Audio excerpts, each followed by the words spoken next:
Mm.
Morning, colleagues. I would ask you to kindly take your seats. As you'll see from the programme, this welcoming session is nearly finished before it begins. But we always allow for a delay, especially on the second morning of a seminar. So the important work today, of course, is to get through the programme as we have it, with two interesting panels to build on what we discussed yesterday. And I think from the dinner last night and from everything I've heard in terms of feedback, yesterday's conversations were very useful and very insightful. And one of the key reasons, of course, that we're here, and one of the reasons we've designed and created the Connecting EU seminar, is to connect all of you as communications people from the different networks together, and to connect you with the EESC and the work that we're doing at a European level. An important part of our role as the European Economic and Social Committee is, of course, to give input into legislation as it's being drafted. But it's equally important that we reach out to the networks that we represent, that all of our members come from, and that helps us to have legitimacy in the points that we're making during the legislative process and during consultation processes. We did an exercise whereby we counted the number of citizens who are members of the networks that all of our ESC members represent, and arrived at a figure of 92 million citizens. So with that, we know that by having seminars like this, by engaging with you as the communications and press officers of these networks, that we can have the potential to stimulate nearly a quarter of the population of the EU with the work that we're doing. And importantly, allow the members of those networks to be able to access the decision makers within Brussels, within the EU. And this is a critically important tool for us. When we talk about the topics we discussed yesterday, when we talk about the topics that we will discuss this morning, including what information you can trust, including how we manage this energy transition, and all in the context of trying to enlarge the EU, and also in the context of a war on our doorstep, then the structures that we have become even more important. When you're trying to find what information can you trust, and when you're trying to see as a citizen that those who are in power and are making decisions are representative of you, so that your democracy is truly alive, then these structures that allow us for civil engagement become really, really important in order to keep democracy vibrant and keep it active, and keep it with a sense of ownership amongst the communities that it represents and that it wants to serve. And so that's really a very grand purpose, but it's the reality of gathering in a room like this. It's a reality of the structures that were created when the EU was founded, and when they decided to give a voice to civil society, to make sure that it wasn't just politicians and elected representatives that were forming the decision-making basis, but to put civil society and social partners at the heart of decision-making within the EU. And that's the purpose of why we wanted to bring all of you together, to make sure that you understand the potential of the role that we have, and so that you engage with it. Because it's only through engagement, it's only through empowering that network of 92 million citizens that we have the strength to be able to be truly influential and to make sure those voices are heard. The structures are there, they're well designed, they're well resourced, they're well situated in order to be able to influence, but they need to be populated by citizens, by members of our networks, by all of you sitting in this room today, in order to be truly effective and truly influential. So with that opening thought, I ask you to stay engaged today. I know we had a good session yesterday. It's not a very long day today, so I hope that with the quality of speakers that we have, that it will be enjoyable for you and that you will get some value out of it. And the first of those speakers to speak to us for this opening session is Hrovje Zovko. Mr. Zovko is the president of the Croatian Journalists Association, and he's been a journalist since 1995, working for the daily papers and then for the national public broadcaster Croatian Radio Television, which he joined in 1998.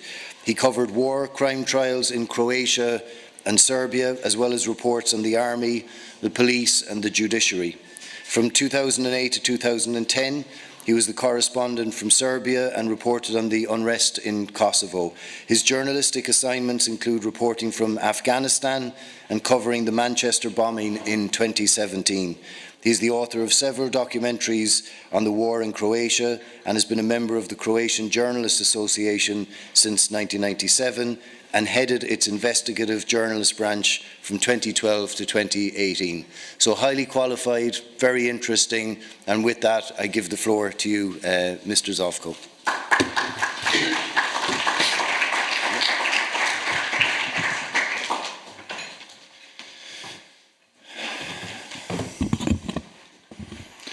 Dobar dan svima. Hvala na ovim uvodnim riječima. Good morning, everybody. I'm going to speak Croatian. I apologize for being late. I've been giving this topic of disinformation, ways of reporting concerning the war in Ukraine and comparison with the war in Croatia, a time where we did not have any social media, what was the propaganda and how we reported on the war. I prepared for this speech. I jotted down some things I wanted to say. For years now we've been seeing a flood of fake news and misinformation. Now that unfortunately we have a war on European soil which Russia attacked an internationally recognized country, Ukraine, which is a member of the EU, we can see examples of how the truth is being twisted every day. When we look back on this time, we will have to see how truth was twisted. For instance, in this respect, I can cite a Serbian regime's rebel-rousing tabloid Informer, which on its cover page pronounced that Ukraine attacked Russia, which harks back to Nazi propaganda when Poland attacked Hitler's Germany. Then, if we go back 30 years and the war in Croatia, we had numerous examples of misinformation, of incitement campaigns emanating from Belgrade, from Milosevic's propaganda media machinery, especially during the siege of the town of Vukovar.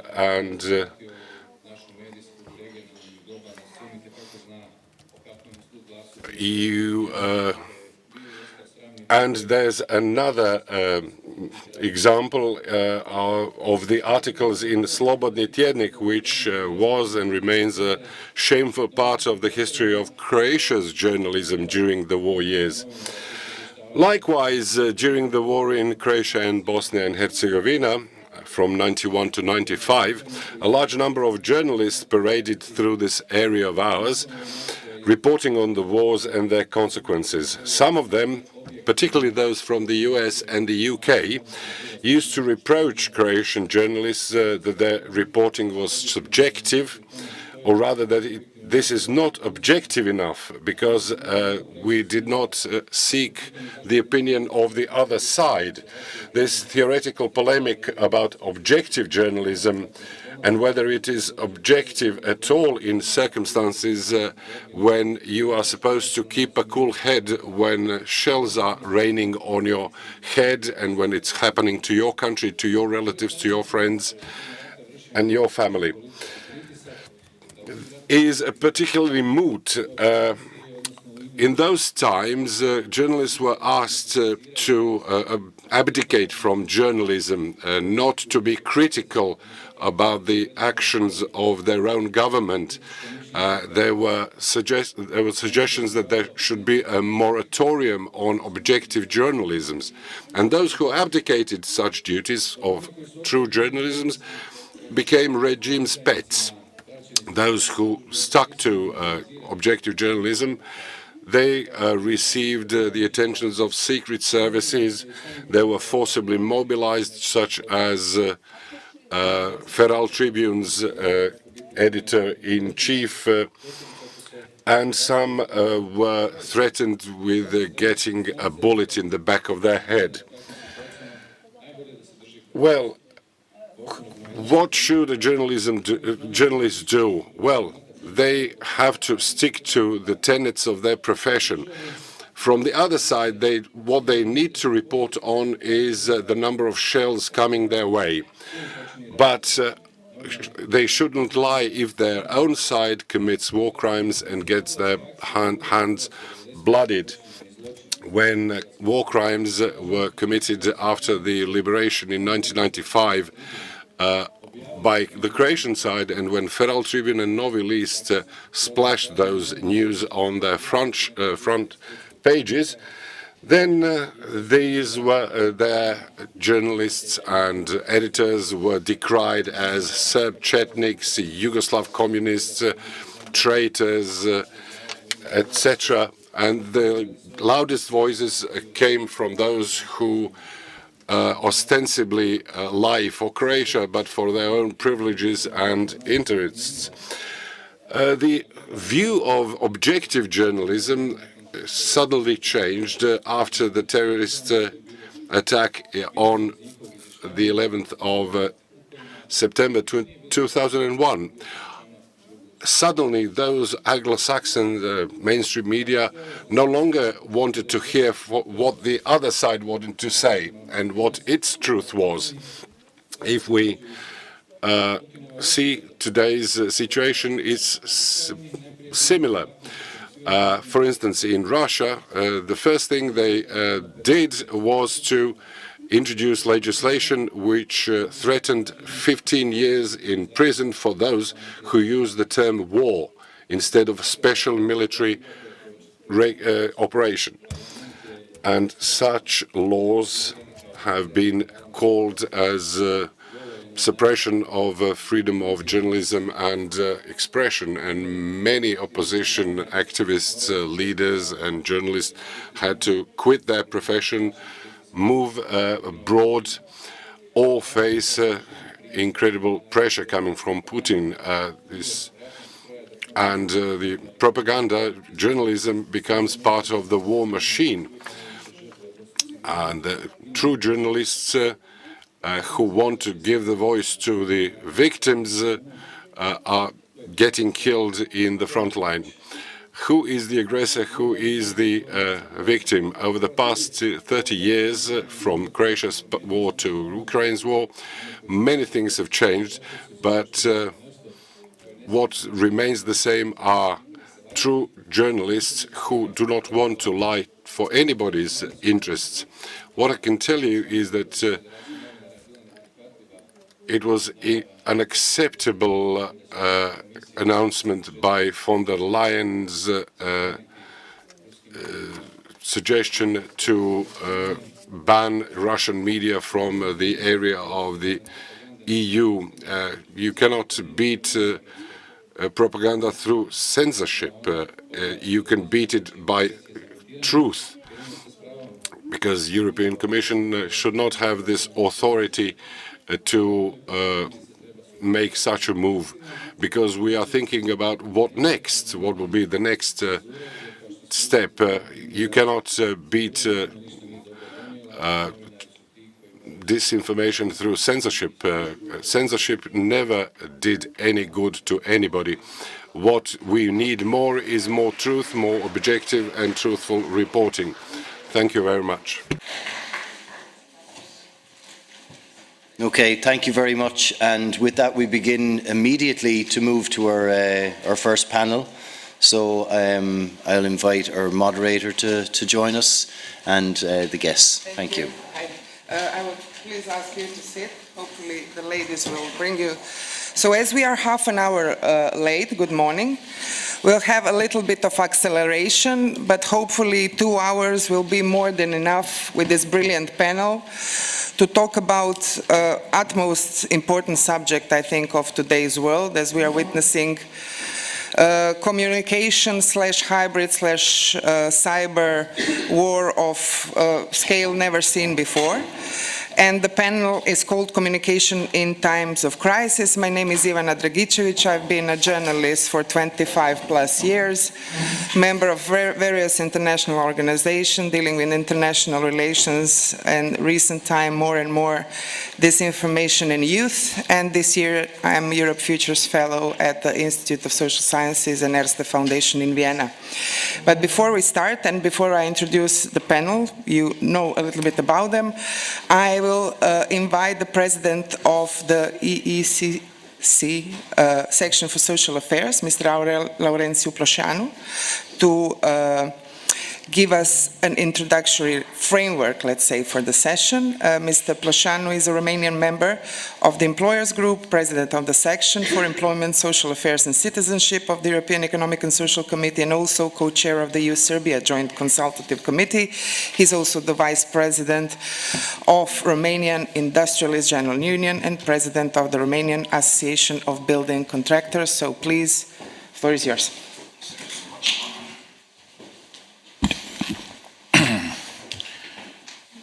Good morning to you all, dear members, distinguished audience, dear guests. It is a pleasure for me today to generate this introduction on behalf of the group of the employers from the EESC, and also to stand before you in order to open a debate which is not only timely but also crucial in the way we manage accelerating change in media and politics. The way we communicate, the way we persuade in this time of multiple crises will determine how we get out of this difficult period. Since the invasion of Ukraine, the EU has been affected in every aspect of life and work by the war, not least the way we communicate. The reactivation of the crisis communication mode is evident in every aspect, from showing the EU's impact on the ground in full solidarity with Ukraine to a renewed focus on disinformation in the battle of narratives. We all know that Putin's time as Russian president has long featured a quiet campaign of disinformation and censorship at home. However, it is only since Russia began its all-out war on Ukraine that the world has sadly woken up with this. In recent months, the Kremlin has shuttered the country's last independent media outlets, banned platforms such as Facebook and Twitter, and implemented laws that make free speech in the form of anti-war statements punishable by as much as 15 years in prison. It has been also mentioned some minutes ago. So far, the regime has arrested more than 15,000 people for demonstrating against the war, which is acting as a powerful deterrent. For those willing to risk arrest, censorship makes it difficult to discover how many others share their opposition to the war and hinders the organizations of protests. The EU has promptly and surely reacted to the invasion of Ukraine. It seems we have learned the lessons from the previous crisis. The last 10-15 years have been dominated by a series of crises. The euro crisis, the migration crisis, the terrorist attacks from 2015 onwards, then the COVID crisis and the permanent climate crisis. I would continue. But the Ukraine war is the crown of all crises because it hits at the heart of the European project, which is peace. Today, opening the debate on communicating in time of crisis, I would like to highlight a few elements I have noticed in the past months that lead me to believe we are on the right track to win the battle of narratives and continue to learn from the crisis. So the first approach. The strength and unity of the response to Russia's invasion surprised everyone, including Kremlin. Within a few days of the invasion, a large part of the assets of Russia's central bank had been frozen. A range of Russian financial institutions and oligarchs were hit with sanctions. European airspace had been closed to Russia airlines. Tech exports to Russia were restricted. Russia had been kicked out of the Football World Cup. the Nord Stream 2 gas pipeline to Germany had been suspended, that Berlin had announced a historic increase in military spending. And Western countries had agreed to supply Ukraine with heavy weaponry, with the EU making its first ever move into direct military assistance. We have seen our leaders heading to Ukraine. We have seen EU countries mobilize, not only at the level of states, but also at the level of civil society. We have seen the unthinkable happen. Countries like Sweden and Finland, the bastion of European neutrality, warm up to NATO. All this has been paired by an unprecedented storytelling. Some say a photo is worth 1,000 words. The EU did not just talk solidarity, the EU showed solidarity. This change in communication, in showing rather than telling, is here to stay. It started with a pandemic, but became more prominent during the war in Ukraine, and I'm sure that the new crisis-led storytelling has established a way of communicating the EU. The second part. Communicating in a crisis means we need to operate in a very unstable and fast-changing environment, so we need to be flexible in order to be fast. I think here there is room for improvement. The EU is still often stuck in processes. As employers, we have always pushed for cutting the red tapes. Well, that's true also for communication. As we all know, speed is crucial in communicating in time of crisis. That calls for adapting processes to this new modus operandi. Maybe we should mainstream our communication to a new mode, which is indeed the communication crisis. Last but not least, a totally new and accelerated focus on disinformation. A lot of politicians refer to the battle of the narratives because it is the core of the values narrative. The Ukraine conflict has accelerated the war of narratives.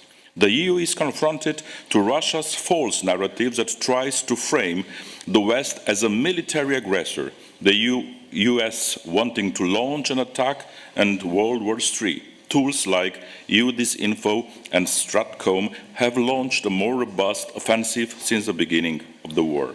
But despite some positive actions, much remains to be done to boost Europe's societal resilience against disinformation. Institutional scrutiny at the EU level is focused on foreign disinformation actors, but counter disinformation efforts mostly follow a debunking approach, which may not prevent hostile narratives from shaping the political discourse. Some experts call for the adoption of pre-bunking strategy, meaning anticipating and preparing in order to strengthen resilience.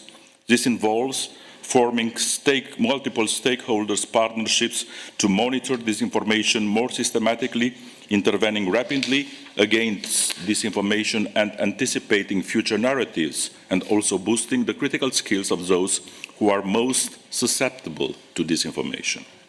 Indeed, at the moment, we see disinformation on refugees from Ukraine used to sow uncertainty and division. In the current context marked by heightening geopolitical insecurity and the cost of living crisis, it could lead to resentment towards national governments and refugees and undermine public support for EU reception policies.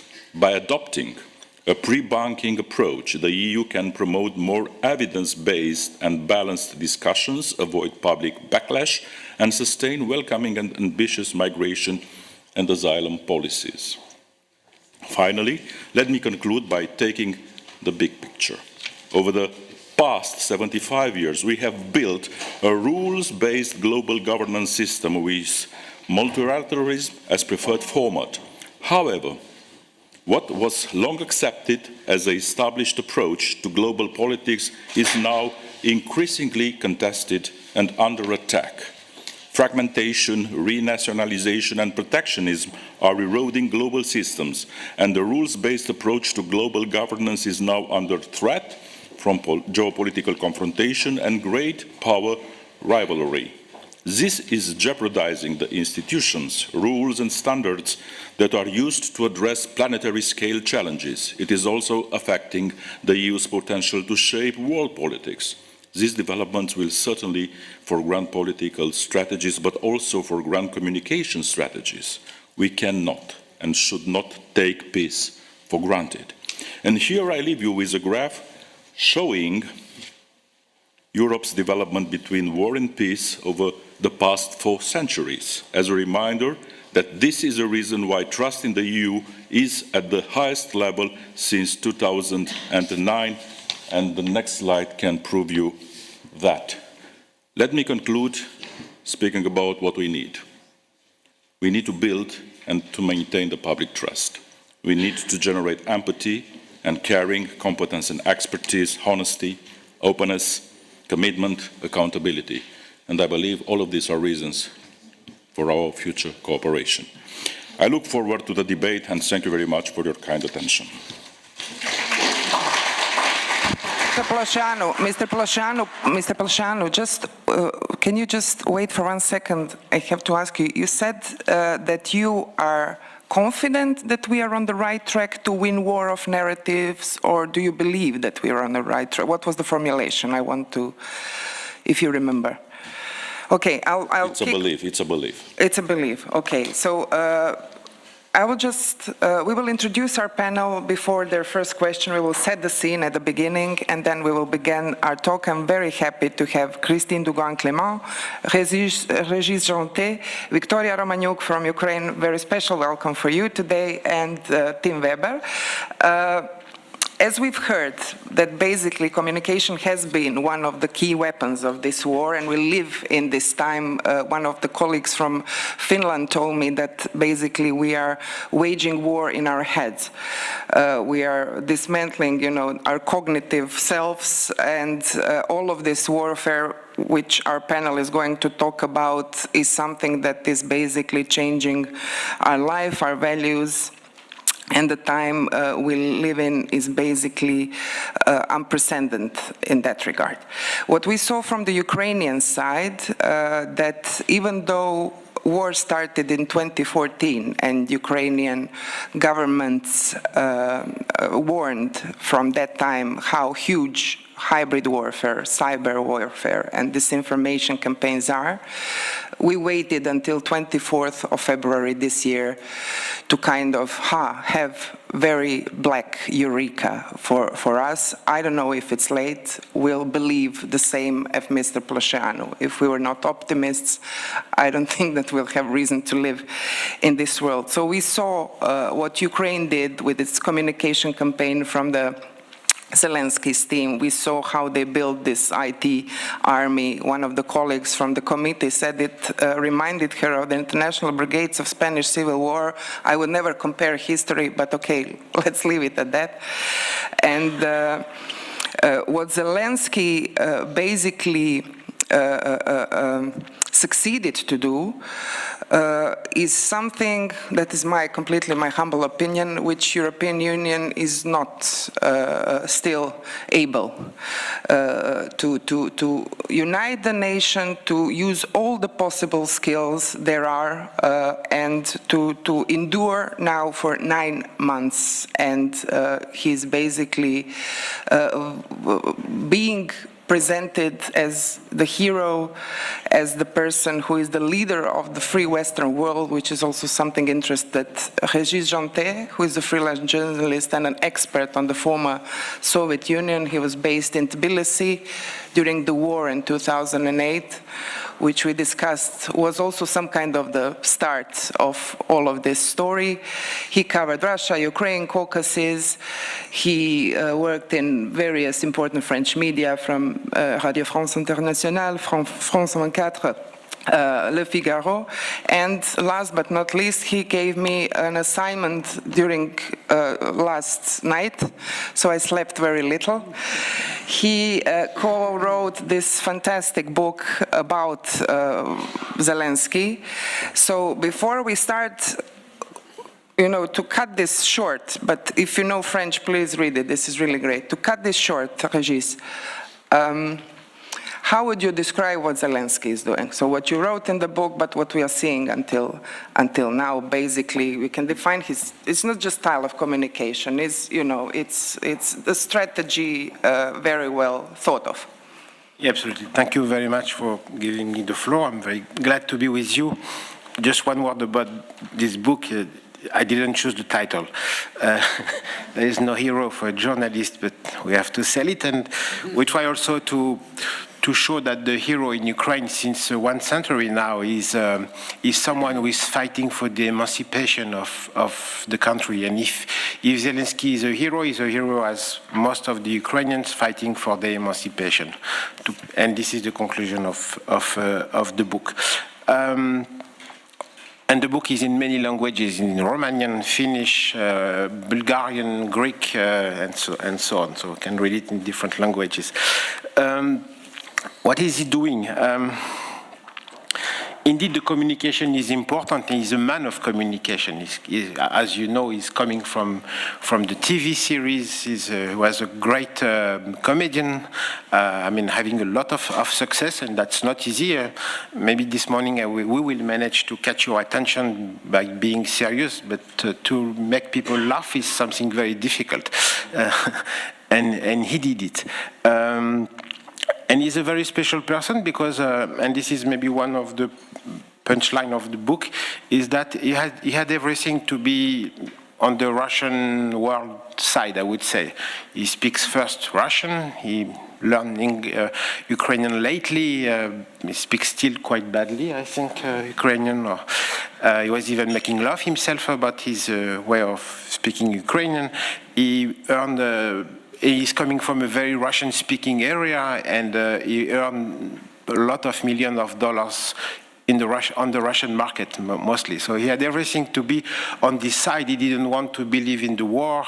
He didn't support Maidan in 2014, and so on. He was really not... And for me, he's typical of what this society is. And I want to place him on his society first to understand, not to make him as a hero, I would say. But finally, he's the one who is really fighting for his country, trying to incarnate what the fight of Ukraine in this so important moment of its history. And he does it with two things. I think, and again, I want to underline the sociological, I'm going very quickly, but the sociological background of that. It is, this society is in a full mutation, of course, since at least the 91st with the independence, and after 2004, the Orange Revolution that I covered. It was extremely interesting to see what happened at the time in the Ukrainian society, and then the second Maidan, and with the war, of course, which is accelerating the sociological and political processes in Ukraine. And Volodymyr is somehow is accompanying it. He's following in a way, I would say. He's maybe not the moving force behind this, but he's following his society, because Ukraine is not Russia. The society is very different, very plural, very open. And we saw this mutation. Personally, when I was in 2014, 15, 16, covering the Donbass war, and when I was going out of the conflict zone, in all these cities that we speak about these days, Kramatorsk, Konstantinivka, Mariupol, and so on, I was really afraid, because I saw that the population were heavily pro-Russian. So it was just a matter of a decision, and all this region much deeper inside Ukraine would become under the Russian rule, let's say, as Donetsk and Lugansk. And I see that between 2014 and 2022, the sociology heavily changed in all this region.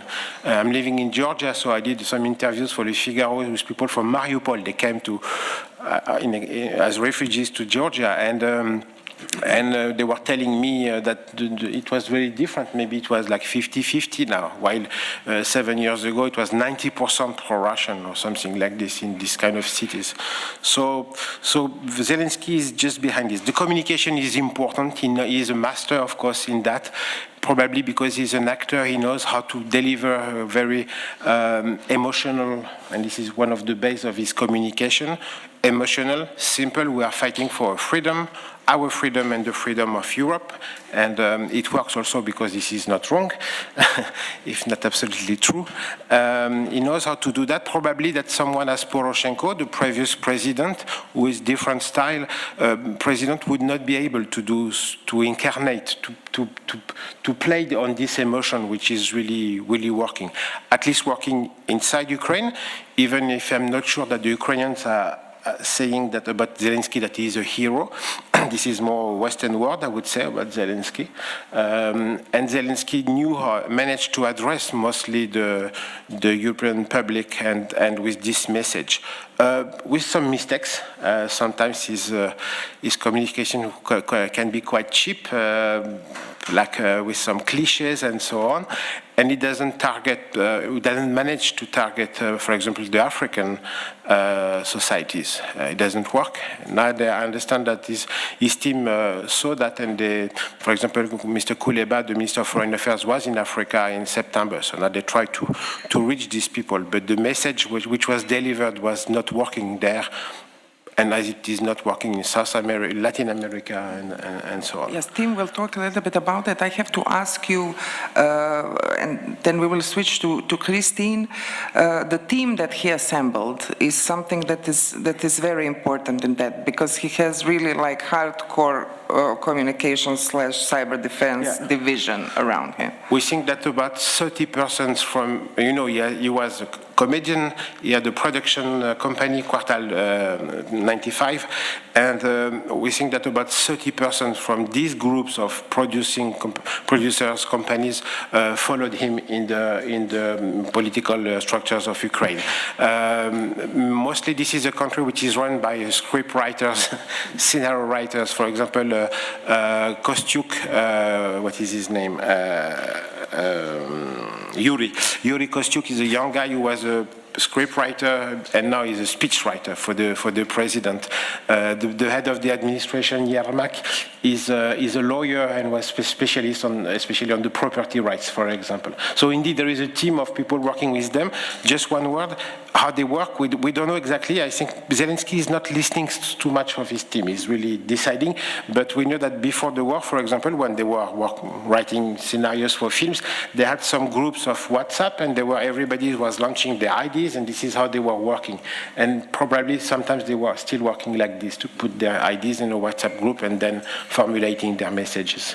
And what is interesting, that it's a very young team, and basically they're, even though it's war and it's crisis and it's crisis communication or communication in times of crisis, it basically changed the nature of politics of 22nd century, but we'll talk about it later.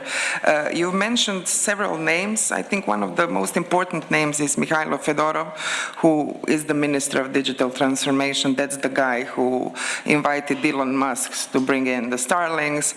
And basically what I've mentioned at the beginning, since 2014 and Crimea and Donbass, Ukraine is in a way building its own digital fortress, some call it, and some of the analysts said it's basically digital diplomacy on steroids. So when we talk about what Ukraine did, I invite Christine Dougan-Clement. She's a cyber war specialist, associate researcher at the risks chair of IAE Business School in Paris 1 and Sorbonne, and at the Artificial Intelligence Observatory of the University of Paris 1 Panthéon-Sorbonne. I think this is incredible thing that you have there. Former auditor at the French Institute of Advanced Studies in National Defense, and she's been studying Ukraine for a decade, and simultaneously she's been working on IT and defense topics in light of strategy, and she's the author of the book, which you can buy in all the FNAC stores in French-speaking areas. It's called Influence and Manipulation from Modern Military Conflicts to Modern Economic Wars, and the behind of the front page of her book, unfortunately I don't have it here, is blue and yellow, so you will know what she's talking about.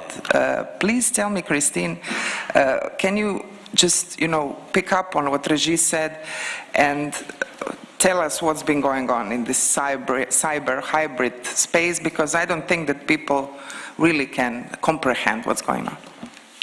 Okay.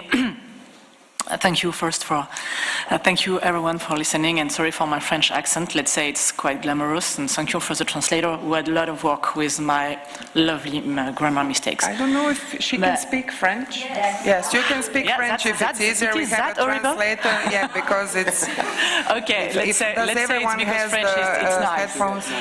Okay, I'll tell you what you said at the beginning. No, okay, I have it here. So we'll continue en français, s'il te plaît. Alors partons. So let's speak French then. A few very quick items.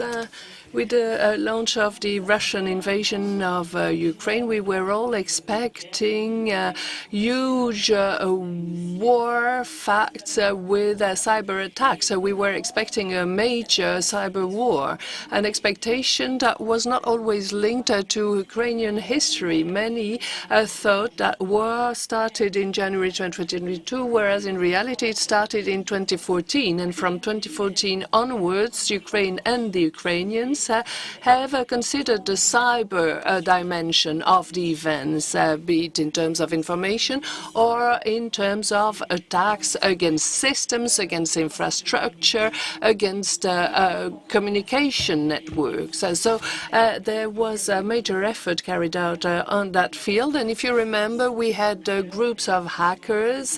Hackers are not always criminals wearing a hood, sweat, working in the garage of their mum's house. There are some, but hackers are people who are going to work on anything linked to cyber and new technologies.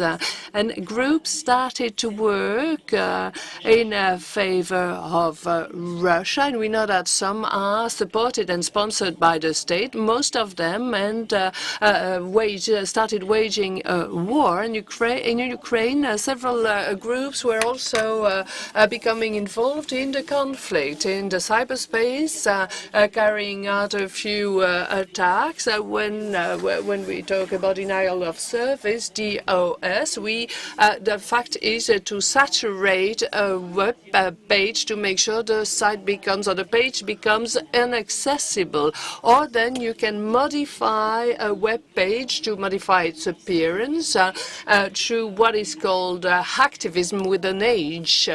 And we also talk about different facts linked to emails or cyber weapons that will attack systems as such. If you remember correctly, Ukraine was attacked, and that led to blackouts in 2016. Those are elements setting the background. And when the tensions start, because even before February, we saw an increase in cyber attacks against Ukraine. Many denials of services, DOS, against banking systems, against the military systems from the beginning of February onwards. But the people reacted strongly, and I'm talking about specialized services, as well as what was called initially the Cyber Alliance, a series of groups that set up this Cyber Alliance and that involved the governmental structures. And what you see behind me was a call for the setting up of an IT army, an army of volunteers that would become a kind of task force that would support Ukraine and get involved in that combat. A few new elements that are worth mentioning.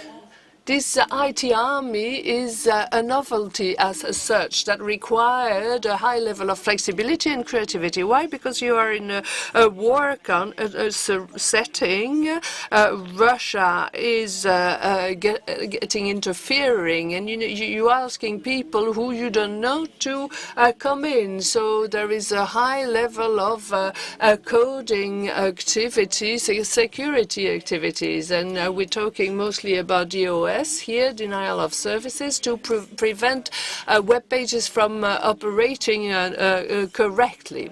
And there were more important elements, and let's remember that we are here in the European setting. Let's not forget about cyber coercion, which consists in leading simultaneously several cyber attacks. You're going to take advantage of one attack, and it will be very difficult to say 100% 100% that I'm sure that this attack was led by this government, because there is always a kind of confusion that prevents you from identifying directly the hacker. So this is the reason why it is said that it is a Russian attack attributed to, and this is what Biden did on the occasion of the attacks.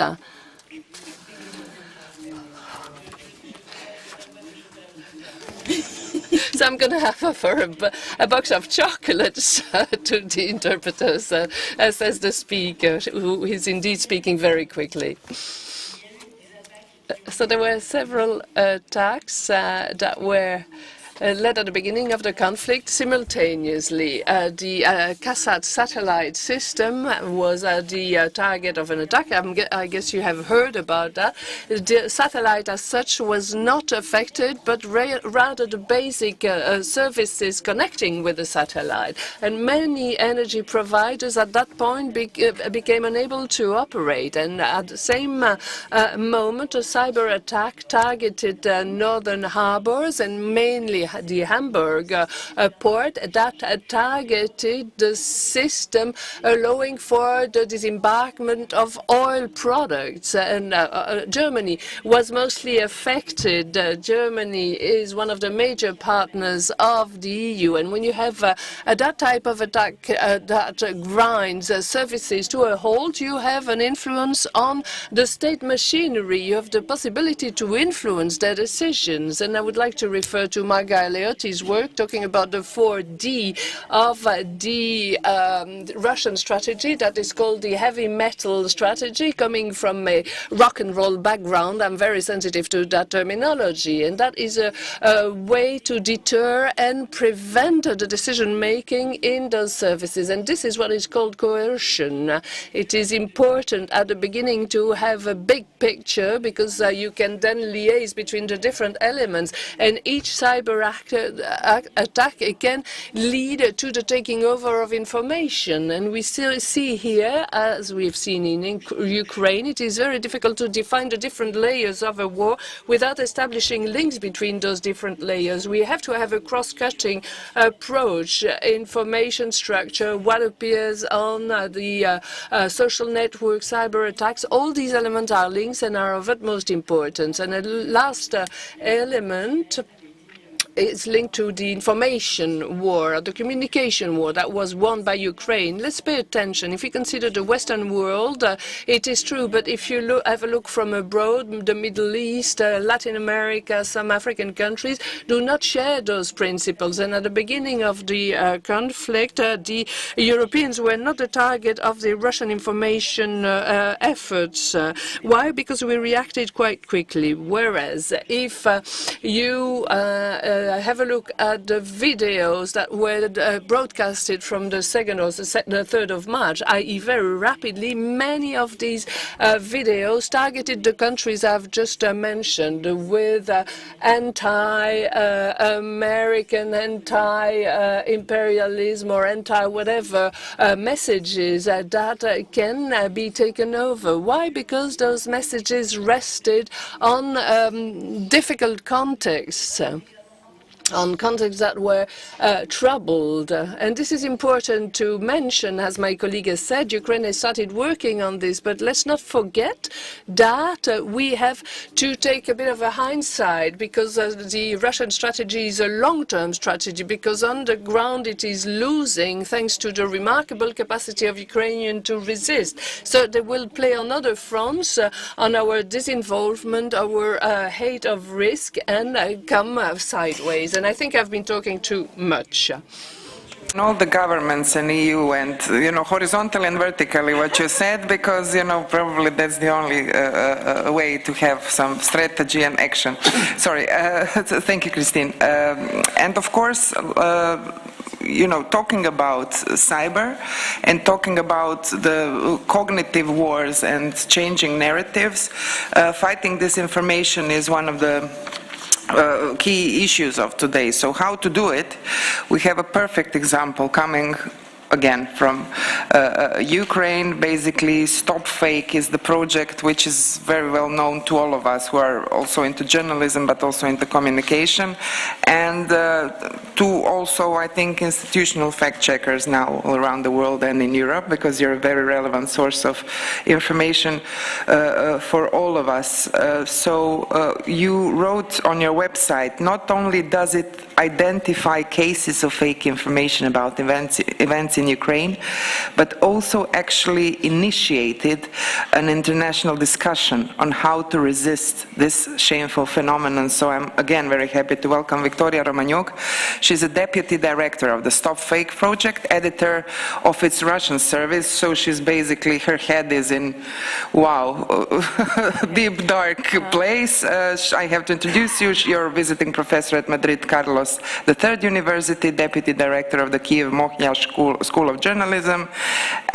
So, as we said, you're on the front line. How successful has been this fight in the last 8 years, or maybe I will reframe the question, how was this progressing until the 24th and today? Thank you very much for having me. First of all, I would like to say that it was really important to have a president that doing a small video, because every this video keep Ukraine connected with the media agenda of a different country, because every this video customized for specific audience, either national parliament or university. But at some point people started to say, if this enough to keep problem Russia's war against Ukraine be visible, or Ukraine should do something else. It's definitely not good, it's definitely not bad, it's an achievement, but the question is how long the strategy will work. And it's maybe lessons number one that I would like to share with you, that we need to have media and communication approaches more differentiative. And of course, I absolutely agree with my colleague that talk about our president, my colleague, Ukrainian citizens, and I am so absolutely proud to be part of this big story. But if you're talking about the difference between 2014 and 2022, it's not because we have a great president, but of course we have a great president, but it's because we have a great civil society, because we had a strong civil society, and we did a great work during the last 8 years, and I would like to share my experience. First of all, I would like to say the war in Ukraine started in 2014, when 7% of Ukraine territories in Donbass and Crimea were occupied by Russia, and we understood that systematic aggressive lies by Russia disinformation had really devastating goals. So for 8 years we have been preparing for this war. For 8 years we have been preparing for this war, and it was a really very important work, because we understood that war will start it. Frankly speaking, it was a really difficult time for us, because we had to explain for international audience seemingly obvious things. For instance, that for us sovereignty is a greatest value, or Crimea and Donbass always were integral part of Ukraine, and Russia had occupied this territory illegally. The organization that I represent, Stop Fake Site, was founded in 2014 by student lecturers and Professor Mohyla School of Journalism, and for 8 years Stop Fake team monitors Russia and English. Just try to move your. Okay. You can, I think, talk like this. Okay. Okay. You don't have to get that close to the Okay, microphone. okay. Excuse me? Sorry. For 8 years, Stop Fake teams every day. Stop Fake Teams monitors Russia and English language media for suspicious content, and we had building our methodology of verifying information, verifying and analyzing information, and we was one of the first in Ukraine that started to use professional tools of verifying information. The main objectives of Stop Fake was to prove that Russia disinformation is a systematic approach of Russia government, and we had published thousands articles that debunk fakes on our website, and that it's quite a lot evidence, systematic lies of Russia disinformation.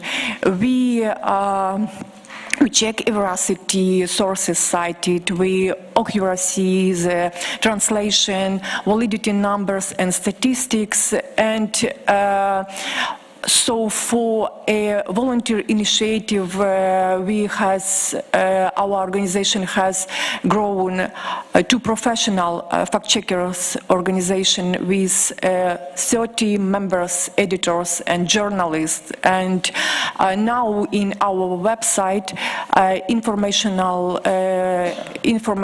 is available on 10 languages. So in 2016, Ukrainian media researcher and our co-founder, Yevhen Fedchenko, in his article Kremlin Propaganda, Soviet Active Measures by Other Means, analyzed the main narratives that Kremlin spread about Ukraine. And he counted 18 such narratives. For example, Ukraine is a failed state, Ukraine is a fascist state, Russia didn't carry out occupation and war. And every these narratives were spreading for years, and as a result, this idea became an official reason of the invasion of Ukraine, and as a result, 80% of Russians believe in support the war. So, Stop Fake was warning about danger of Russia disinformation, but there was no adequate response, and unfortunately it couldn't was stopped, and now we have a very, very crucial and sad result. But as I mentioned before, we were fully prepared for this war. Among the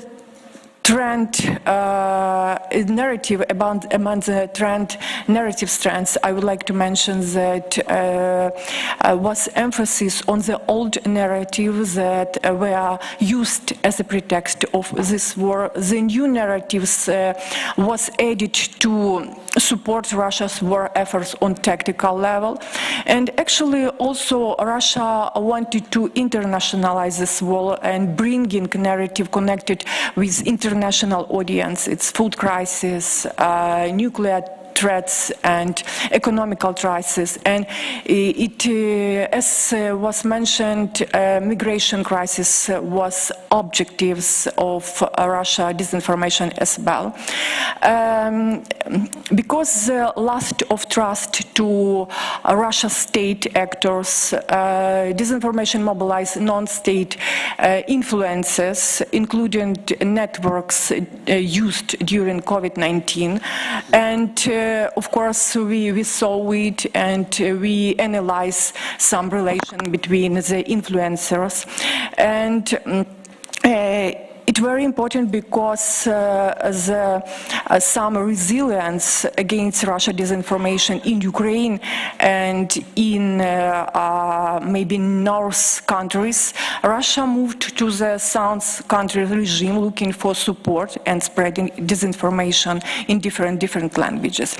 So, if you're talking about disinformation, it's absolutely systematic approach, and we need to know about our enemy everything, and we need to used debunking to limit harmful disinformation, and we need to educate our audience about media and media literacy as well, and never give up. Thank you. Really, this is a lot of very important inputs you gave. We'll kind of dissect them when we start our discussion. Last but definitely not least, from my left is Tim Weber. He's the head of editorial and executive director at Edelman. For those of you who don't read their surveys, I have to say that Edelman is the world's largest communication company. Tim himself, the former journalist, the person who stands behind the web of BBC World, which all of you read. He leads a team of former journalists and supporting clients by telling their stories with an editorial approach. So he knows how to create narratives. He's an expert also in economics and tech industry, and before which I said joining Edelman, he was the business and technology editor for the BBC News, which he helped launch in '97. We heard at the beginning that we are on the right track to win war of narratives, and we heard also all of the inputs before, but the moment that struck us was the vote. I think we have this slide. It's a vote at the UN General Assembly, and it's a resolution condemning Russia for the aggression to Ukraine. If you look, okay, red ones, we know who they are. But if we look at the yellows and reds combined, we count more than half of the world's population. So half of the world population plus stayed neutral or was against the resolution condemning Russia's aggression to Ukraine. So we heard that in the West, Volodymyr Zelensky is the hero and the fighter, but we also heard the words of Vladimir Putin in the Kremlin when he received the leaders of the 4 occupied regions of Ukraine, and in his speech where he basically emphasized that he is leading the other world, which will decolonize itself finally from this evil West and its rotten values. So my question to you, Tim, to wrap this first round up is how can we explain, and how do you explain these different perceptions of the war between West and the rest? Is Putin then winning or what? Well, I think what we're seeing here is a very asymmetric way of warfare, and it's a warfare that, of course, is fought on the battleground, and of course is fought in the information space. But it's very asymmetric in how it is fought in different parts of the world. It's communications, but it's not as most people would define it, as we know it. I think there's a real danger that we may win the information war in the EU and North America, but that's roughly 1 billion people. But that leaves another 7 billion people in other parts of the world. There's a good chance, well, I hope, fingers crossed and all that, that Ukraine wins the war on the ground, and all of Ukraine will be Ukrainian controlled again, but that we lose the fight for global opinion. You said, half here, but I think there's more to that, because the way that Russia conducts its communications offensive, yes, there's a lot of fake news out there, and stopping the fakes is ultra important. I mean, the work you and others are doing is vital, but this is not where Russia really fights. It's a two-pronged attack. One is with these fakes, with this misinformation. But what really is happening is that Russia is not trying to win a war of hearts and minds. Russia is not trying to convince us that Putinism is a better way of ruling the world, of running your society. It's maybe about dissing democracy, but that is just one of their talking points. What they really try to do is create so many fake truths, so many multitudes of realities out there that only doubt remains, and everything becomes questionable. In the West, we are a bit more, well, some people say inoculated against it, simply because we have fairly good media, relatively objective. Facts still are facts in most parts of the world, not necessarily in all parts of America, but that's another story. But what we're really seeing here is that Russia is sowing doubt, and they don't do that directly. Yes, they have their channels through which they do it, but I think they very quickly realized that this traditional way of talking just doesn't work. I mean, Christine, I think, mentioned it earlier. At the beginning of the war, it was all about the Ukrainians are Nazis, they're fascists, they're racists, they're taking Indian students or African students as hostages, and all these stories. But very, very quickly, that stopped being the main talking points. And I've looked at, so at Edelman, we have something we call Command Center, which effectively sucks in anything that is openly accessible, whether it's traditional media or social media or whatnot, and looks at the stories. And I looked for some of these traditional talking points, and they seem to have nearly dropped off. I mean, for example, yes, in Africa, the 10 out of the 10 most engaged, most accounts of influencers, the ones with the most reach and engagement, 8 out of the 10 were pro-Putin, for example, in Africa. But again, the numbers, when you look at it, that is not that big. But where they win is, and this is where the narrative, the Russian communication has shifted to, from this, NATO caused the war, is whataboutism, as it's called. And whataboutism is saying, well, this isn't the real problem. It is something that plays very, very well across the global south, Latin America, Africa, Asia. And that is the accusation that the West is using selective outrage. Why is, they will ask, why are they caring about the Ukrainians? Why are they worried about Ukrainians not having food? Why are they worried about Germans or French people not having enough energy and sitting in the cold? Look what is happening here. Why is nobody talking about the genocide in Tigray? Why is nobody talking about the real food crisis in Africa? Any counterterrorism operation, France or Germany in Mali, that's neo-colonialism. Yeah? So they take grievances, very many of them justified grievances, and play those up in order to in order to put the plight of Ukraine into, well, make it seem less of an issue and make the West come across as hypocritical.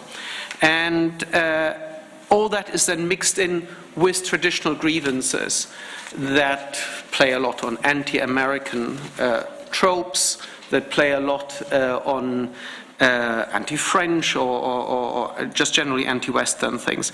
And the really interesting thing here is that nearly all communication you see here, there's always this little kernel of truth in there. It is sometimes helped by Western media who say, oh, we're objective, but what they do is false equivalence.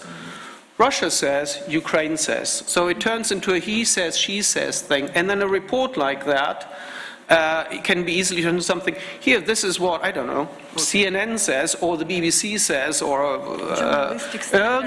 journalistic thing, and then they turn that into at the next stop, but here are the real facts, yeah? Oh, Ukraine is at it again, or the NATO is at it again, or the French, or the Americans, or the whatever are at it again. And at that point it gets really interesting.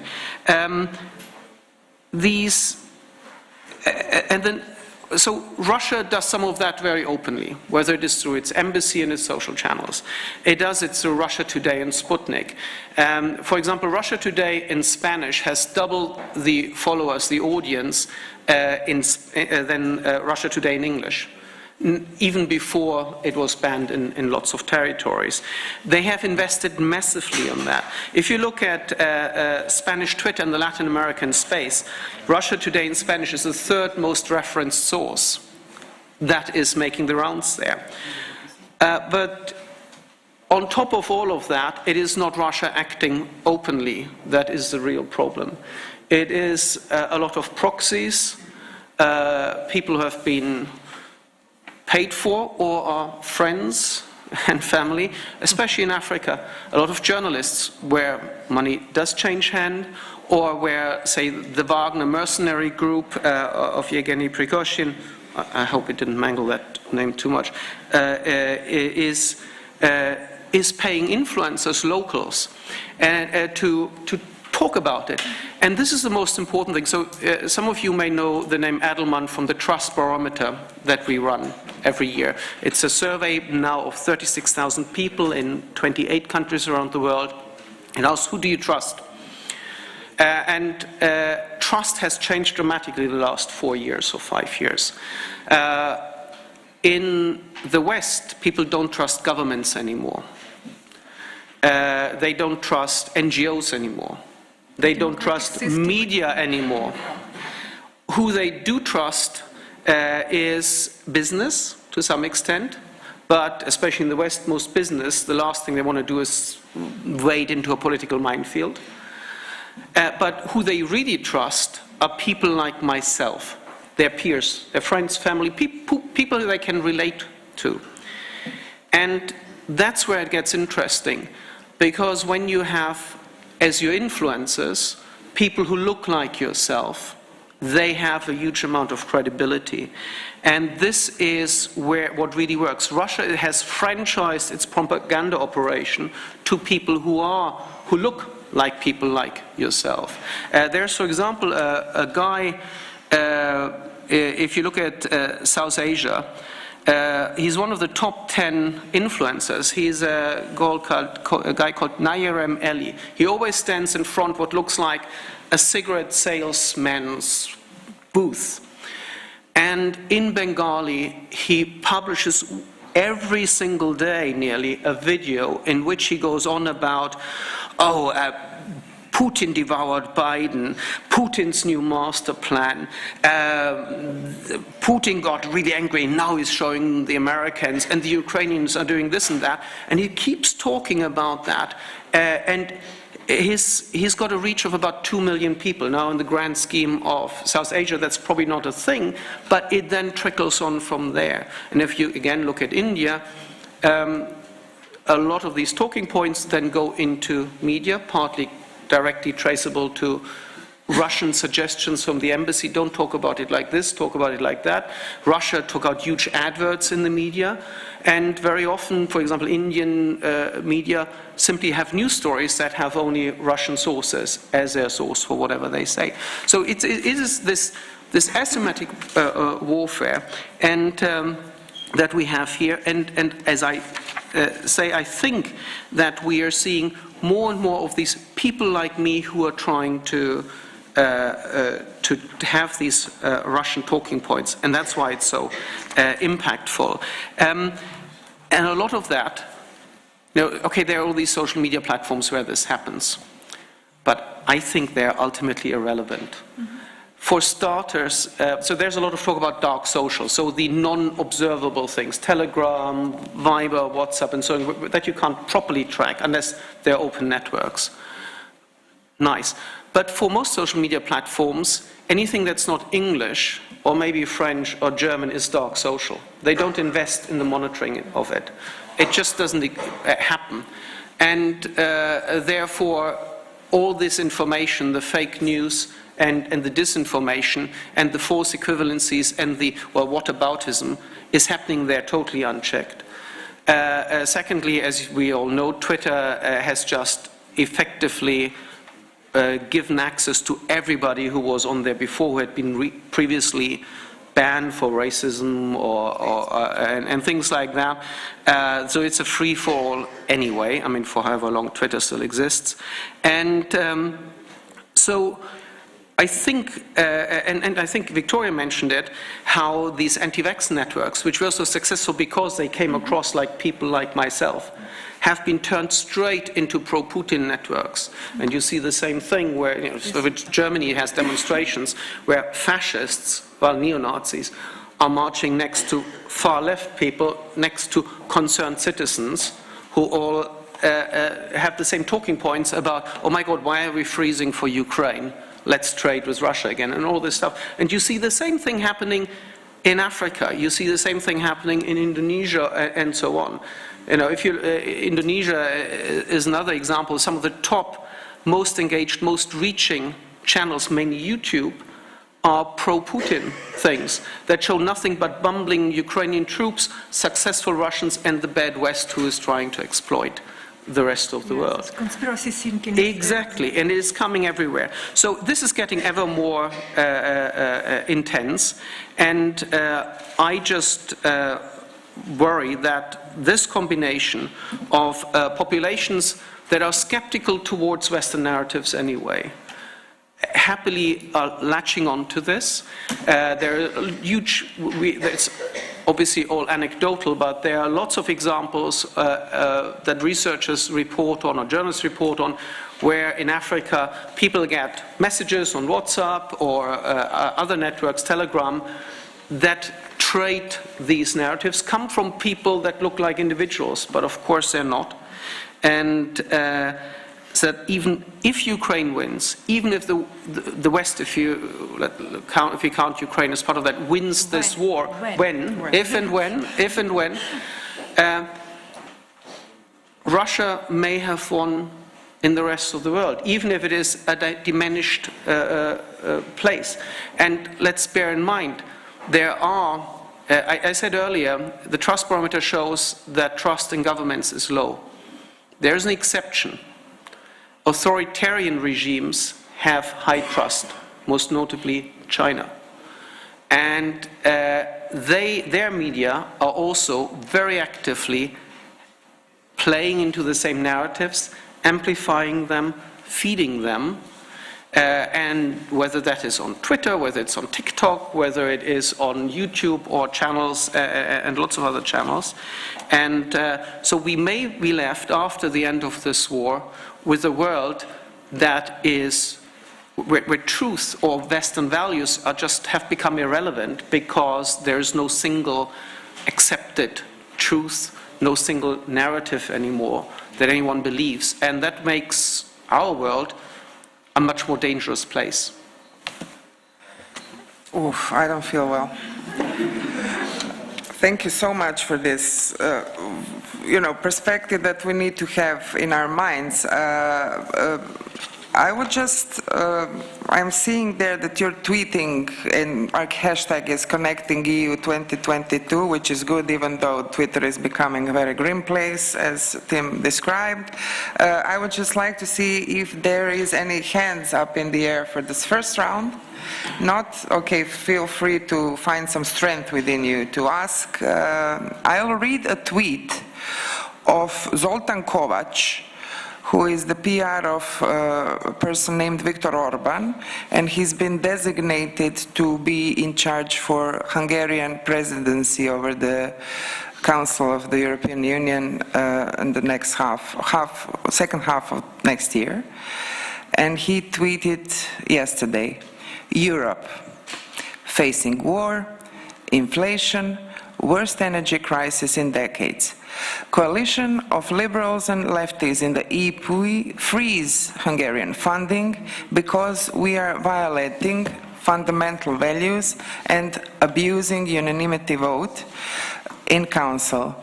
Whiskey, Tango, Foxtrot. Lucky these people don't really decide on anything. if we talk about lack of trust, if we talk about rule-based world order, which our keynote speaker mentioned, if we talk about winning war of narratives, how resilient are us, EU? We can start from Christine, we can go around the panel, and do we understand as nation states, because we had, even before this escalation of war in Ukraine, or like the final battle, we can call it, because, you know, it started long before, how can we become resilient with all these stratcoms and, you know, media divisions that are in the EAS or whatever?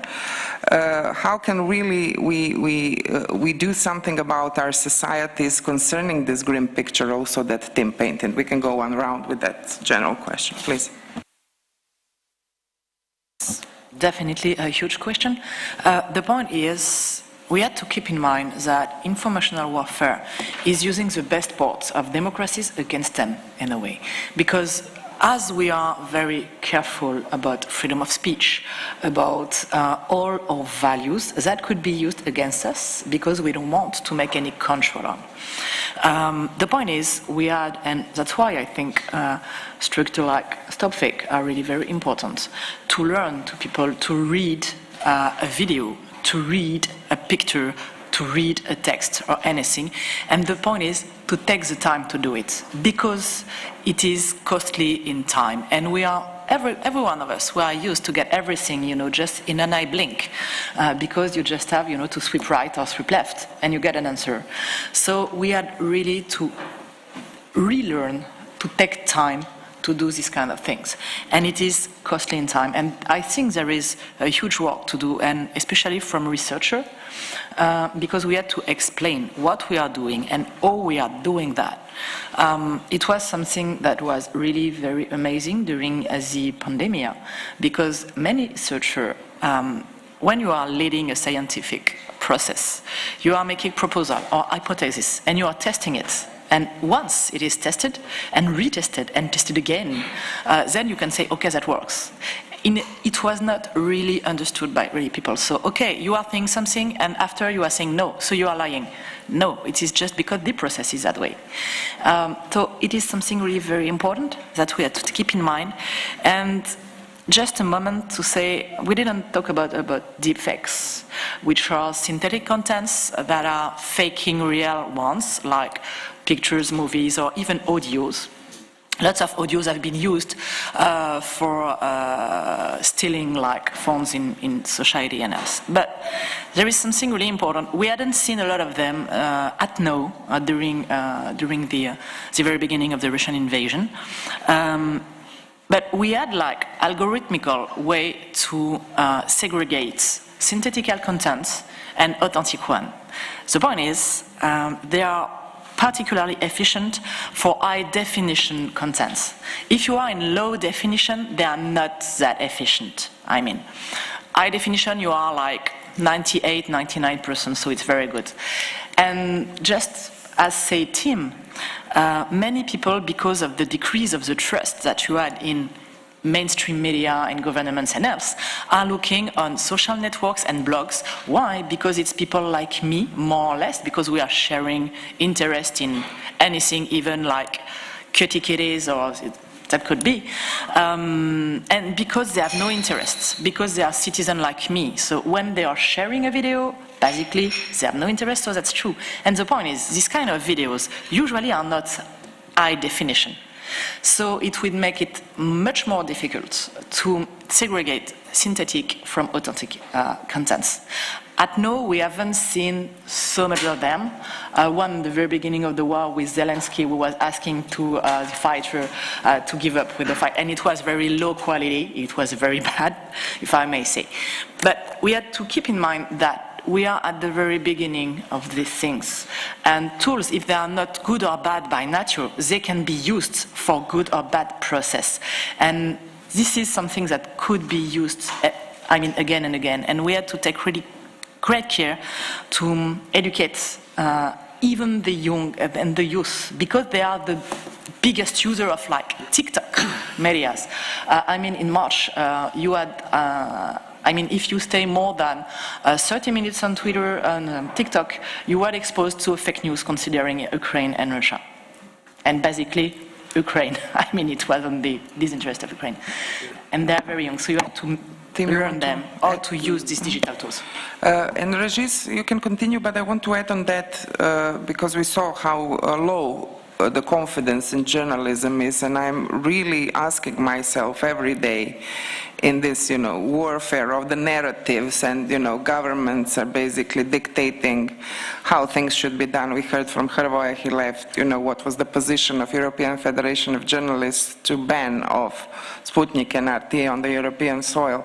So how do you see basically the future of our job in this context? Sometimes I want to be optimistic, and if I compare 2014 and 2022, I feel at least as a French, so I would speak about what I see in France, the landscape really changed really sharply. And if in 2014 the French TV studios and so on were full of pro-Russian people, sometimes obviously paid people because delivering always the same message with the same words and so on. It was coming partly from a goodwill from the TV. They wanted to balance, to have some people talking pro and anti. This is what you were saying, but the result was a catastrophe. I feel this year it's totally different.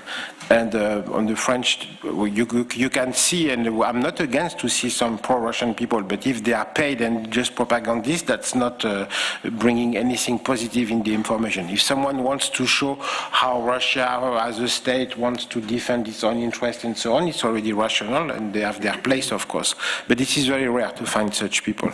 But I think the landscape is very different in what I observe, and I see also that if I compare with 2014, which is not long ago, but I feel that the mainstream media, as Le Figaro, for whom I work, Radio France, and so on, are doing the news. The news are made on this war, I would say, since February, by the mainstream. And of course, the social medias are playing their role and so on, but I feel it is much less than it was in 2014. I feel that we are back, I don't know for how long, but I feel we are back on the mainstream medias this year.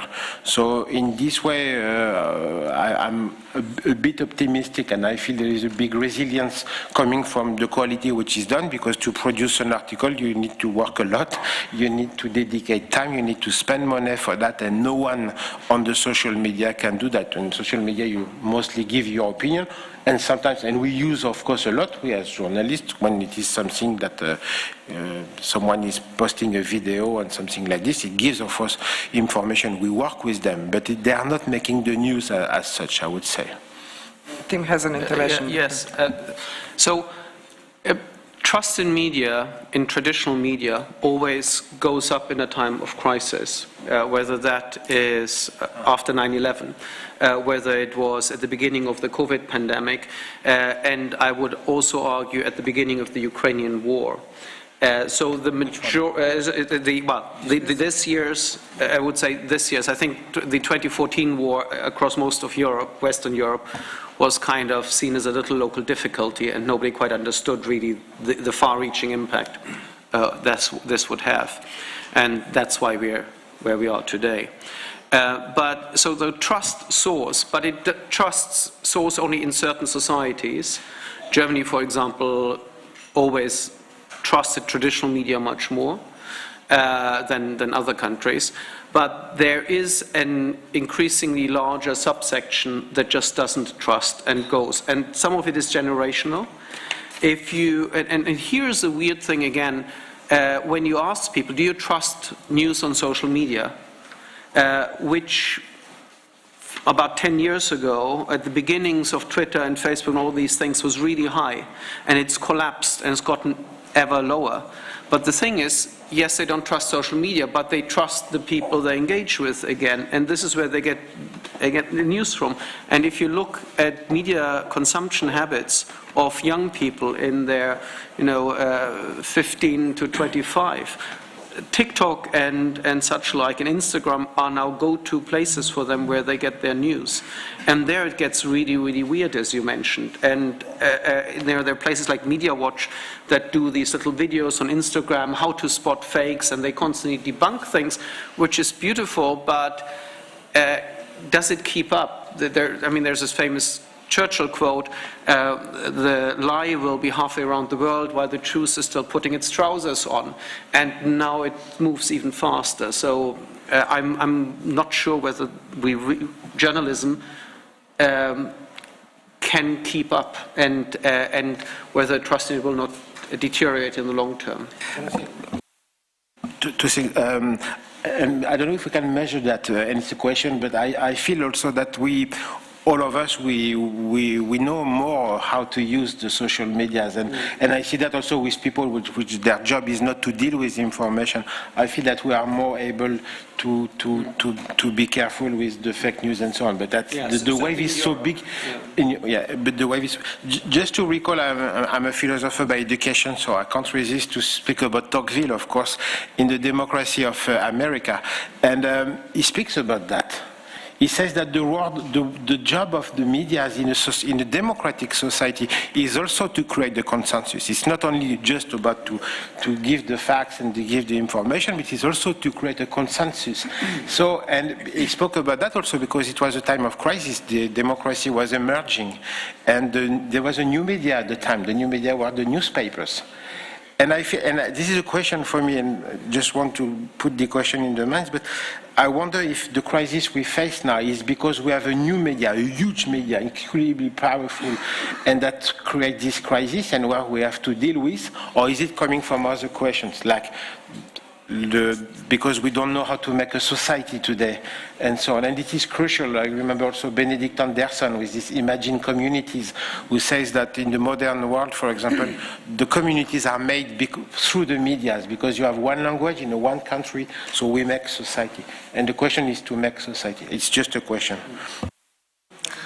Yeah, a few words. When you were talking about people who are explaining that they had not a very strong trust in social networks. Yes, but if you are asking the question and having a discussion with some of them, and we did that on a qualitative inquiry. Sometimes say, okay, I don't trust like social networks, and they are in the discussion explaining things, and really often they are saying something like, if you don't believe me, look on Twitter, look on everything. So basically, I said that I don't trust that, but I use that like an authority argument. So we are still some work to do. And on another thing, in order to rebound on what you said, let's say about Talleyrand, who said that shake the population and we always get something. But more or less, it's what Russia is doing. They are surfing, if I may say, on disturbed context. They are shaking it just in order to give something or to freeze the capacity of reaction of other actors.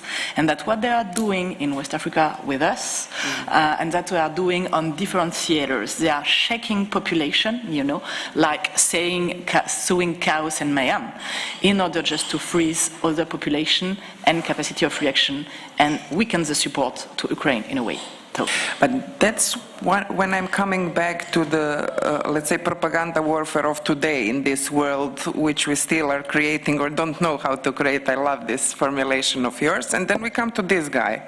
Because if we have these peers like us around the world that's been spreading Russia's, dismantling our minds and our trust in whatever the West values are and is, and they're penetrating to youth electorate in Europe through Andrew Tates and all these, new guys who are not talking about Russia and Putin, but are basically putting in these narratives.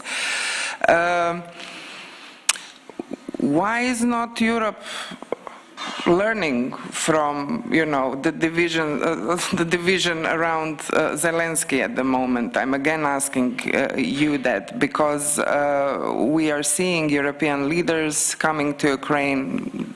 Zelensky is putting the medals on them for their merit concerning the war. But Europe is still far, far away on reaching out to the rest of the world and fighting for itself in this war. For me, to build resilience against disinformation or against propaganda is absolutely contradicting things. First of all, you actually need to prepare a system well before crisis started, despite of nature of this crisis. Is this war, economic or epidemic disaster? And we need to have a system set up before with all structural laboratory, methodology, messages and audiences to prepare and test in advance everything. For example, in Sweden, they published a special brochure on how to behave in different types of crisis, and this brochure was handed out to citizens and made this information available to all. And especially this brochure was a model for similar Ukrainian brochure even before war started. And today, we are talking a lot about digital platform and about digital technology. But we need to realize that the presence of internet and digital platform is not granted in times of crisis. For example, the last 2 days, my mother and my family staying in Ukraine without heat, without energy, without internet. How to communicate with millions of people that stayed without internet? How to communicate with people that stayed without mobile phone, that stayed without communication system in general? And we need to think about this in advance. And we should not be able to rely only on digital platform, building communication system and distribution signal on some information from government to civilian, because the digital platform can be switched off. There can be no internet, there can be no electricity, and we need to think how to communication with people in person, in different region, every day in a different situation, and we need to think about it now. Despite the type of crisis, it's an epidemic or economic or war. It's very, very important, and Ukrainian examples show it. For example, in occupied territory, Russia do some deep fake, as you mentioned yesterday, that President Zelensky being dead, or he calling people to surrender, and it's to spend different bad messages to people and to make them surrendering without fighting back. And it's very, very important to have a special system to communicate, to work with stakeholders on region, to work with social media. And of course, for example, it's very important to organize a good cooperation with social media. Sometimes we criticize social media for different things, but to be honest, it's very important to cooperate with social media because they have a channel of people. They understand what is good communication and what is bad communication. For example, Stop Fake started cooperate with Facebook companies last 2 years, and we analyze database Facebook, Ukrainian segment Facebook, and it's helped us to understand the main actors of disinformation in Ukraine. It's helped us to understand the ecosystem of this line. It's very important, and we started to do it before the war started for 2 years. And it's very, very important to think about communication system during the crisis, before the crisis started. It's very important. So we're basically in the permanent crisis, so we need to start now. I want to ask you, said one important thing, which is also a buzzword today in Europe, sometimes completely without the meaning, in my opinion, and this is media literacy, and in that kind, building resilience. Who will teach those kids? Because what Tim said, it's not like a nice picture, so who will do that in schools? Because kids really, okay, they can or cannot be on social media, but they go to school, so who will teach those kids to be resilience and have this, understanding of the context? It's a good question because we actually cooperate with Ministry of Education. I mean, Stop Fake cooperate with Ministry of Education, and we create some educational program of media literacy, but it's not only our experience. Today in Ukraine, there is a big media literacy program that including different stakeholders and NGO, universities, schools that created a program of media literacy program for different targets audience. It's children's parents and other target audience. It's really very important. It's one maybe of the most important segment of this structure. I know that we are not boring, but I know that you cannot see it for that long. We are the same people as you are, but we are here sitting for you, so bear with us. Just take coffee and come back on your seats. I'm asking you again, second round, hands up. Anyone? Please. 1, 2. Do we have microphones or is... Okay, just please wait.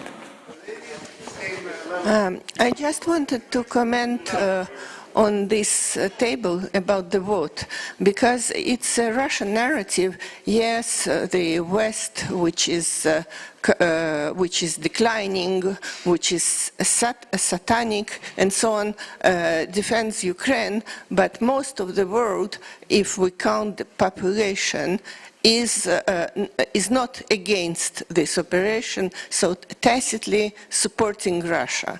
I think it is an absolutely false talk, because I think we should rather congratulate ourselves that so many countries, including African and South American countries, voted in favor of this resolution, and this talk about half of the world population, of course, India plus China make it, but there is it is not mechanic, because let's say in India, I think most of people are rather indifferent.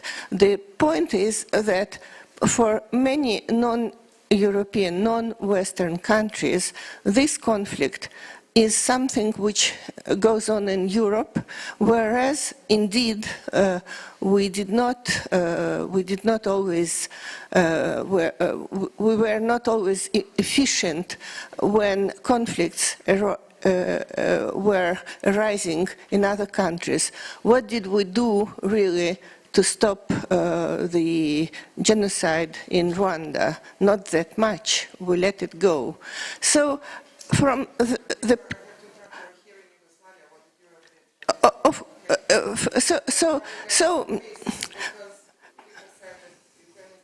war after Second World War on Ukrainian territory, on European territory. Yeah, so important. I think for most countries in the world, this is a European conflict, and they have simply other occupations, other problems. It is not that they are necessarily pro-Russian.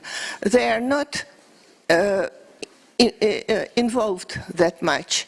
And I think the result, even if you count 35 abstention, okay, about 10 countries which didn't take part in the vote, okay, 5 who voted against.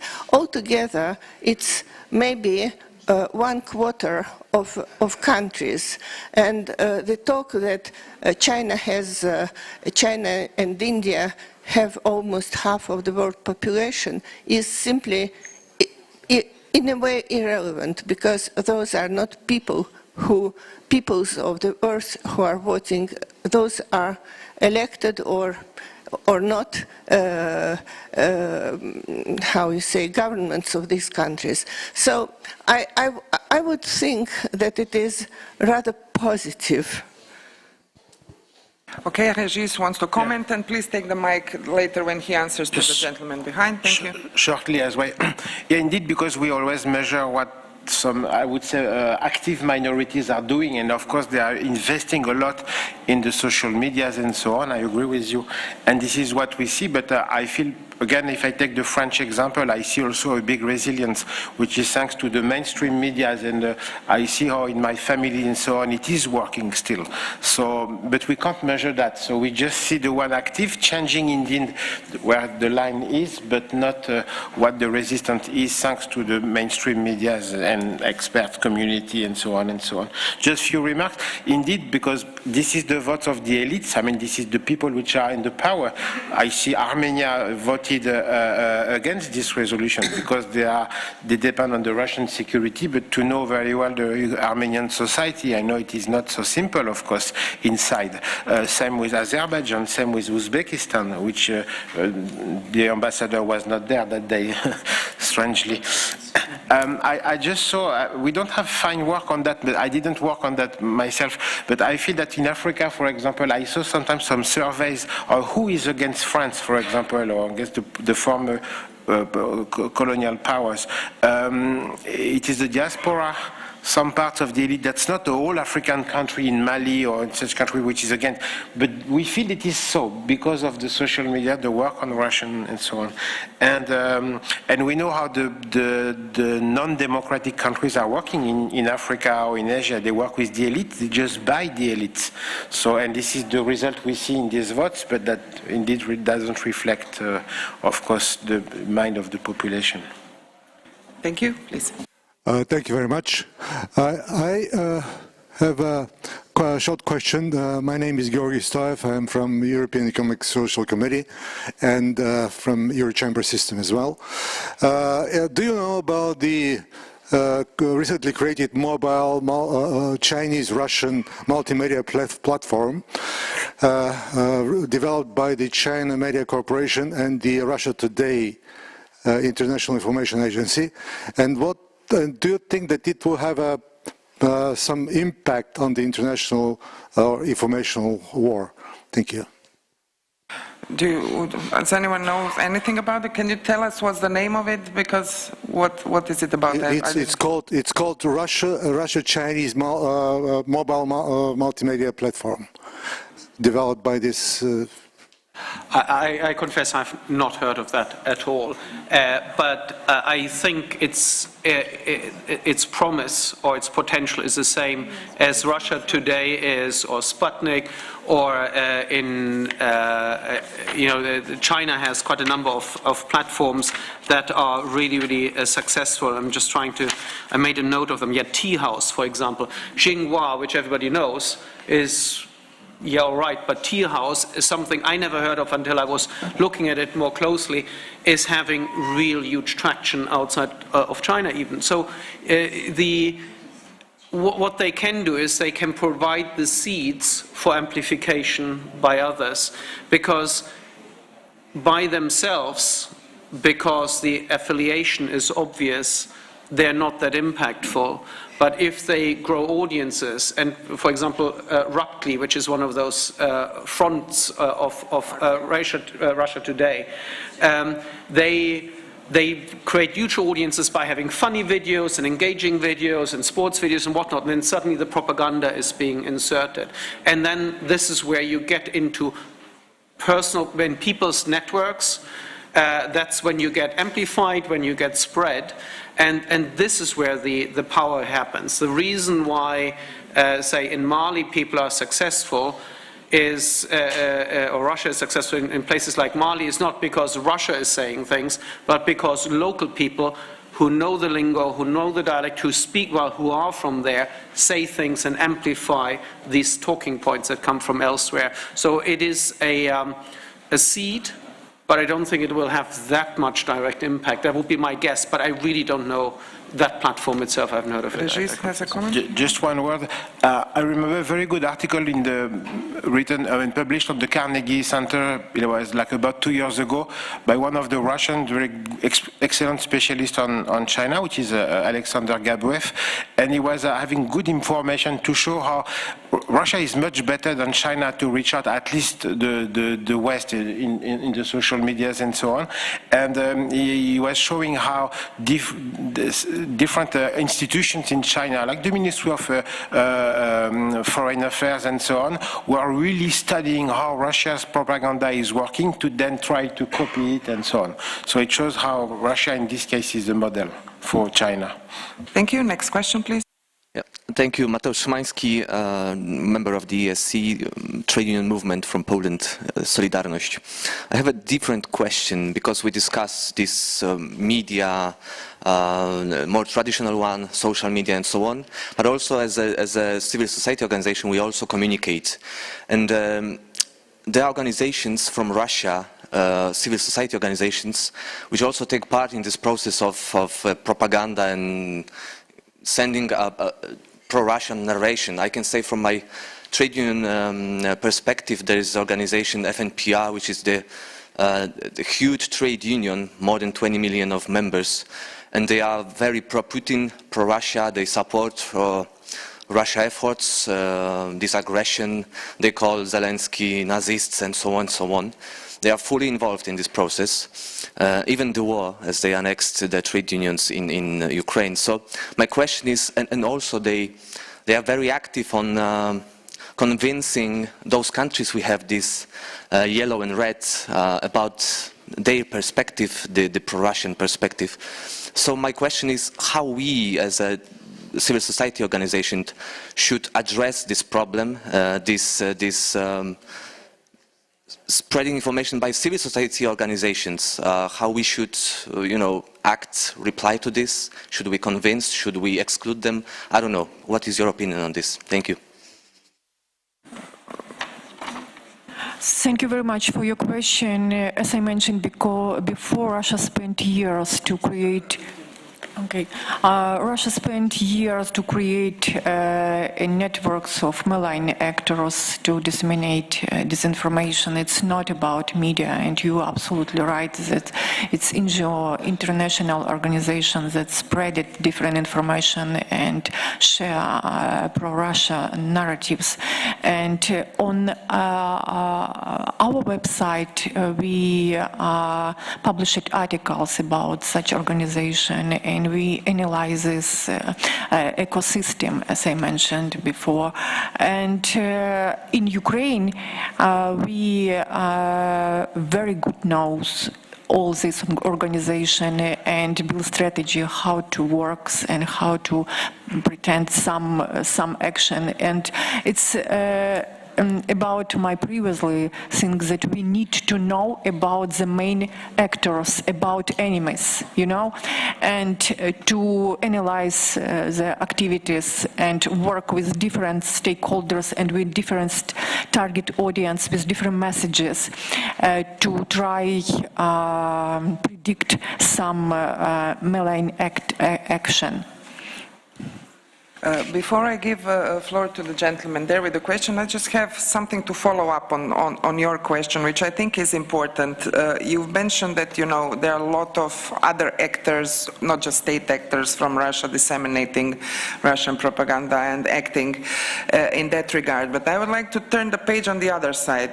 First, we have loads of anti-Putinists who are outside of Russia in Europe. Media, I know, my friends from Medusa, also NGOs that were banned before under foreign agents law till today. So how do we engage them and maybe make some kind of, task force or something? Because we remember Syrian war, we had millions of people passing through Europe. No one knows where these people anymore, and Assad is still in power.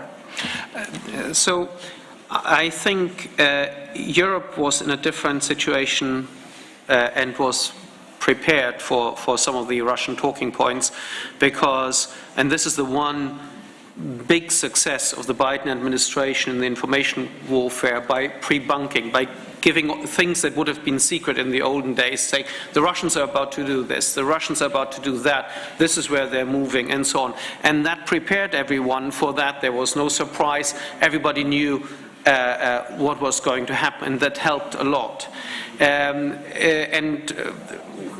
we know we have an analog for this situation, which was the COVID pandemic, where there was a lot of anti-vax propaganda by people, a lot of it coming out of Russia or supported by Russia, and people looked at what works to fight anti-vax propaganda. And the one thing that seems to work best is when people directly around us speak up, when they say, no, this is wrong, what's really happening is that. Even better if they speak up before they're being challenged, before the false narrative is out. Yeah, I was protected because I had the vaccine. This is what's really happening. This is the situation. I'm a nurse. This is the situation on our COVID ward and so on. That seemed to be very successful. But the problem that we have is that worked in Europe, because, you know, it's either in English, or you had German or French politicians speaking and saying the same thing. You had Johnson speaking and so on, or you had Zelensky speaking. But who are these pre-bunkers who, with that authority, say the same thing in Bengali or Kiswahili or Hindi, or with the local dialect, with the local lingo in Latin America, in Argentina, in Brazil, or in Mexico? And these are the people that are missing in our civil society response, because it has to be genuine. Facebook recently, I think it was Facebook, closed down 2 or 3 networks that were spreading disinformation, but pro-Western, pro-Ukrainian disinformation. Yeah, I don't think it really works. I think we shouldn't do it because it's ultimately against our values. But then the question is, you know, how do you get that authentic support? That is the big thing. How you know, we need to have people there who wittily do this. And while you say, you know, organizing them, I think on Twitter, for example, one of the most successful tools, certainly in English Twitter, against Russian disinformation and Russian trolls was NAFO. I don't know whether any of you have seen this, but these are people who organize themselves. They have cartoon dogs in their images, and when somebody says something outrageously wrong, they just pile in, ridicule it, counter it. And it's grown completely organically, and this is why it was so powerful. It is that organic growth of correcting disinformation that is powerful. You know, we can have as many NGOs or government-sponsored entities to do this, and as I said, they're important. You know, these fact-checkers are important. But do they have that impact like NAFO has? Probably not. I love your expression, cyberzone. We have another question there. Richardas Garuolis, trade union Solidarumas of Lithuania, and I would ask what you spoke recently. Yes, in Lithuania we have the same problem. Some persons who criticize Kremlin sometimes getting banned because Russian trolls are able to do effect on ethic politics of Facebook. And what the European Commission is going to do to, of course, Facebook is belongs to USA company, but what to do to control this ethic politics?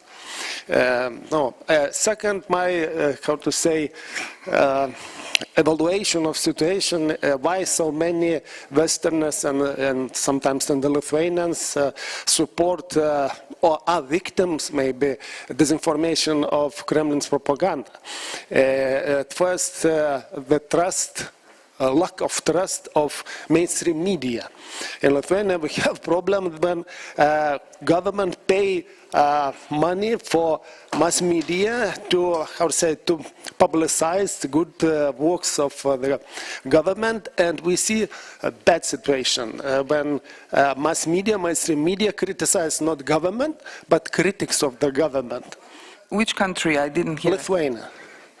Yeah, and of course people don't trust mass media, and the confidence of Lithuanian mass media now is on a record low level, historical low level. And of course, many people try to find through in mass media, on social media and YouTubers. And very easy become victims of Kremlin propaganda.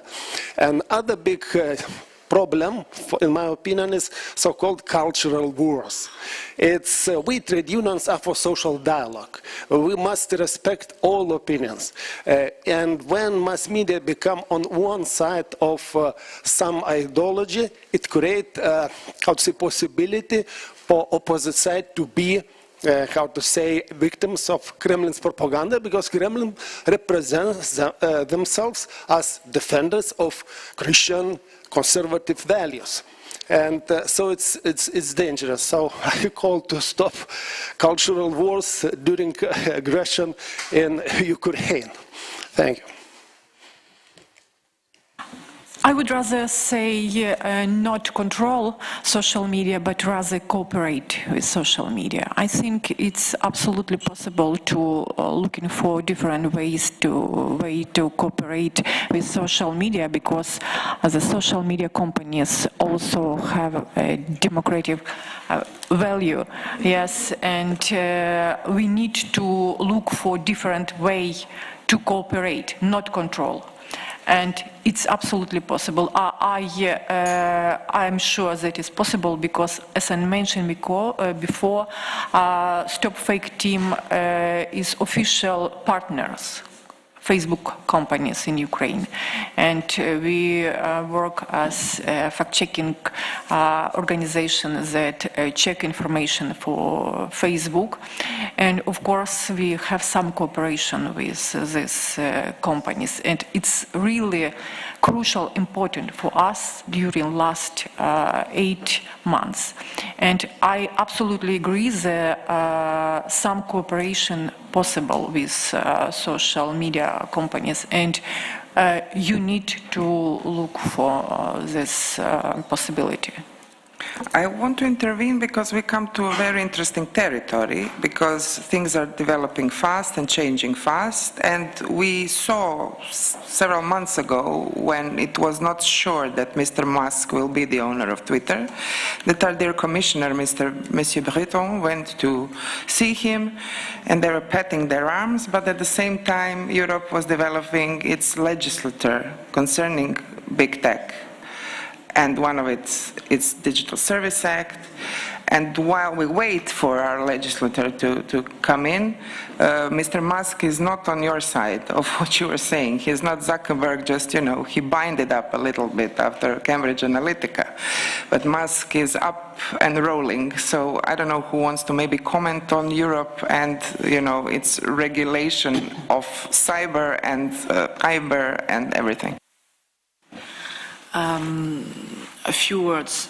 Of course, Europe try to make a legislation, and one thing which is very interesting, that for many things, Europe has to use the economical side, like protection of customers, in order to protect the information area, because they are explaining that more or less, as a customer of social networks or anything, you have the right, you have the full right to be informed on how it works and where, and it's, in line with the regulation on privacy and on privacy data. So it's what they are doing, but they also are fighting with private society, which aim at the end, it's not obviously to make information, but to get a lot of attention about people. So we are always trying to do the best, in accordance with European values. And sometimes, it makes the world harder, but I think it is the best way to do it. And maybe to rebound on Mr. Musk's point, something I don't know if lots of you have seen that, but you know that we can be like accredited account for 8 euros, and some accounts have been said like truthful, because, and unfortunately it has been showed that this, it was something like 20 accounts, were in fact fake accounts with deep fake pictures of it, but they have been just related and, stampled like trustable. So there is a huge work to do with that. And of course, Twitter is a main subject. Many people are trying to get other options like Mastodon or things like that in order to go and to still have this kind of community. And as we see, it's a very complicated topic. That is something. Maybe just a few words, because there is something that still exists since 2014, but many of us just know that recently. It's the OSINT, Open Source Intelligence Community and Research. And I think this is something very interesting, because when you are dealing with people who are making OSINT, basically they are checking video or pictures. They had to use open source tools, so things that we all can use, and they had to explain how they find that it was truth or not. And this transparency and this capacity of reproducibility is very important in order to enhance trust. Because basically what they are saying, say, okay, you had to learn some digital tools and, of course, they gain some digital skills, but you can do the same. So first, it increases the trust because they are showing how they are doing. And secondly, it is very interesting because it helps training people. Because if you are a bit curious, okay, you can do that by yourself. So, as you say, that increase because it is people that I can reckon myself in them because I can do the same. And I can check.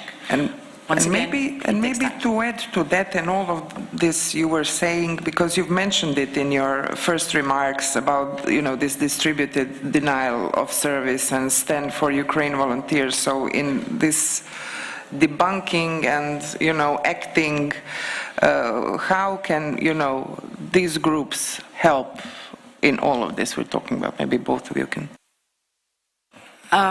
Different things have been done. So, of course, making kind of DDoS on websites who are spreading propaganda or disinformation or misinformation, that have been done. But we also had other operations like taking the control on some platform, like one Russian one who is more or less the Russian Netflix, let's say, in order to show what was the reality on the Ukrainian ground to Russian people. So sometimes this kind of thing that meant. Of course, the point is the legality of these actions, and that could be a very big issue even for the IT community, because when you are at war, if you are a soldier, you're covered, on a legal point of view, by the law in dealing with war. If you are only a volunteer and if you are leading actions that could be estimate like war action, even in the cyberspace, at no, there is not a lot of the law is not evaluating as quickly as technology and as quickly as Ukraine have done. So we had something like, on this precious time, jurists are working on it, still are working on it. That's why mostly they are using like DDoS on services for the IT army, not a lot of I can leak and not like cyber weapons because of that. And because there is also another point. When you are working with volunteers, people may be very motivated, but they don't all have a high level of digital skills. So mostly leading like DDoS, it's not very complicated to do. It's not the same like, very targeted software in order to complicate systems that need high skill, that need the time, and that was something that was really very interesting to observe. Just one sentence, as we talked earlier about social networks. Twitter, obviously, I think yesterday, closed down its Brussels office. So good luck to the EU regulators trying to speak to Twitter.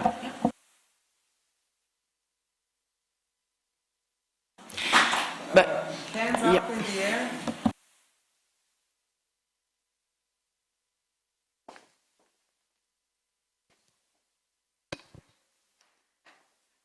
Hi, I'm Marika Jolie. I was on the panel yesterday.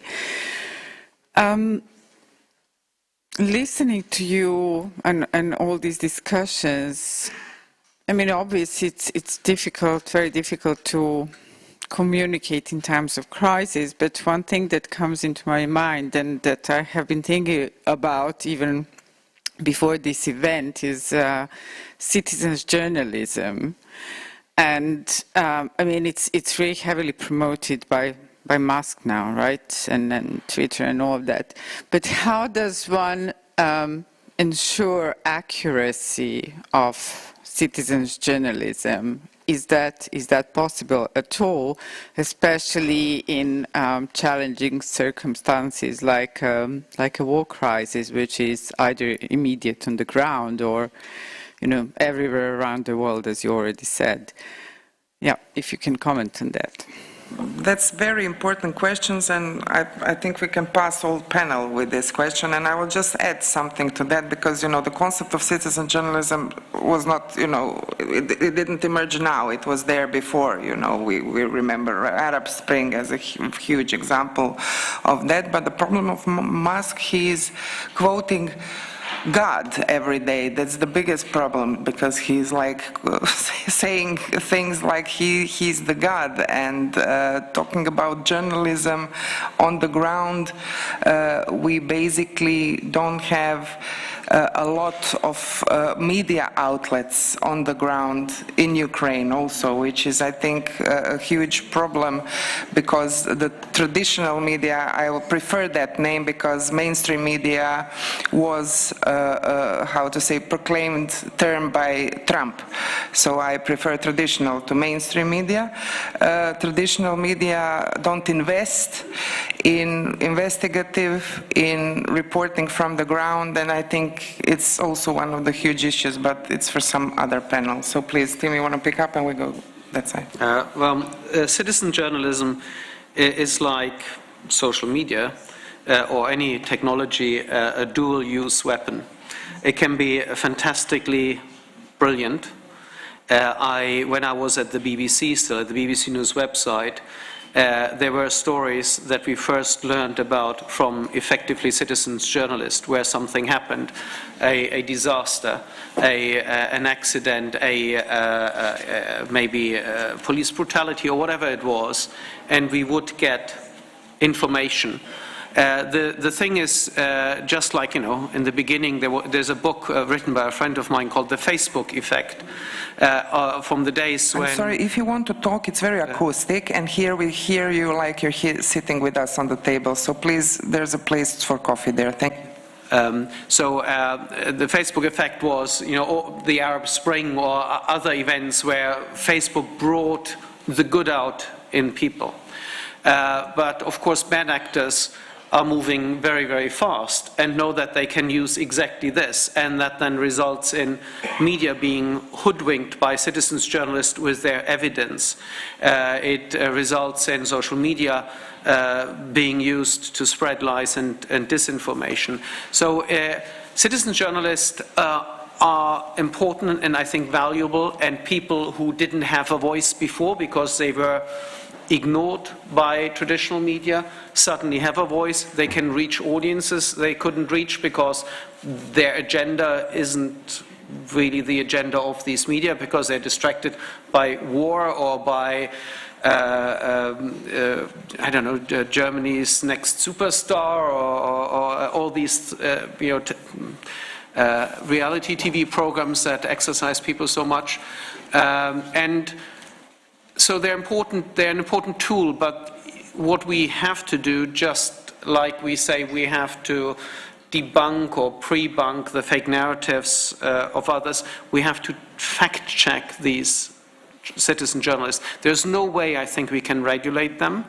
The attempt to regulate them is usually be done by authoritarian regimes who want to use legislation like that, this regulation, to stop any criticism of their own country, of their own government, and therefore all we need to do is equip our citizens with the ability to spot these fakes. And when we talk about citizen journalists, they're, say in Ukraine, whether it's the OSINT community or others, they're the same, War Gonzo or Ryback or others who are on the Russian side, who are telling outrageous stories about what's allegedly happening on the front line, and they're citizens journalists, so who is, well, in a way, Citizen is... yeah, it's a broad term, you know, so it is a very difficult space. I think we just have to apply the same common sense and media awareness, I think we said, as we apply to anything else. My answer is educate. Before even the war started, we conducted training for citizen journalism. It was a lot of trainings and workshops, and even workshop for TikTokers, TikTok influencers. It was really difficult, strange and difficult experience for me, but we did it.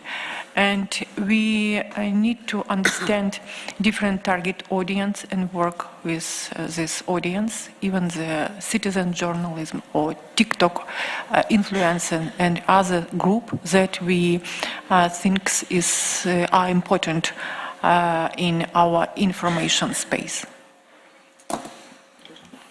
I don't have much to say. I have just a few remarks. Somehow we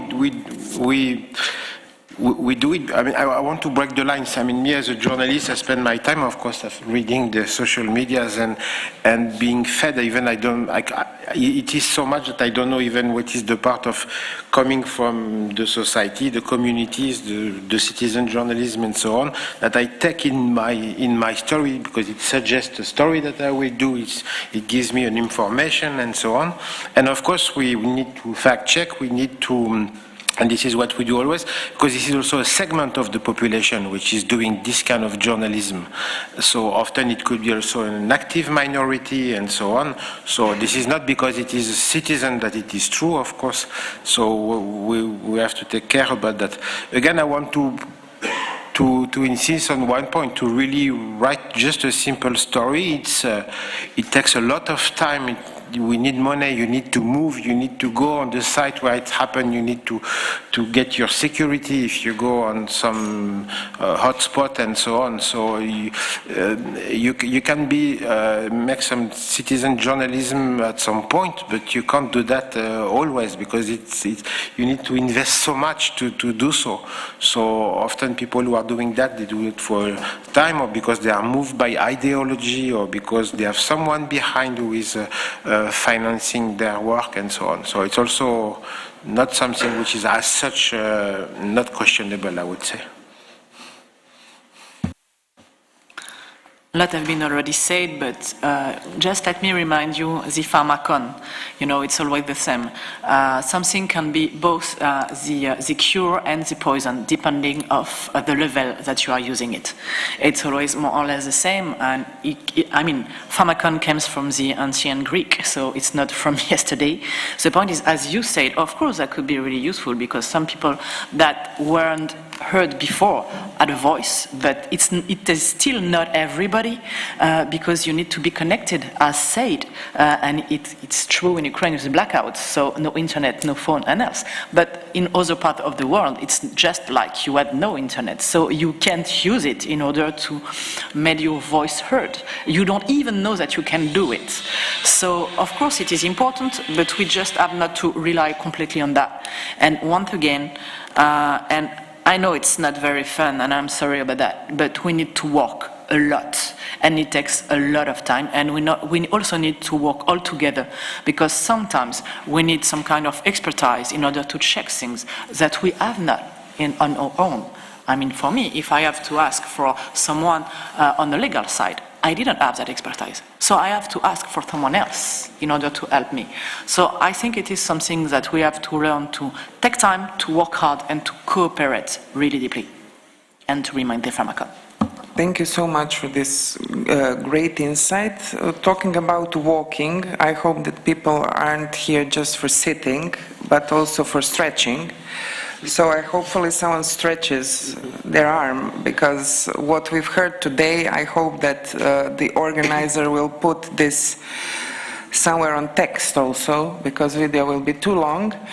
But I think you have fantastic insights from all of the panelists, and really important, and some of the things I think were not said before anywhere else. So thank you for being authentic and innovative. So any more stretching hands? Merci.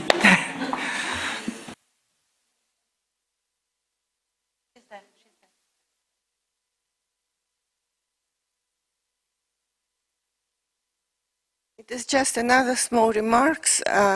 I saw these last times that there is a new source of influencing, together with some disinformation, through the reactions to different media. For instance, you open Zen, which is the new name of Yandex, which is a kind of a Russian Google, except that it is absolutely oriented, if one may say so. And so you see, just news, and you see Putin went ta-ta-ta, and then you see Figaro readers condemn such and such thing.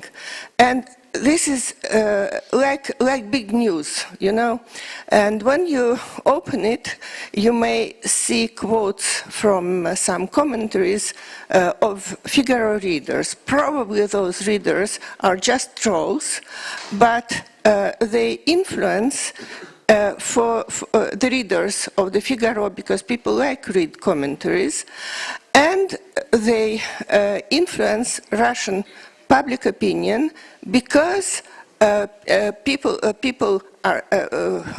understand that in the West, of course, there are rotten elites, but there are also some honest people who protest.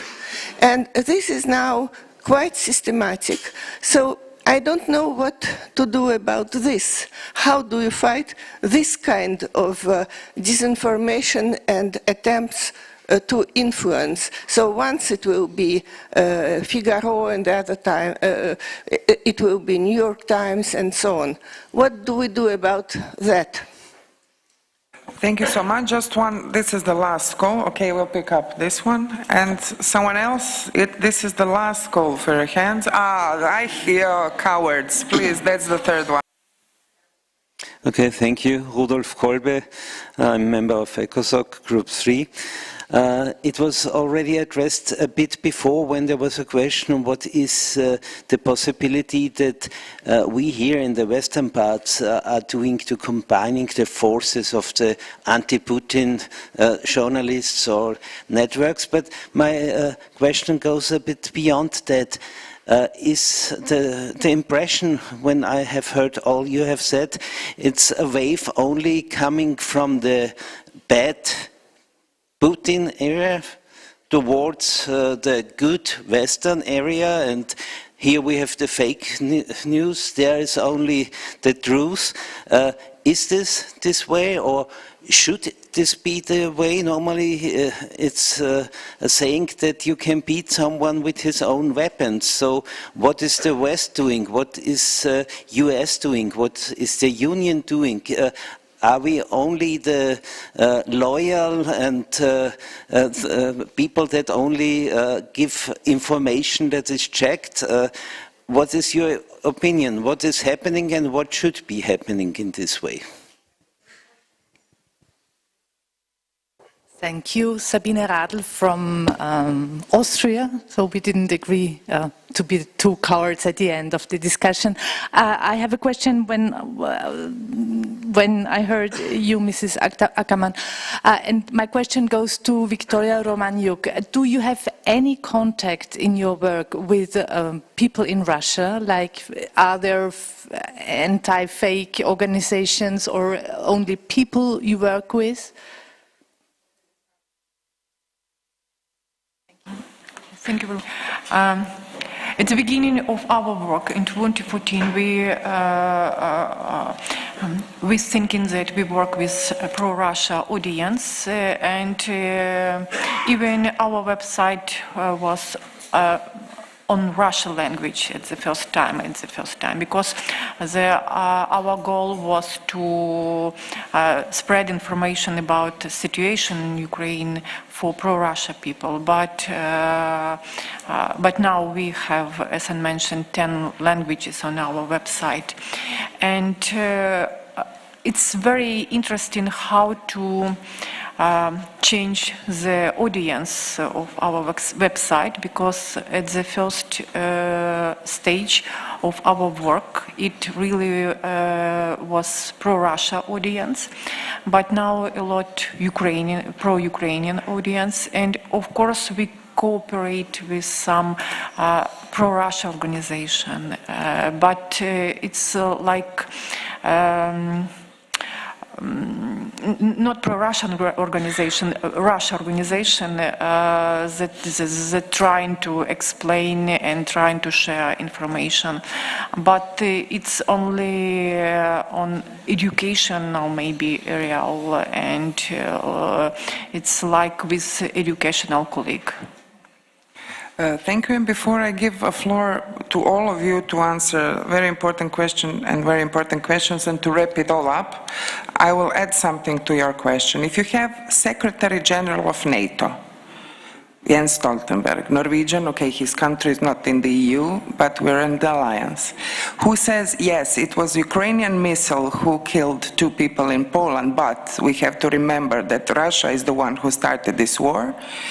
With that sentence, you can dismantle the ICTY, the International Criminal Court for former Yugoslavia, because every act needs to have its accountability in the law. So that is also an issue we need to think about after this. What is rule of law for us and where is it applied? So please, the floor is yours. You can answer both questions and wrap the session up. Somehow I can try to answer to both of your questions together because it fits. We forget about it, but if you read our medias in Europe, we are full of critics of our government, our own medias about everything. So we have the pluralism.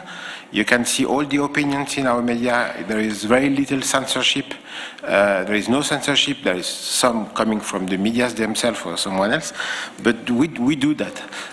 So of course today we're focused more on that, but I don't know, we speak about Zelensky, and Ivana was just mentioning Poland. I mean, there was, for example, in France, there was full of a lot of critics towards Zelensky when he said a bit hastily that it was a Russian missile. So everybody was criticizing Zelensky, that he was losing the credibility because of what he said and so on. And me personally, if I speak about my own practice, and I think I'm like most of the journalists, I try to always put in my stories the both opinions. When I was going to Russia before the COVID, now it's more difficult. I was only meeting, for example, or mostly meeting people from Putin circles.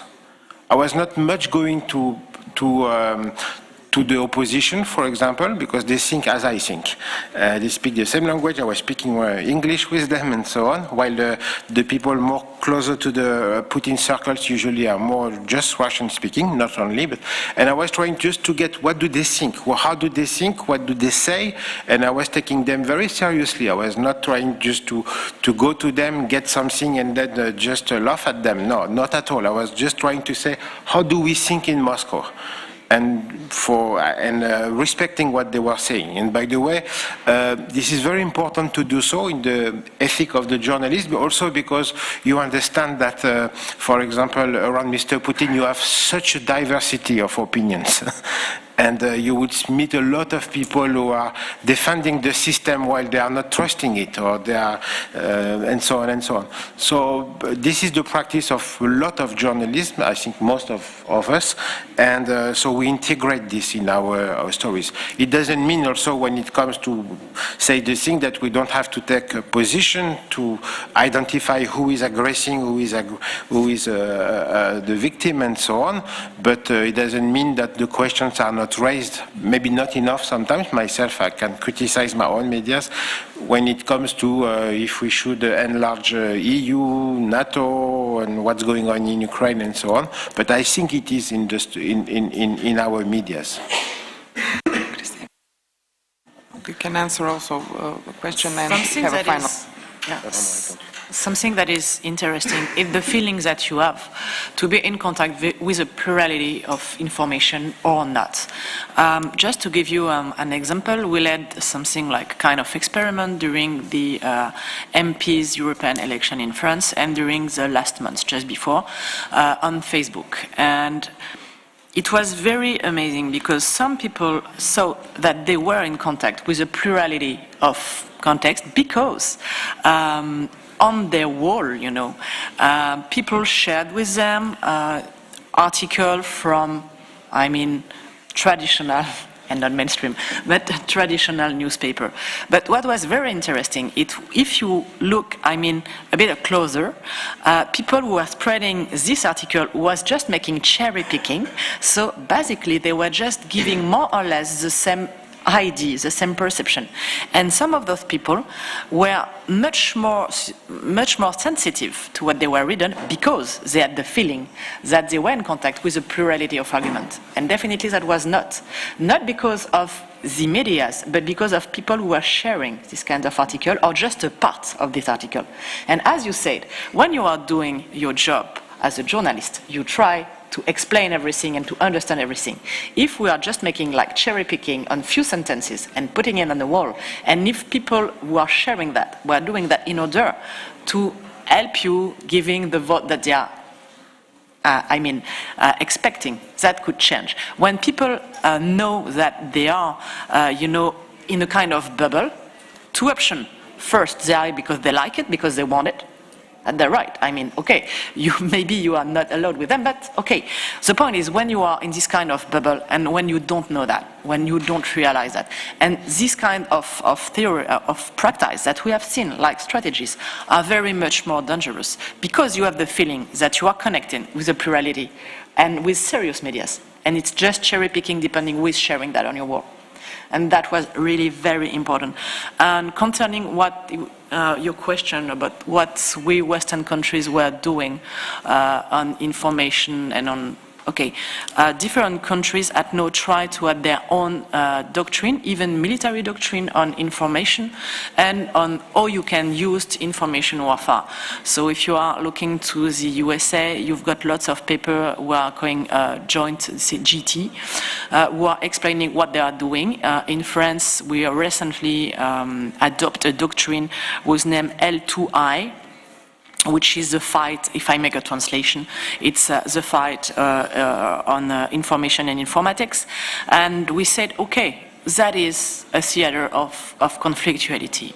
It is a way that we are going to fight with. But the Western countries put, like in bold letters in the very beginning of all these doctrines, the ethical approach, meaning that they will never use this kind of way to deal with information on their own population in order to send some turmoil in different countries, not without a war. So there is a very, very strong ethical framework on it. And basically they had to deal with that because situation is changing, is moving and is evolving. So I don't know if I answered plenty your question, but... Thank you so much. Tim, please. And this is, of course, the moment at which whataboutism kicks in, because then they say, which ethical framework, look what you did in, and then comes every single Western war of the past 3-4 decades, and it will, it will be misused, whatever we say, it will be misrepresented. I think what we see here is people operate in a mindset that's known as confirmation bias. If they only want to read and see the information that confirms what they are thinking anyway. It's not even that they're in an echo chamber, but even if they read Le Figaro, Süddeutsche Zeitung, or The Guardian, they pick the bits that they confirm their view. That's also why very often people retweet something before they're reading the underlying article, so they retweet that biased quote or that cherry-picked information. And that's just how people are. Most people have such a splintered media consumption habit. We don't sit down and read a newspaper anymore. We don't sit down to watch the evening news anymore. We consume snippets from lots of different sources. And that, in a way, is, while it is in a way a strength because we have now much more knowledge at our disposal, is also, of course, the weakness of the Western system. There was a time when the whole nation would come together and watch that one evening news program. The Tagesschau in Germany, the 10 o'clock news in the UK, or similar programs in any other country, Zeitenbild or whatever it is. Yeah, that has stopped. Media consumption has been so fragmented, has so splintered. There is no national news identity and knowledge and fact identity anymore. And while that has commendably given rise to people who suddenly find themselves represented because they were ignored minorities, they had ignored issues. So this is all great. It also is the Achilles heel of Western democracy, because then you don't get one truth or one narrative that the nation rally around, unless it's that ultra crisis, that existential crisis. But you get a multitude of narratives, and you get doubt. And as soon as you have a society that is in doubt, it's a society that is weak. And I'm not 100% sure how we can fix it. Just one sentence. It was just to do some philosophy again. Now, just to maybe to underline how the moment is important, I think about this book of Benedict Anderson, Imagine Communities, because he's thinking about the modern moment when the nations appears. Before, our states were not nations. Now, since let's say 2 centuries, this is nations. And one of the things he says that maybe what makes this community a nation, with often but not always one common language, is the media. So the media, the newspapers, when they appeared, when they started to be print and widely spread, were maybe one of the factors which create our communities. So now, as Tim was just underlying, we read a lot of news, sometimes in many languages. So our daily community is not anymore in one language. It's me, I will read some Russian, some French, some English, and with the automatic translation, I can read every language almost of the world. So it changed the community. So it shows also how it can shape the new communities, and this is what we are living. It is exciting and frightening. And we can also include AIs and whatever. And I'll give the last point to Victoria. There are people here from the non-governmental actors in Europe, so business, NGOs, syndicates. So what will be your message to their respective communities on, why building this info resilience is important? It's very important to create some networking and to do different things in strategic communication sector, in educational, and collaborate with media and social media as well. For example, in Ukraine, NGO is really very strong power now, and we cooperate with a lot of organizations that work in media sphere, in education now sphere, and it's a real very great and strong power. And I think it's maybe one of the reasons that why we win. And I absolutely agree that this experience can be shared.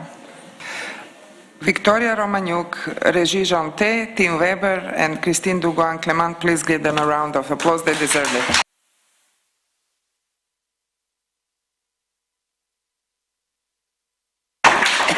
We have some presents, and while the presents are being distributed, I have some technical information, so please bear with me. For all of those who have a plane that leaves after 5 p.m., it's completely okay to leave at 3 p.m. You will make it. That's the message from the organizer, so don't blame me if something happens. And please stay. On the last panel, we have now lunch for the next hour. Energy, revolution, war, climate, Green Deal. Huge importance. I know the moderator, super great guy, so stay with them. Thank you.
Take your seats. We will start last session.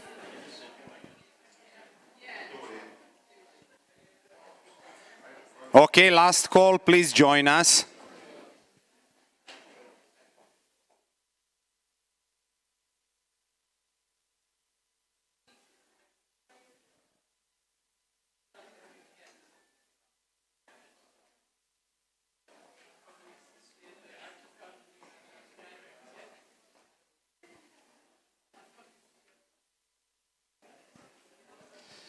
Okay, good afternoon and thank you very much for joining us again. People say that two most difficult shifts in events like this is after lunch or last session at all. So we have double trouble now, but we will be loud, and I hope that we will bring you to this topic and to this discussion.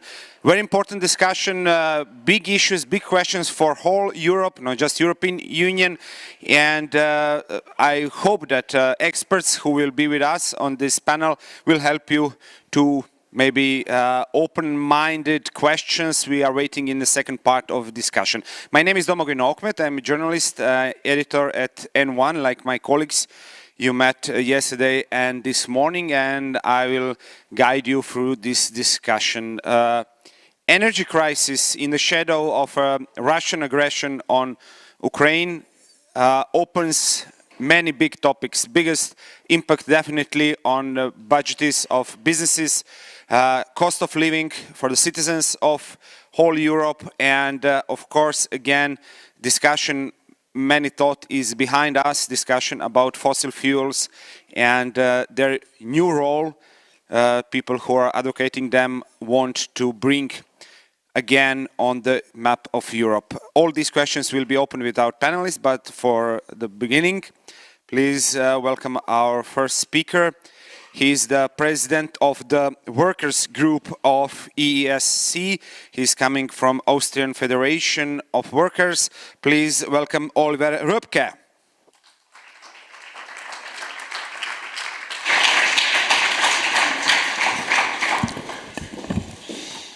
Yes.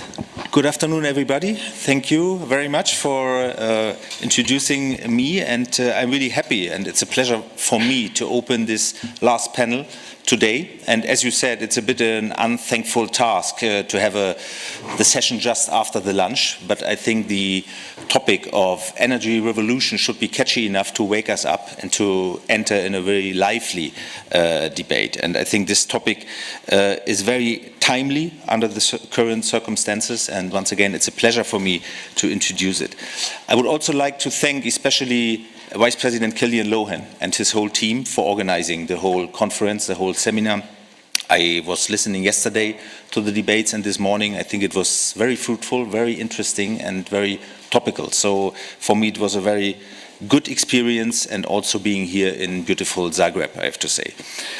So, ladies and gentlemen, dear colleagues, I think against the background of the aggression of Russia against the Ukraine, it is hard to overstate the importance of energy in society, but also of energy for our industry. But we all know that our growth comes with a cost. There is the issue of greenhouse gases, especially CO2 being the most famous among them, triggering climate change at a pace that we will not be able to adapt to. I do not believe it is necessary to review the threat of human-made climate change here. It looks unlikely that we will do enough at the moment to prevent it properly. And I think just recently the results of the COP27 last week, despite some very good results and positive signs, such as the Loss and Damage Fund and also the recognition of social dialogue, I would say the overall results are quite disappointing. So it shows that we have to speed up our efforts towards a green and social transition. The Russian aggression against Ukraine forces us to either slide back to coal, which still plays a significant role in the EU, or double down on renewable deployment. And the European Green Deal and the Repower EU initiative aim in this direction. So the war has also reminded us of the problems of relying on very few suppliers for resources. We must keep this in mind when deploying renewables too. Solar panels, batteries and turbines need a great deal of metals such as lithium, cobalt and rare earth elements. For these, the top 3 producing nations control well over 3/4 of global output. China accounts for 60% of rare earth production and refines well over 90% of them. Together with our almost complete dependency on imports for microchips and other industrial parts, this makes our economies extremely vulnerable. So, ladies and gentlemen, the goals of the Green Deal were not easy before the war, but are more under pressure since then. Electricity markets in Europe have proven dysfunctional under a crisis situation, and a deep reform is needed. A few companies are making a fortune on the backs of European consumers, workers, but also industries. Before the crisis, already an estimated 50 million households in the EU lived in energy poverty. And I'm convinced that the emerging cost of living crisis is one of the major challenges for member states, but also a litmus test for Europe, a litmus test if Europe is able to take together decisive action at European level.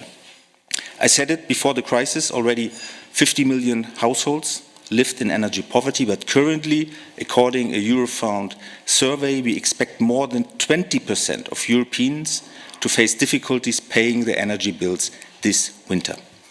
So making the Green Deal also a social deal, making the green transition a fair transition is not a complementary issue, but it is a central one. It is key. If people cannot pay their bills, they are unlikely to support measures about climate change. And very recently, just a few days ago, I think another challenge emerged in this respect. Workers and industry face now a double hammer blow from the US, with on one side much higher energy prices than in the US, mainly due to the war against the Ukraine, but on another, $369 billion in subsidies to green industries under the US Inflation Reduction Act. And these subsidies and tax breaks threaten investments in Europe in green transitions and in green industries, and therefore also the future of our industry. So Europe has to take decisive reaction immediately.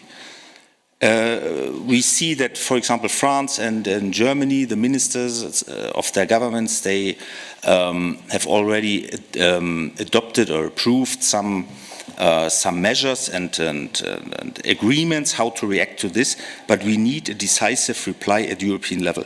This is really has to be done extremely quickly, otherwise we risk that companies are making already decisions on where to build their future factories, for example, for batteries, for turbines. And if we have these subsidies in the US, we really risk that investments will be made primarily in the US and not here in our internal market. So therefore, I think it is of utmost importance to react swiftly, immediately. President von der Leyen has already mentioned the call for an EU sovereignty fund, and I think this is absolutely urgent. So sovereignty fund and European strategic autonomy are key in this respect. We need really ambitious industrial policy with massive investments in green transition, in green industries, but also in decent jobs, especially in the regions which are the most affected by the green transition and by the energy transition. However, the absence of mention to equality and solidarity is very dangerous. Without a just transition, these efforts will fail, plain and simple. The energy poverty I mentioned before is just the tip of the iceberg. Inflation is eating people's salaries and savings. High energy costs not only hit directly industry and workers, everything else becomes more expensive too. And without decisive action, the foundations of our democracies might break apart. This is why the Workers' Group, but not only the Workers' Group, the entire European Economic and Social Committee has always asked for a social deal for just transition. So climate policies and emergency crisis measures must not overlook the just transition. Policies that are socially blind will do more harm than good. We all remember the Gilets jaunes in France, but similar developments can take place in all of our member states. So recently, people have shown a strong support for social Europe, but also for the fight against climate change. And the latest proof was the outcome of the Conference on the Future of Europe, where randomly chosen citizens clearly put the fight against climate change, but also for social Europe in the heart of their recommendations and of their demands. So we must understand that both social Europe, but also the fight against climate change are absolutely closely related. It's also necessary that all the measures are not only socially sustainable, but also involve social partners, civil society organizations in their design and implementation. And in this respect, of course, we need also a strong involvement of workers' representatives and trade unions in the member states, but also on site. Our committee, the European Economic and Social Committee, has been a leading voice in energy poverty and in achieving a just transition. And we as Workers' Group are involved specifically with the broader civil society organizations in fighting for this goal. This means, in the end, that we must take into account not just affordable consumer prices and viable alternatives, sustainable energy sources and geopolitical stability, but also social and regional cohesion. In particular, as entire regions have thousands and often hundreds of thousands of jobs linked to energy-intensive industries and coal mining and processing. Workers and trade unions must be involved, as I said before, at all stages of this Green Deal and deployed measures, ensuring the effort is shared and that no one indeed is left behind. I'm convinced that without the full support of all citizens and also working people, the green transition cannot prevail. Ladies and gentlemen, I was asked just to introduce into this topic. So I mentioned some of the points that are, from my point of view and from the point of view of the workers' group, are very urgent, but I think there are many other topics we will discuss now. So once again, thank you very much for introducing in this topic. I really look forward to this debate, and once again, thank you very much for giving me the opportunity. Thanks. Thank you, Mr. Ropke. Perfect moment to introduce you our panelists today. Let's start from Mr. Jaroslav Pietras. He is former Director General of Council of European Union. Please welcome him.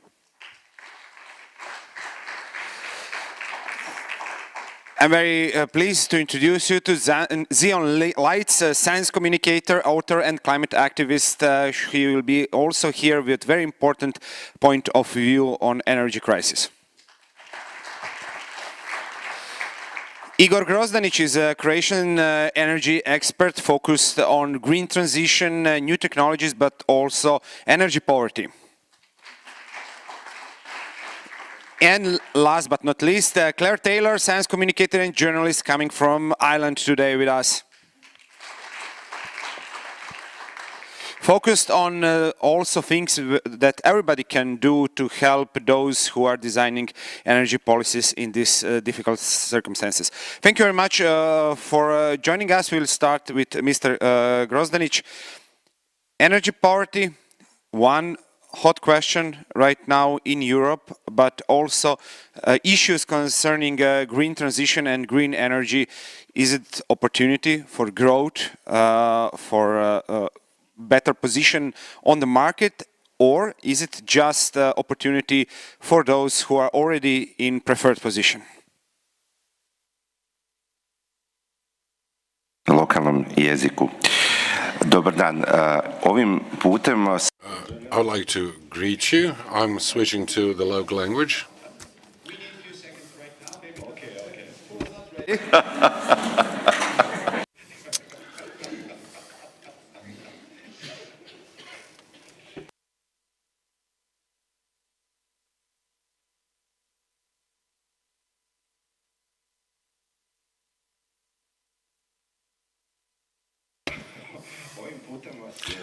I would like to greet you all on behalf of a small Croatian community which supports energy and green transition in Europe and the world.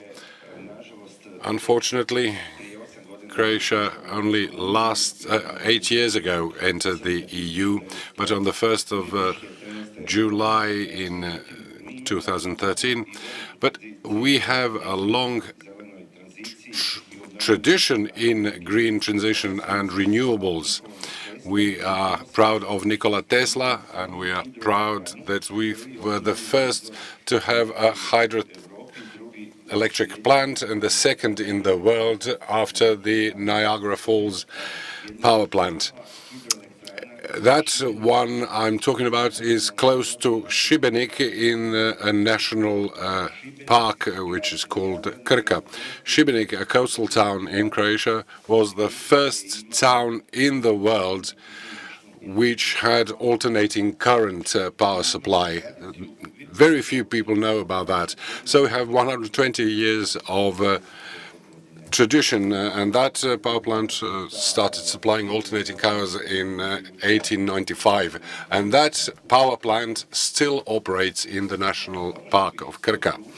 What I'd like to say is that green transition and energy transition as part of it is a huge step forward of Europe and the European Union towards low-carbon society. What is important to say in this context is that this is a paradigm shift.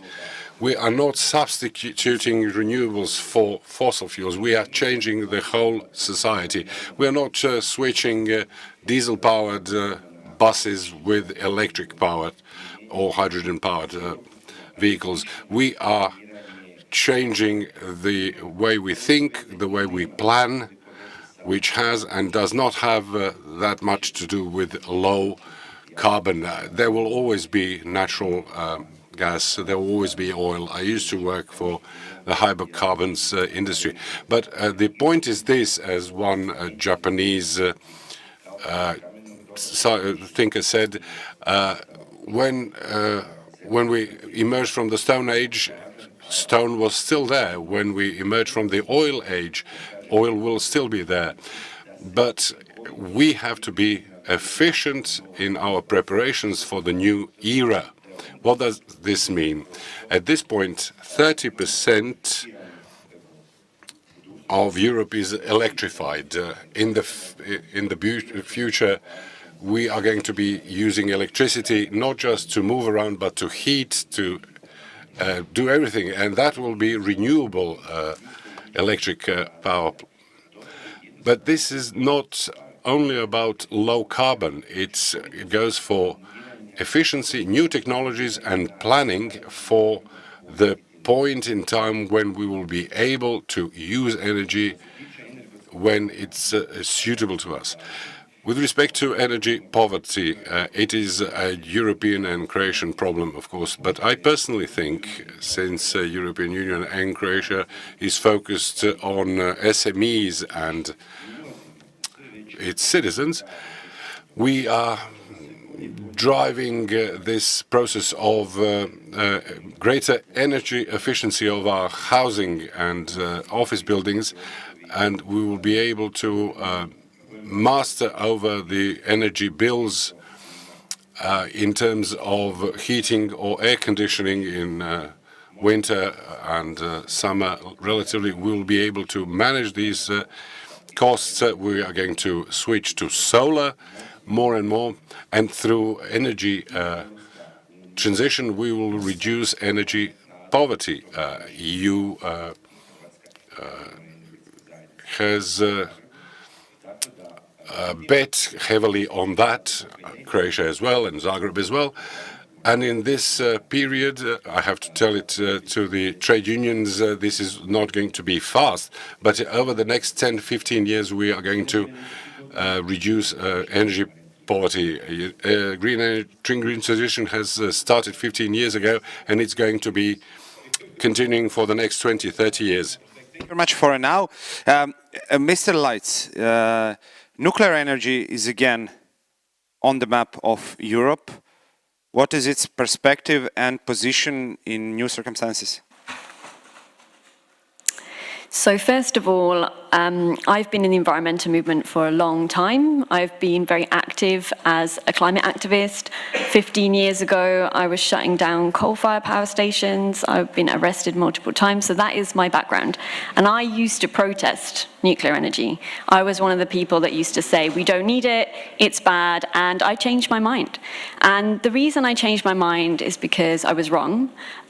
First of all, there is lots of evidence right now that shows us around the world that when they phased out nuclear power, it's been replaced too much by fossil fuels, sometimes a little bit of renewables, which is good, but too much by fossil fuels. But the main thing that I will say is that the scientific consensus is that we need nuclear energy to decarbonize. We need it to be in the energy mix. This is not just my opinion. If you look at the United Nations reports, if you look at the Intergovernmental Panel on Climate Change report, the 1.5 warming report that came out in 2018, this report tells you that climate change is serious and it's caused by humankind and that we need to resolve it. This report has 99% consensus of scientists. This is a very high number of scientists around the world, climate scientists, telling us this report is serious, take it seriously. And that same report has a chapter on mitigation. That section on mitigation by Working Group 3 says that we need nuclear energy to decarbonize along with renewables. It has 4 decarbonization pathways, and all 4 pathways include a substantial amount of nuclear that the world is currently not meeting. The world currently has about 16% clean energy mix, only 4% of that is from nuclear. So it's not just about my opinion, it's about what the science says. We talk about following the science, we need to make sure that we are thorough and consistent in doing that. And the reason I'm now here talking about nuclear energy is because I fear that I did damage in helping to shut nuclear down over the years, and that we now need to undo some of that damage in order to actually decarbonize and to phase out fossil fuels. Thank you for now. Ms. Taylor, you're focused in your work, also as a co-founder of Global One Health Community, on questions of reducing energy using, of reducing demand. How important it can be, that approach can be now in this situation? What can be done? What is done already?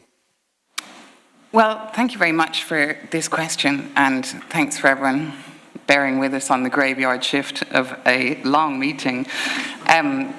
And I guess I'm not going to tell you anything new here. Yes, we can reduce demand, and in a way that question is, how long is a piece of string?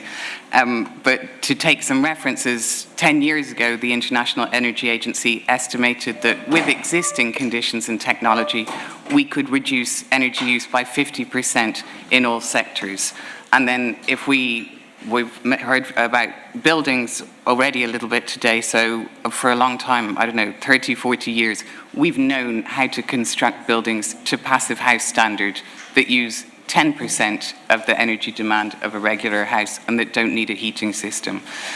And for existing buildings, deep renovation, combining renewables with efficiency is a 60 to 80% reduction is feasible.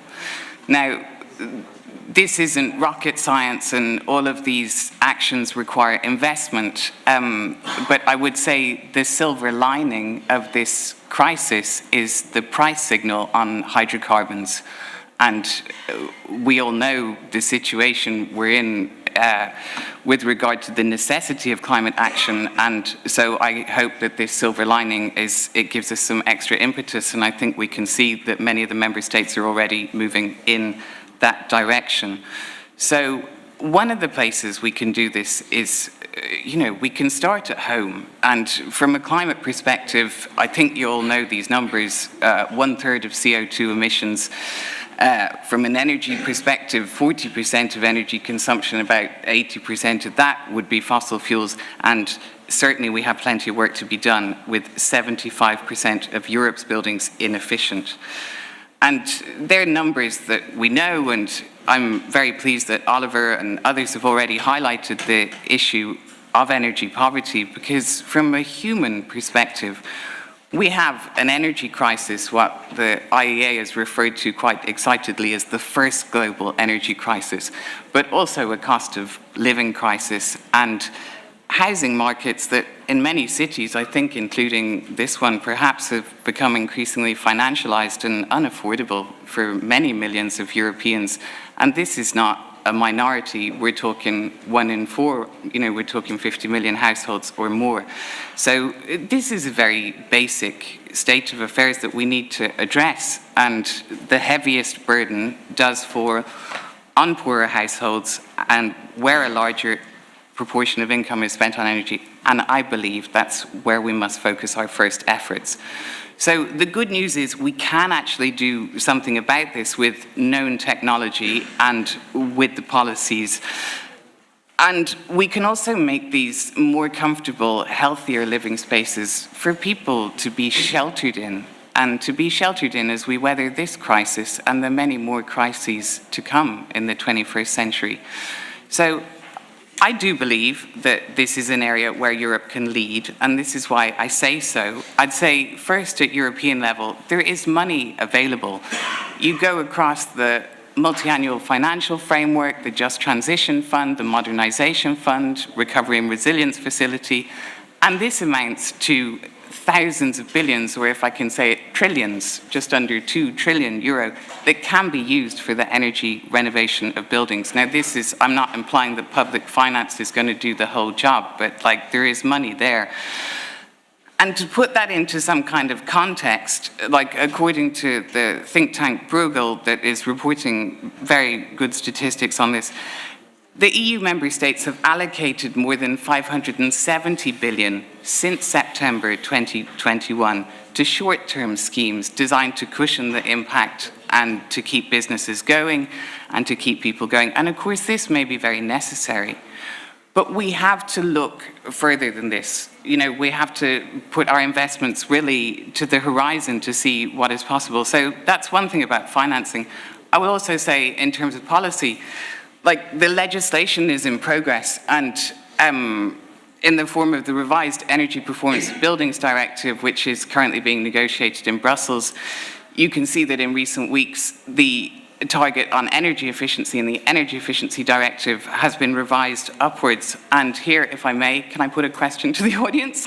Let's leave questions for the later. I just want to ask them very quickly, how many of you, I know there's people representing chambers of commerce and civil society, but how many people are aware of the EPBD or have a position on it for their members or are following any of the directives? You do. There's more than that, though. Yeah. Don't be shy. I think it's okay. I think it's okay here. Yeah. I want, Mr. Pietras was following you very carefully, I think, because when you mentioned the position of European Union, Commission, Council, leadership, etc.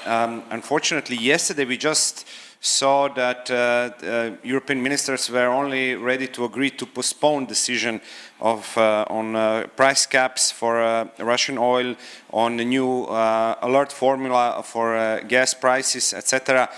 What can be done from European level? What have to be done from that level?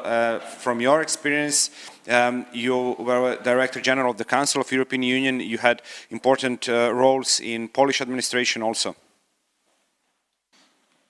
Oh, thank you very much. I mean, it's a good question, what Europe can do. But Europe can do a lot, but it has to be equipped to do that. As Mr. Oliver Röpke has said, it's a litmus test for Europe, but it's also a litmus test for member states to allow Europe, to equip Europe with instruments to deal with that. And you have mentioned the Council. The Council is 27 member states who sit together and to decide. And they have not, I would not be so dismissive that they have postponed, because they have a great number of elements, but everything depends on the price capping. But that's, it's a one small element, which is incredibly important from a public point of view. It sounds like we will prevent increase of prices by cutting the level, but in reality there are many other elements which are much more important. Because what is an underlying problem? Underlying problem is that we've got less gas and oil, and therefore supply of this is much smaller, And demand is because we've got the same cars, we've got the same houses, we've got the same installations. So you have the same elements, and you need this gas and oil. And therefore, because it's less of importation, then your prices goes up. And then what you could do, and here there's very quickly it comes that there are national competencies. It's not EU that decides about energy mix. It is in member states. EU has got a plenty of legislation in relation to energy market, to interconnections. And I think here is a very huge role that has been already played in building, in financing interconnections, in financing, for example, LNG terminals that allow importation from a different source. So diversification of supply. This type of things EU could do. But also as far as acting on energy power, it is very often competence of the member states. My question, which is a bit provocative here, is, are these high prices really very bad? Because when we want to have a green transition, de facto we are introducing carbon price, which is included in a price of energy, and the carbon price would make fossil fuels more expensive, and then will help to shift to renewable fuels. So what has happened is that aggression of Russia on Ukraine has speeded up transition to look for new renewable sources, to expand renewable sources, and also to look for energy efficiency, because it is a diminishing demand by energy efficiency and increasing supply so the question of a capping. The capping here is something which is very difficult to make because you have to affect markets. You know, I come from Poland. I was born at times where markets were ignored, and it was very difficult for people to live in such a situation. I do not believe that you could effectively control the market. What you can do is to prevent extreme situations, so to address market failures more than market as such. So we have to work, first of all, on supply of energy, including all sources of energy that are potential, which are green in a sense, or which help to decarbonize, and also to increase, to change a bit of demand. There has been a successful cutting a bit of energy, of gas prices in Spain. And this example is very often quoted, because in Spain, what they did is they decided to cap price of energy, of gas, and by that they limited increase of price of energy, electric energy. Why is that? Because when you need more electric energy, you use the most expensive even supply of energy, which was the gas. If you limit the gas price, the electrical energy prices do not go so much up. But Spain, what it's doing, is capping the price of gas for wholesale, for companies that are using for producing electrical energy, and is paying a difference because they import from outside. So they have to be paid a difference. But this is much better because all prices, all energy, electrical energy prices from all the sources is also lower. Therefore, consumers benefit. And finally, maybe just one word. There's no quick fix here. You have to wait a bit. And Europe, people are expecting that Europe do a lot. But you have to ask also your own governments whether they allow Europe to do as much as is possible. Thank you for now. Before questions and comments from audience, I would also like to hear comments on this topic from Miss Elena Mastatuono. She is the member of EESC Employers Group. She is from Czech Republic, representative of Czech Chamber of Commerce. Please. You did a lot of job in your group, and you made several papers and several opinions and reports considering energy crisis. Please. So thank you very much and good afternoon. And first of all, congratulations to the Vice President Killian Lohan and communication team. I think it's a very interesting seminar. And I apologize not being here yesterday because I had to accompany the President of the Czech Chamber of Commerce because he had a discussion with energy ministers in Brussels. And as we all heard, it's really a topical issue. I've been a rapporteur and co-rapporteur on 9 opinions of the ESC in the last 12 months. It was not a race for the opinions, but it shows how really important the energy became in the last year. And I will not bother you with all of the 9 opinions, but maybe I will try to find what was the let's say, important priority in all of these opinions of the whole committee, so not only of the group, but I was working as a rapporteur of the whole committee. But, you know, the energy market is actually based on a triangle of priorities of sustainability, affordability of prices, and security of supply.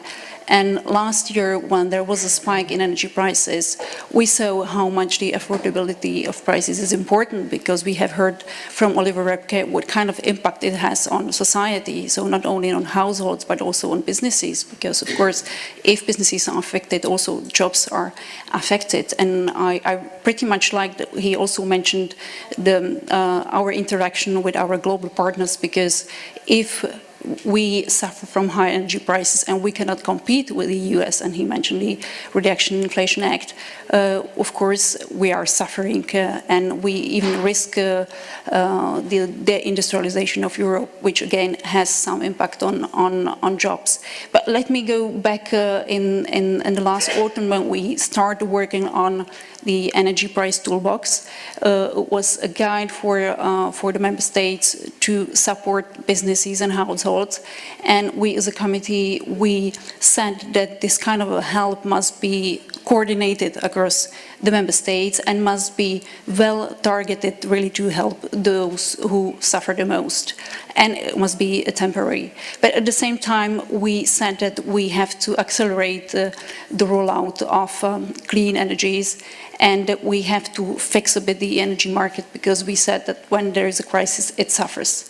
And then the second most important, of course, was Repower EU, that has been published in March, and a Repower EU plan, which was published in May by the European Commission. And we saw it was the second priority in this energy market triangle, the security of supply, because 24th of February we saw, let's say, the war in Ukraine and the impact it has on the security of supply.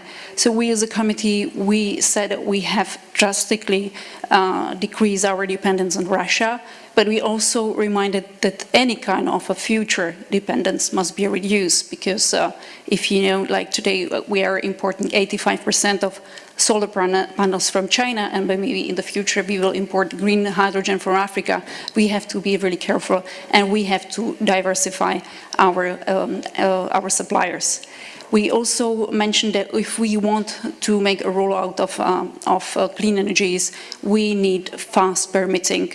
Only now in autumn we've seen a proposal from the Commission which is working on this, and it was actually on the table of ministers yesterday that they kind of agreed, but they still don't adapt it because they minded with the agreement on the cap pricing. And then a third important opinion we had, it was on energy market design, which is under discussion. We said we have really to distinguish between short-term and long-term measures.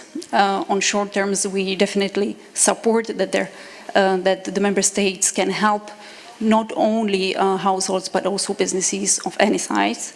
And in the long term, we said that we really need to fix the energy market design that would fit for future energy mix based mainly on clean energies. And of course, last sentence is that the committee would like to be part of the debate. Thank you. Thank you for now. Please, hands in the air if you have questions while microphone is traveling. I have one question from Ms. Taylor. Maybe I think maybe it's important to underline again. You said we have finances to invest in different projects and processes which will reduce demand on electricity. Is the capacity the weakest point in that plan? I'm asking you for perspective, for example, of Croatia. After 2 huge earthquakes, we found out, the capacity sometimes a much bigger issue than financing. Maybe we saw that during the COVID crisis also on the European level. Thank you very much for this excellent question. And yeah, having been around, this space for quite a long time, I would say the biggest gaps, there are 2 of them, I would say. One is skilled workforces, and especially for some of the people in this room, I think there is a strong need to advocate for training and better working conditions for construction workers and installers, and also to communicate the coming opportunities to their members. And the other thing is demand. Driving demand from the bottom up, from communities, local authorities maybe being key coordinators in this regard. But I think especially, one of the things that's changed a lot, I would say, in the last 10 years is that private finance wants to get in on the game. So this is it's public-private investment is really the blend that is being called for. But the banks are not in a position to drive demand, and that is something where civil society organizations can make a big difference. I hope it works. Now it works. My name is Baiba Miltovića. Good afternoon. I represent Latvian National Association for Consumer Protection. We are also a member of BIUC, which is European umbrella organization. In the same time, in this house, I'm also section president of Transport, Energy, Infrastructure and Information Society. Discussion is really interesting, and thank you for giving this inspiration. Yesterday, I participated in Dublin Citizens Energy Forum, so I'm traveling from Ireland, actually. I had doubts whether I will manage to catch up this panel, but I did. And yesterday, many stakeholders, including European Commission, including energy regulators, industry representatives and consumer representatives were there, and they were indicating, all of them, that there are big trend now in Europe regarding the household consumers. They are buying massively solar panels and installing solar panels. While they are not isolating their homes, they are not thinking about the situation in their homes. Basically, they are heating the climate with solar panels. This is reality. You mentioned EPPD directive and many other initiatives. Indeed, I can tell you the statistics is 1 to 4% of buildings that we refurbish or renovate in Europe. So this rate is very, I would say, not sufficient if we want to go or move forward regarding our Green Deal targets. And another statistics from Eurostat, Euroelectrics, sorry. If we talk about demand, we need to distinguish really natural gas or electricity. And regarding electricity, demand is not decreasing in the future. It is increasing massively. Let me just mention transport sector that is going towards electrification. And to meet increasing demand for climate objectives, we must double invest in the electricity grid to 55 billion per year and increase the budget for clean generation capacity to 75 billion per year. So we are not going in a way of decreasing, actually, we are going in a way of increasing. So we need to understand this approach, and I would like to also probably ask this very challenging question to panelists, how you think, how we can manage this increase. Thank you so much. Should I choose who will start answering, or maybe we can start from you, Mr. Grozdanic, about this maybe a lack of strategy in buying solar panels because citizens are left alone, maybe in designing their own approach to the energy crisis?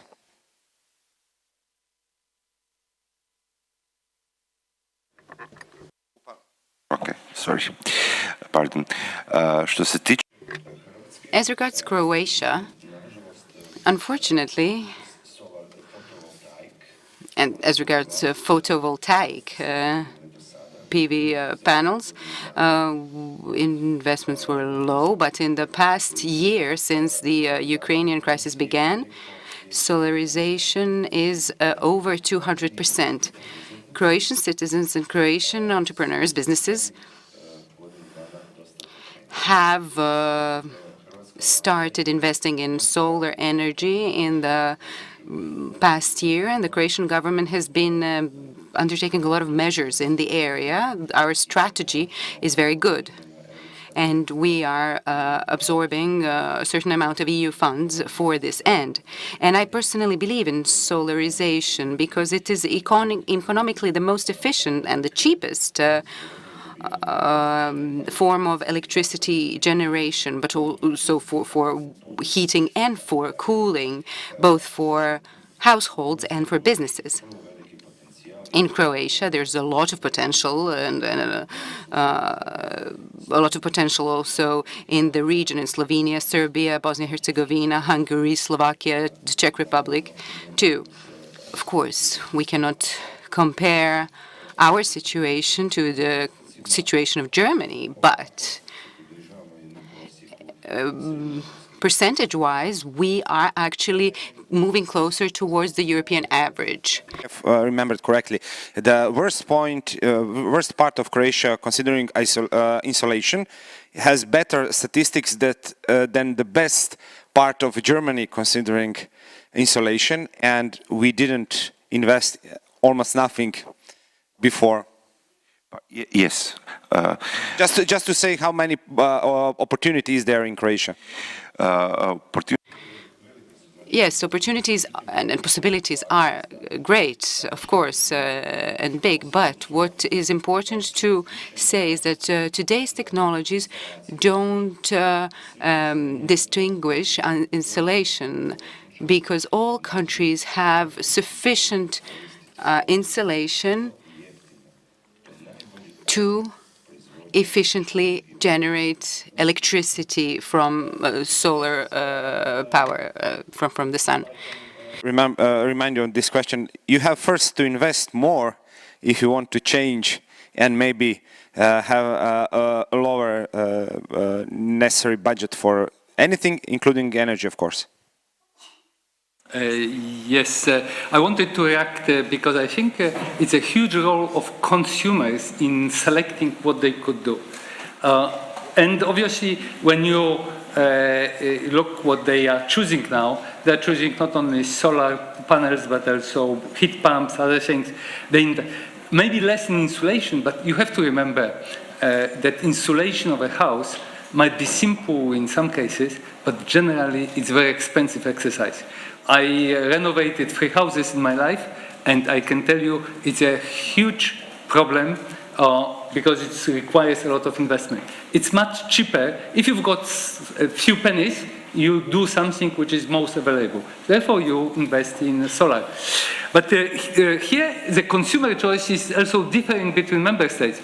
I was spending my summer time here in Croatia, and for second time, and I was always surprised how few houses have got heating devices for water, which is so easy to install, and you could have a cheap hot water from it. And yesterday we have been walking in a city, and you've got these gas heaters standing outside. And then, you use plenty of gas to heat outside, and it's also a consumer choice. Because people want it. So the consumer has got a huge role to play, and I think it's something which is very important. We have another question. Oui, oui, ça marche. Oui. Yes, good afternoon, everyone. I will speak French, since it is possible. I would like to thank Kylian Lohan and his whole team for organizing this seminar. This is really a major success. I would like to thank the speakers for the quality of their speeches. My name is Philippe Chary. I am a member of the ESC.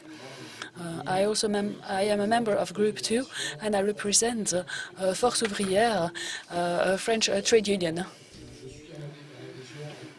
I fully agree with most of the things that have been said, but let me underline one aspect, and then I have one question. The issue of energy prices is critical today. I think everybody agrees on that. And I think this is challenging the theory according to which the energy crisis would be a good thing for millions of people, for tens of millions of people, I would say. There is no choice about energy.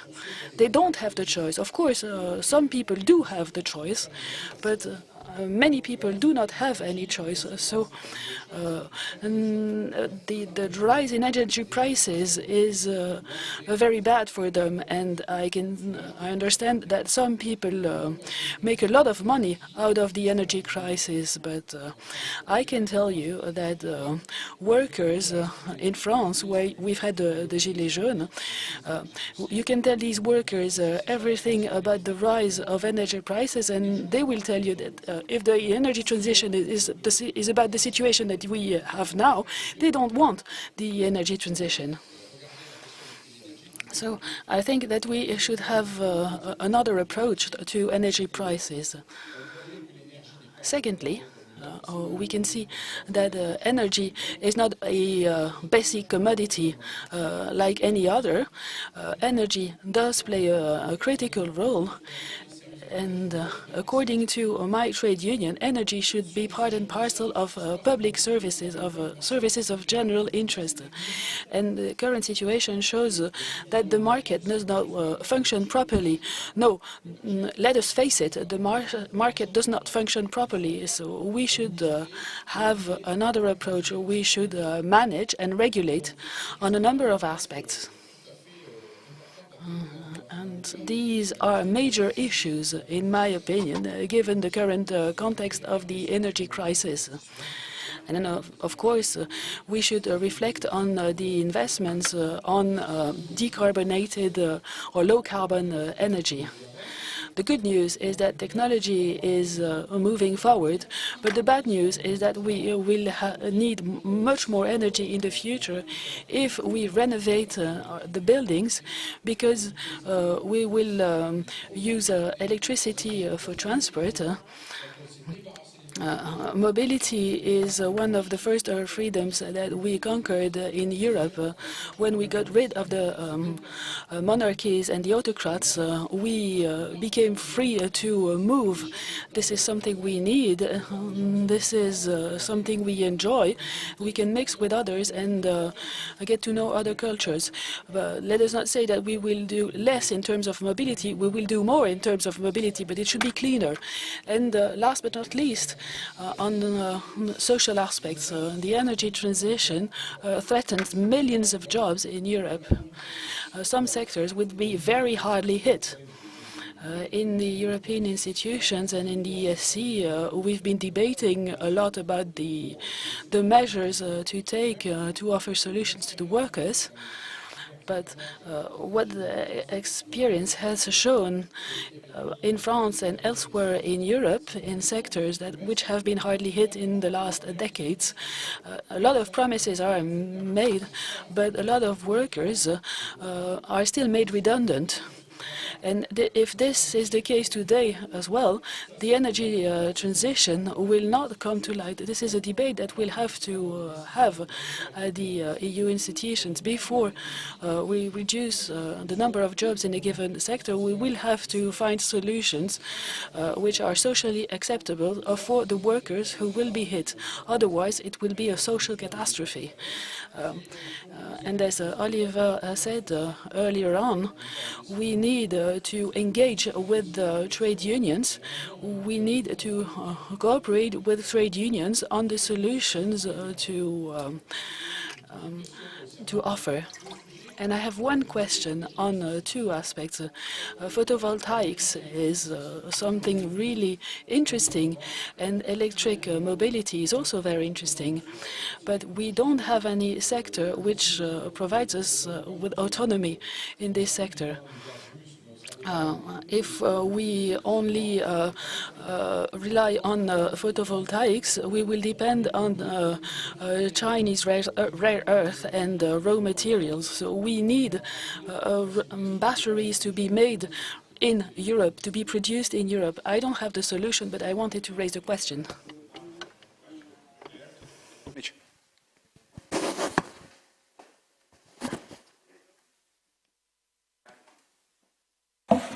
Thank you. Thank you. Very, very good question. Very pertinent. Let's take this now. Listen to me carefully. We have two contradictions here. First, energy prices. We have to realize that over the past 20 years, our debt was being growing. What I mean by debt? Debt to the Russian Federation, because we use their fossil fuels.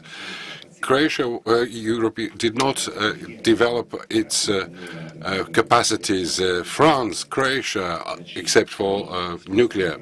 So we were cooling ourselves, warming ourselves on Russian fossil fuels. At one point, during COVID pandemic, they were very cheap. And the whole of Europe thought, yummy, good, but it wasn't good. Let's remember this. As an expert in this field, I can tell you that I think that cheap energy is possible only when renewables win over fossil fuels. Until that point, we will be dependent on Russia or on Africa, on Russian uranium or Nigerian oil or Algerian natural gas. The times of cheap energy are over, cheap electricity. Europe has taken the right path, but there are many who break. Those who break want to resort to zero. The only alternative is renewables, not just for solar panels and e-vehicles. Solar panels are a necessity. E-vehicles are not. Solar panels are. Because we do not have oil and natural gas within the European Union. With respect to energy poverty, I agree, and Europe must work transparently and clearly on that to define what poverty, energy poverty is, and to help the citizens, and not just to put everything in one basket and everybody will warm and cool themselves on the same energy prices. I have a couple of points to make, one on cost and one on energy use. So I completely agree about energy reduction. We should be looking at insulating houses. We should be building them to passive house standards. Some places this is happening. Some places in Britain this is happening not nearly enough. Yes, it is complicated to insulate houses, but it saves so much in even just health benefits. People who suffer from respiratory issues because they have damp in their houses end up costing the NHS more. There's lots of issues ongoing with that. But what I will say is that I think too many of these discussions focus on reducing the demand, but we are an energy-intensive culture. I don't think this is going to change anytime soon. From the advent of using fire to warm us and being able to, we discovered the use of fire and we were then able to preserve food that then was so calorie dense that we didn't have to hunt hunt so much, and then our brains grew bigger. You know, energy is life. Energy is central to the way we live. Now, the problem is that we developed a high quality of life. This is really good, but we did it with fossil fuels. We burned a lot of fossil fuels, and unfortunately, that has had drastic impacts for the climate and also for air pollution. Millions of people die every year, something like 9 million people from air pollution from fossil fuels alone. This never gets mentioned. This is a reason, even if you didn't care about climate change, this is something that we should have been talking about. We've known this about this for decades. So I'm getting there. So what I would say is that we should reduce demand, like where we need to reduce it, but we should also prepare for a future that might require more energy, because historically that is what has always happened with humans. I'm not saying that because I think we should waste energy. I'm saying that because energy abundance is the outcome of like dealing with energy poverty. It's where we have energy security. It's where we have cheap electricity. That's energy abundance. So we actually need to build as much clean energy as possible. Yes, it will have environmental costs. Yes, it's very difficult because we have to get some resources from China. Uranium is not only from Russia, by the way. Actually, Canada is one of the biggest exporters of uranium. Australia is the third biggest exporter of uranium in the world. Lithium often comes from China. This is unfortunate. So we should, when we talk about just transition, we should look at all of these issues. We shouldn't say, let's not build them because there are issues. Nothing is without issue, but let's not pit clean energy versus clean energy. Let's not say this renewables or this nuclear versus renewables. The answer is, the fight is fossil fuels or clean energy. And if you side with fossil fuels, you are siding with absolutely catastrophic outcomes for all of us and future generations to come that may not be reversible. So please don't pit clean energy versus clean energy. Yes, there are issues along the way. There are issues with lithium mining, or in Britain we're now starting to mine for lithium. This is really, I think this is really good. These are good jobs for people. But ultimately, everything requires mining. There is no way to have an energy transition without mining. So let's make sure they're good jobs. Let's make sure the workers are supported. Again, in Britain, we're looking at, it's not, and when I talk about we're using more energy, look, in Britain and across Europe, people are getting more electric vehicles, also heat pumps. So there's a lot. So at the same time, we're reducing demand, we're insulating houses, but we're using more electricity, not less. And I don't see a future where we will suddenly just not need electricity. Let's please not pretend that energy is just like, someone once said to me, are we addicted to energy? Energy is life. This is not an addiction. We need this so that we don't live in poverty. This is how we lifted out of poverty, and now many countries of the world want that same right, that same privilege, and they're going to have to need a lot of electricity to do it. We did it by burning lots of fossil fuels. Now, we don't want them to burn fossil fuels, I understand that, but then we need to offer cheap, clean alternatives, and that brings me on to cost. I'm not speaking against renewables. I think we should build renewables, but I think it's a fallacy that we keep saying it's cheaper, it's the cheapest. It's not necessarily true for the consumer. In Australia, where they're building a lot of renewables, it's actually very expensive to the consumer, and now people are, I was there recently on a speaking tour, and people are, there's a backlash because people are so unhappy, and they're saying, I thought my bills would be lower. So we need to be realistic about expectations. What I would say is, yeah, it may cost more because you have to build grid storage and connect the grid and all of these things, but it is still not the cost to life that is the same as fossil fuels. And on a long-term basis, the cost of global warming, of global heating, is going to cost the global economy trillions. So we need to think about that when we say, well, this is expensive or that's expensive. It's expensive, but it's an investment for the future, not just of generations and of biodiversity and of all animal species, but of life itself on this planet. Let's not forget that.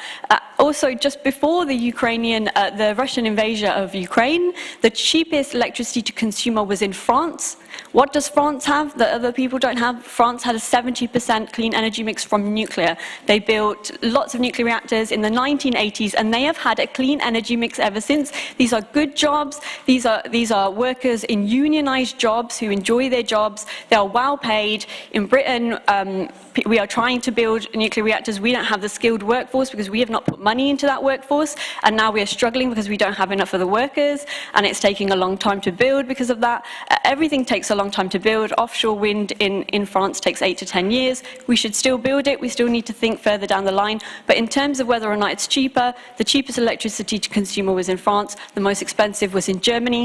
What did Germany do? Just very quickly, 2011, Germany reacted very badly to the Fukushima Daiichi power plant meltdown, even though the meltdown didn't actually kill anybody. It was the tsunami itself that harmed people and the earthquake. Germany reacted very badly. They phased out 11 nuclear power stations, became more dependent on imports, especially from Russia, Nord Stream pipeline. All these decisions were made deliberately, and they were the wrong decisions. And they realize that now, because the 3 remaining nuclear power plants that they were phasing out, they're now keeping them open, but only until next April, because, I don't know, like maybe you don't need energy in April, who knows? But we need to make scientific decisions. We need to make evidence-based decisions and not phase out clean energy in favor of other clean energy. This is silly. Renewables are great, but renewables need backup for when it's not windy and sunny. This is, people don't like me saying this, but this is a fact. Actually, in Britain, anytime our wind or solar capacity drops, generation drops, then we import coal. Like, that's just what happens. So what we need to do is that needs to be nuclear, not coal. So we can have an energy abundant future. We should plan for an energy abundant future, because that is what our modern lives are completely dependent on. And if you don't see that privilege, go to a country where people are crying out to have the same access to electricity, to just the lights working when you turn on the light, to heating in the winter, to air conditioning in the summer, because billions of people live in poverty around the world. They do not have access to this. We are very privileged. So let's not just take things off the table because we don't like them. We need to build lots of clean energy according to what the scientific consensus is. That's climate scientists who are telling us what we need to do, and we need to stop over-focusing on cost and actually look at cost to consumer as well. In Germany now, they have some of the strictest rationing, some of the worst energy crisis and coming blackouts in Europe. We also will have blackouts in Britain. These are planned for the coldest days in winter. People will die during blackouts. This is what happens with energy poverty. People. Germany has actually, we talked about reducing consumption. Germany has done one of the most radical consumption reductions. Mr. Grozdanich also wanted to react.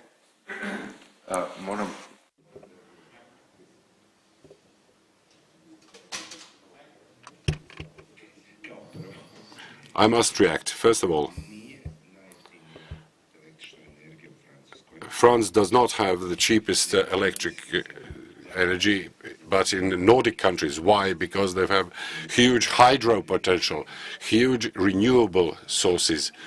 That's serious. I can prove it to you scientifically on the basis of data. That's one. Second, nuclear energy is not easily sustainable. Most of uranium comes from Russia, it comes from Australia, but it's far away and it's very expensive to transport it. The problem with nuclear energy in France, for instance,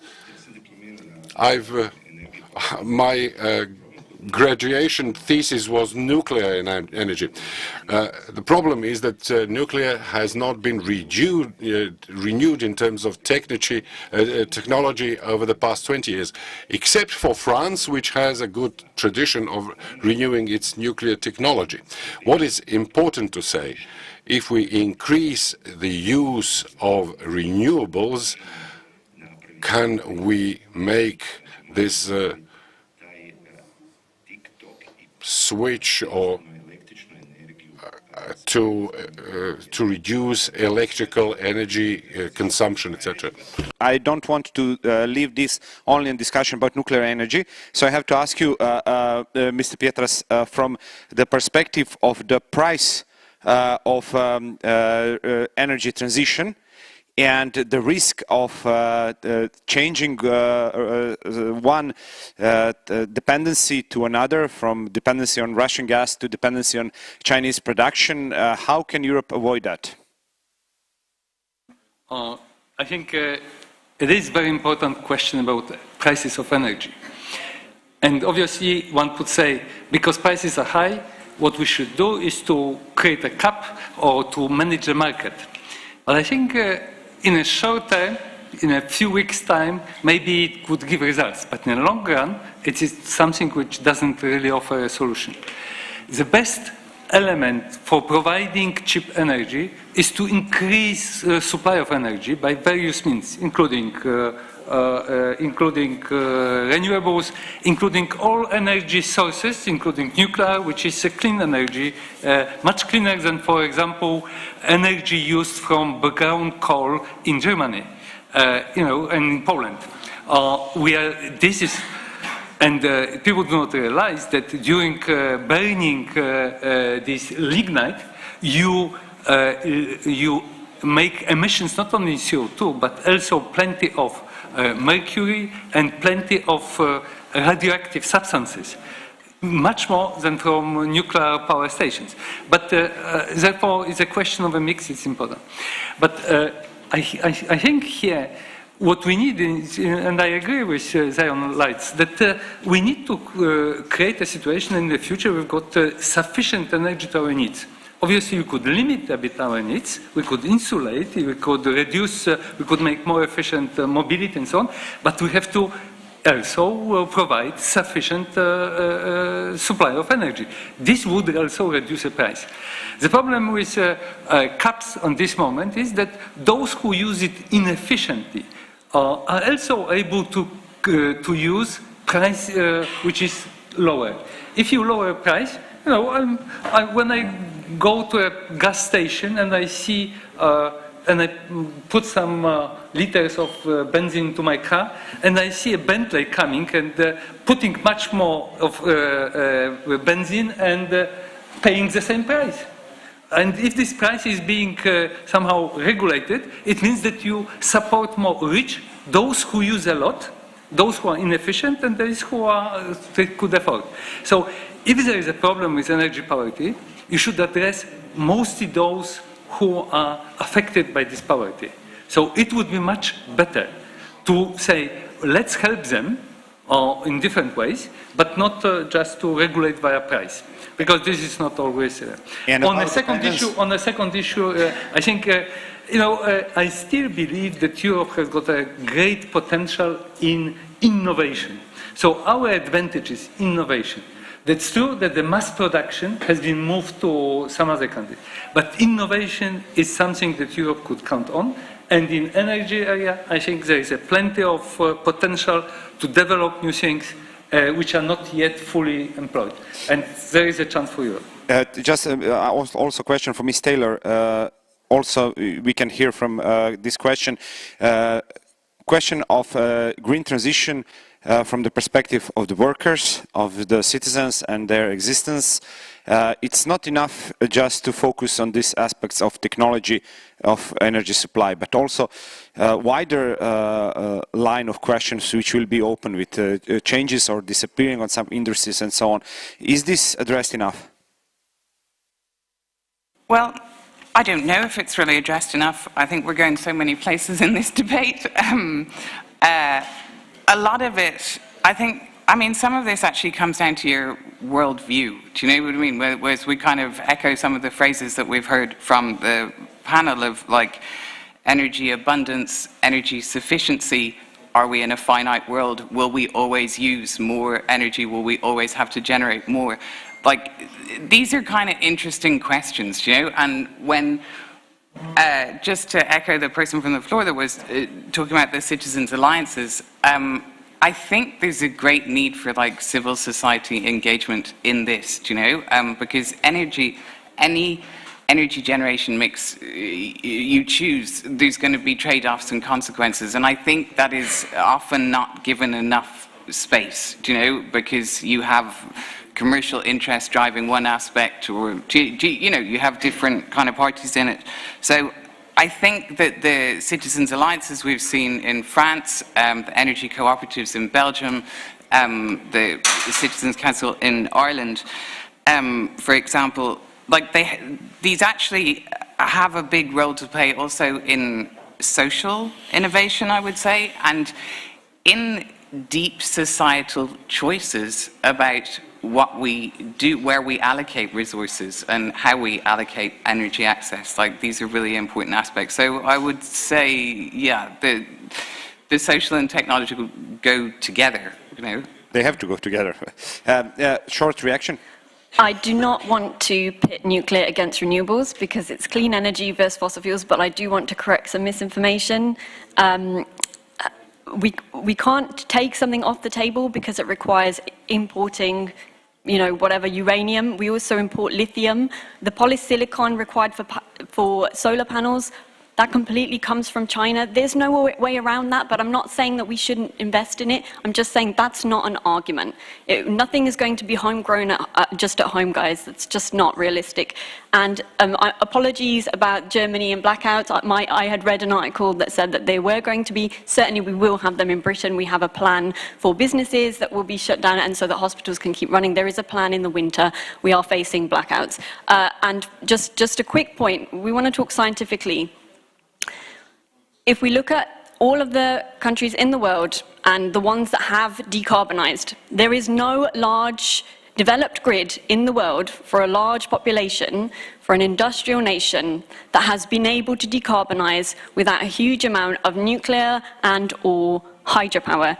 Yes, we're talking about Nordic countries. Even Sweden does have about 35%, I think, hydropower. They also have about 35% nuclear. That is actually the science. And you can look up that energy grid. I think we can agree that we don't have to discuss, to choose immediately or totally avoid another option. I have just also to say from Eastern European perspective, Mr. Pietras, maybe you will agree with me, we survived blackouts in the 80s. It is something what can be survivable. Can I just say, you can make a joke about that, but people die in blackouts. People die in heat waves in Britain because we don't have air conditioning. And when there isn't heating, it is the same thing. And I think this is really important because in Britain, where the electricity prices are quadrupling, people cannot afford to warm their homes. People will suffer and get sick and die. We are going especially to that direction, but I don't want to steal time. We have one question waiting. Oui, merci. Thank you, Isabel Cagno. I'm a member of the European Economic and Social Committee. So I'm a member of the Economic and Social, European Economic and Social Committee, and I'm a member of UGT, a Spanish trade union. I wanted to express two remarks. The first one on the transition that was very rightly described by Oliver in his opening remarks, a fair or just transition, energy transition, as we're talking about energy here. We also touched upon the energy poverty, a principle that has come to light several years ago and that is evolving. Last week, I participated in the delegation in COP27, and it was a very interesting debate on energy transition and women. It was focused on energy poverty amongst women, mostly illustrated by a series of surveys and statistics. And within the committee, I also participated in the debate organized by our section responsible for transport and energy on exactly the same topic. And it seems to be something new. But nevertheless, we now have statistics to refer to, and as you said, during the transition, we'll have to adopt measures for the most vulnerable, the most directly affected groups of population. It is a phenomenon that has to be taken on board, and I'd like to have your opinion on that matter.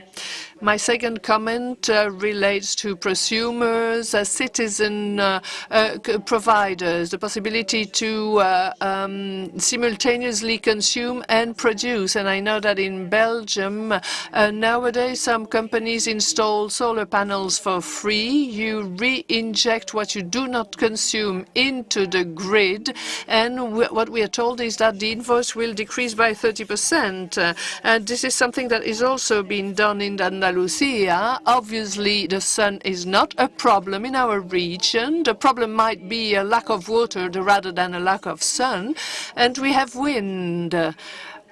It is a fledgling initiative, and it is a pity we had to wait until a catastrophe happened before we started embarking on that type of experiments. And I'd like to have your comment on that type of models. Do you think it is a solution? Do you think it is the solution? What could the percentage of energy we consume be that is related to clean and cheaper energy and energy supply that would be adapted to the needs of consumers?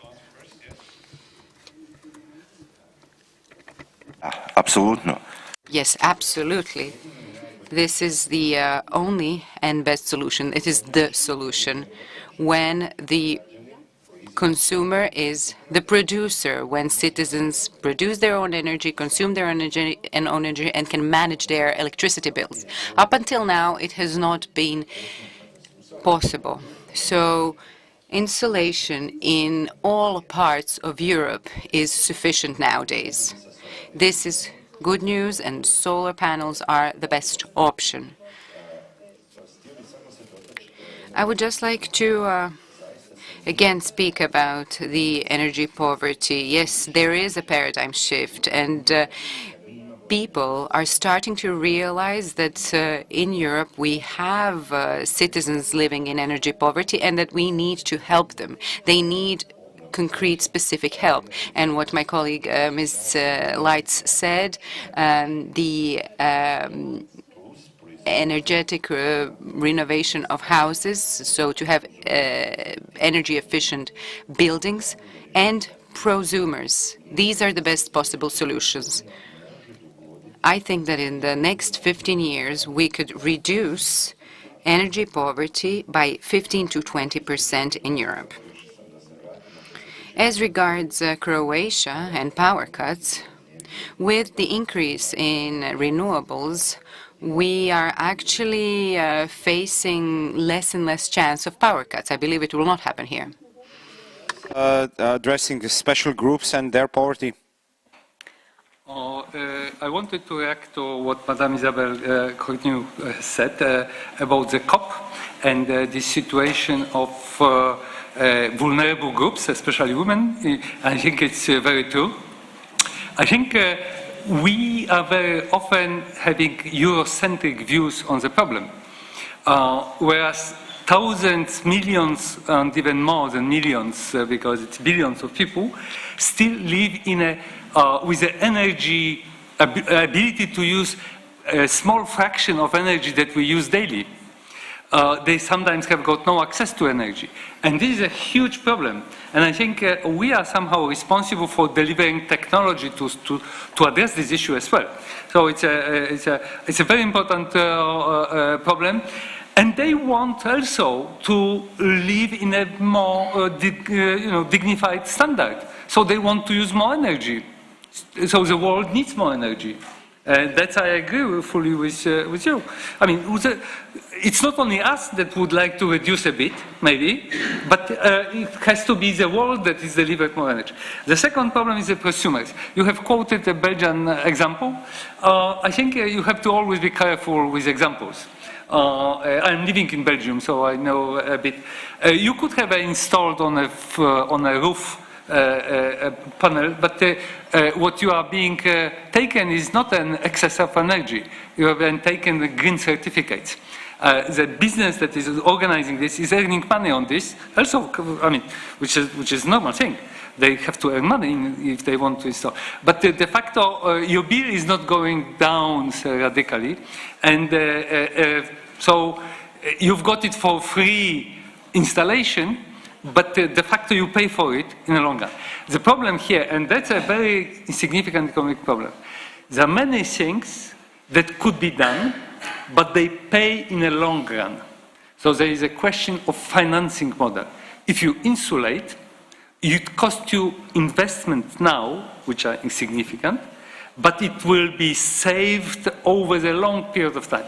So we need a way of approaching this type of combining long-term or because I mean, just to give you an example, I talked to a developer who have insulated new houses with a small, not very thick layer. And I asked him why he's doing that. He said, I cannot put more because it's more costly. Even at the moment of investment, it's less costly than later.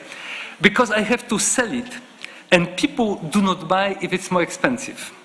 So I have to make it cheaper, and cheaper by having less insulation. And I said, but they will pay less later. But he said, for those who invest, it's not important because they pay now and savings will be later. So we have to work on the models to make future savings already felt now. And that might be done somehow. I just wanted to speak quickly about energy poverty because my parents grew up in energy poverty. They grew up in poverty in the Punjab, in a little village in India, and they migrated to Britain in the 1970s because there was an industrial boom and they were offered factory jobs. And for this, for them, you know, they could not speak English. They did not know where Britain was on a map. They did not have passports. My grandfather fought in the World War for the British, so his children were allowed to come over to have jobs. And I didn't really understand this for a long time. Why would they leave their home, a country where family is really important? You know, they left behind all their family to come to Britain, where they were not made welcome, and there are still issues around that in Britain. And the reason was because they wanted to escape poverty. And I didn't really understand, I admit it, that I didn't really understand, like a lot of people here, until they said, come and meet all your relatives. You have hundreds of relatives in the Punjab, come and meet them. And I went in my 20s. And, you know, the women really do bear the brunt of poverty. You know, they're collecting the water. They're rice farmers. My family are rice farmers, as a lot, millions of Indians are. You know, billions of people live like this around the world. And they're lucky if they gather enough water. They're lucky if the rains come often enough that they have rice. This is now becoming more of a problem. They're already seeing this happen in the global south. Crops are not always efficiently grown now because of climate change. And they just want what we have. They just want their children to survive and thrive. They want to have good jobs. That's why they got on a boat and left their home behind, because poverty is just, it's very hard for us to have a concept of it. When I stayed there, you know, there's no lighting. It's just pitch black. When it's dark, it's dark. There are snakes that can bite you. I'm not exaggerating. Millions of people die in India of snake bites. That's not because anti-venom doesn't exist. It does exist, but there's no access because there's no infrastructure to get you to the hospital, which is 4 hours away. These are all issues of poverty. And one of the worst things I saw impact women was all my relatives there, when they're cooking over these little stoves, they burn wood. If they're lucky, they might get charcoal. I say lucky because it lasts longer, but they're breathing it in. And respiratory issues among women are a huge issue there because they're just cooking and just breathing it in. That is why I just say they just need lots of clean energy, because it is killing people. And they shouldn't have to leave their home where they want to stay with their families to come to somewhere that was lucky enough to create this problem by burning lots of fossil fuels. Yes, it did give us a high quality of life, but now actually I think we really, and I've said this at COP as well, in attendance at COP, that we really have a responsibility to these people, especially if we don't want them to develop by burning lots of fossil fuels. We need to help them to transition to clean technologies, so that their children will make it past infancy, and so that they don't have all of the health issues that come with fossil fuels. We really just need to have set this goal of just get off of fossil fuels, whatever the risks and costs are. Yes, there are some risks and costs, and there are many problems, as we've said today, but really people are dying every day because of fossil fuels. People talk about, oh, what about the waste from solar? What about the waste from nuclear? Fossil fuel waste is being stored in the Earth's atmosphere as I speak. It is killing people through air pollution. It is killing our planet. We really need to realize that this, and it is impacting the most poorest people, and often women and children around the world. Next question. Okay, thank you. Again, Rudolf Kolbe, Group 3 from Austria. country where we have no nuclear power plants, but I want to go back to this, just one short comment. I have a sister in France where they have the most percentage of nuclear power in the energy mix, and she's telling me that the prices now has gone up the same way than in Austria. So I don't think that nuclear power is cheaper there than in Austria, where we rely still today much on gas from Russia. But anyway, my question goes to Mr. Pietras. You opened your speech with a question if it is not good to have now higher energy prices, and I would answer that question absolutely yes. We see that there's so much development now going on in changing politics. From 1st of January in Austria, new gas heatings are not any longer allowed. If somebody would have told me 5 years ago that this could be a law getting in force, I would have said, you are crazy, you are a dreamer. This happens. So I think it is good, and my question is, how long do you think has this to stay in that way, that the changes will also rest and will also stay? Because if we overcome this situation next summer, I think we will step back and live our lives destroying the planet any further. Yeah, that's in short my question. Thank you very much. The first part was not a comment, it was not a question, it was a comment, which I in a certain way agree. You know, the prices in France on electricity, you have to understand electricity market. You know, the price of the electricity is defined by the most expensive additional producer. So if you've got a base which is given, if you've got a need for additional electricity, you have to use, for example, even in France, you have to use gas, which is much more expensive. And then all electricity has to be equal to that most expensive price. So therefore it goes up. But the base is much more solid in France. But on these changes of the high price, I think it will not go so quickly. First of all, you have to see people very often do not react to small incremental changes. If you go to shop and you see a bottle of beer being more and more expensive just by a small thing, you still continue to buy. If it's a sudden increase, then you start to think, well, we have to do something. With energy, it's exactly the same. The sudden change to a high level of prices has motivated people to take decisions. To decisions to change our heating system, to decisions to insulate, which will not be before. Once this will be done, then this will be done. So I think it will have a huge impact. The only thing is that people have to think the high level of prices will stay with us for a certain time. And they will stay because we've got, at the same time, and it's not a question of energy, it's a question of fossil fuel energy. That's, we will have a carbon price, which will be increasing. So when you've got increasing carbon price, the fossil fuel, which is producing CO2, those energy producers will have to add the price of carbon to the price of energy. And this will become quite a... So I think it will last for much longer. I will just ask you, everybody, not to change this discussion into the comparing prices in different European states, because, again, we can choose from our own examples and offer arguments, and we don't have enough time for deeper analysis. Short comments, Mr. Grozanic, and then Ms. Light.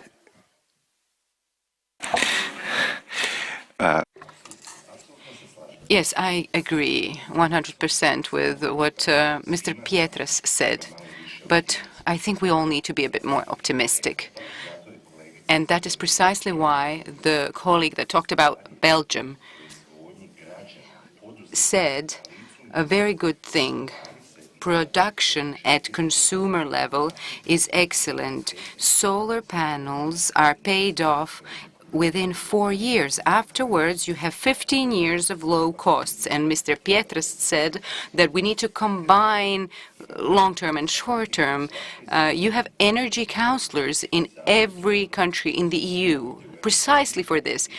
This is good that we're all a part of the EU because the Energy Union provides energy counselors in each town, in each country. There are energy counselors that can help you to make a decision on solar panels and savings.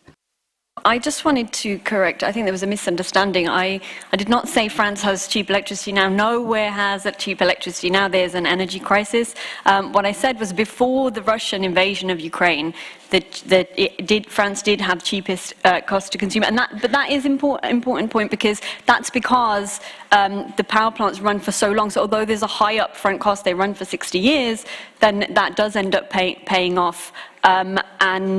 And Germany, before the invasion, Germany's electricity to consumer was 1.7 times more than in France. That's just a fact. You're welcome to contact me afterwards and I can give you the data. We have a next question. Okay, thank you. I'm coming from Greece. We have sun, wind, everything is fine there. But I'm not from any group. I'm from Group Zero. I'm a journalist, or probably the fourth estate. And I was struggling with myself to find a title for my audience.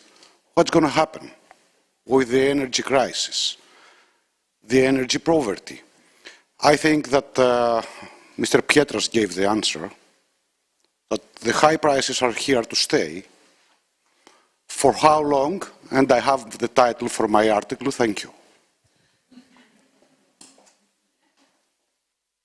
To react, the high prices for fossil fuels will stay for long. And that's, I'm quite sure. However, whether high prices for energy will stay for long, I'm not so. I think we should do a lot to make sure that the prices of energy will go down. But the question of fossil fuels will have to stay high longer. So if you want to use the title, please do it more correctly, because otherwise I will feel that I was misunderstood on this respect. Thank you. Hi, my name is Louise Lennon. I'm with Irish Rural Link. Our CEO is the president of Group 3. And I agree with what this lady has said and what Igor said about, the consumer being the producer of their own energy. But I suppose just if you don't own the home you're living in, if you're in the private rented sector, if you're living in subsidised housing, how can, I suppose, landlords be convinced to make those changes? And I suppose it goes back to what Mr. Pietras has said about the retrofitting and the insulation of homes. But also, how can you get them to do it without, I suppose, ending tenancies and evicting tenants then to do those works, and probably increase rent as well on top of it? That more than likely will happen. Thank you. Okay, we can start with Ms. Taylor, then Ms. Pietras. Well, sure, that the tenant-landlord divide, I guess, or something that we call the split incentive, has been a pressing issue for a long time. And I think under the revised EPBD, the concept of minimum energy performance standards, which are being used in some countries already, will be a major driver for landlords to renovate. I think the private rented sector, it's well acknowledged, has been the most neglected as a general statement. And here we really see the intersection, the necessity for an intersection with social and housing policy. Yeah. Just one small comment. You have brought a very important element here, because we are discussing this putting photovoltaic on, but you have to have a roof to put it. It means if you don't have a roof, you are out of the system and you pay the real price. So again, you have to look that it divides people, that more wealthy can afford to buy very efficient heat pumps, they can insulate, and they can put photovoltaic on the roof, and they are protected. So you have to look at the energy poverty from this point of view as well. And I think the situation of tenant and landlord is a very specific one, because here is also a problem. But I think it's a very important element of looking at the issue.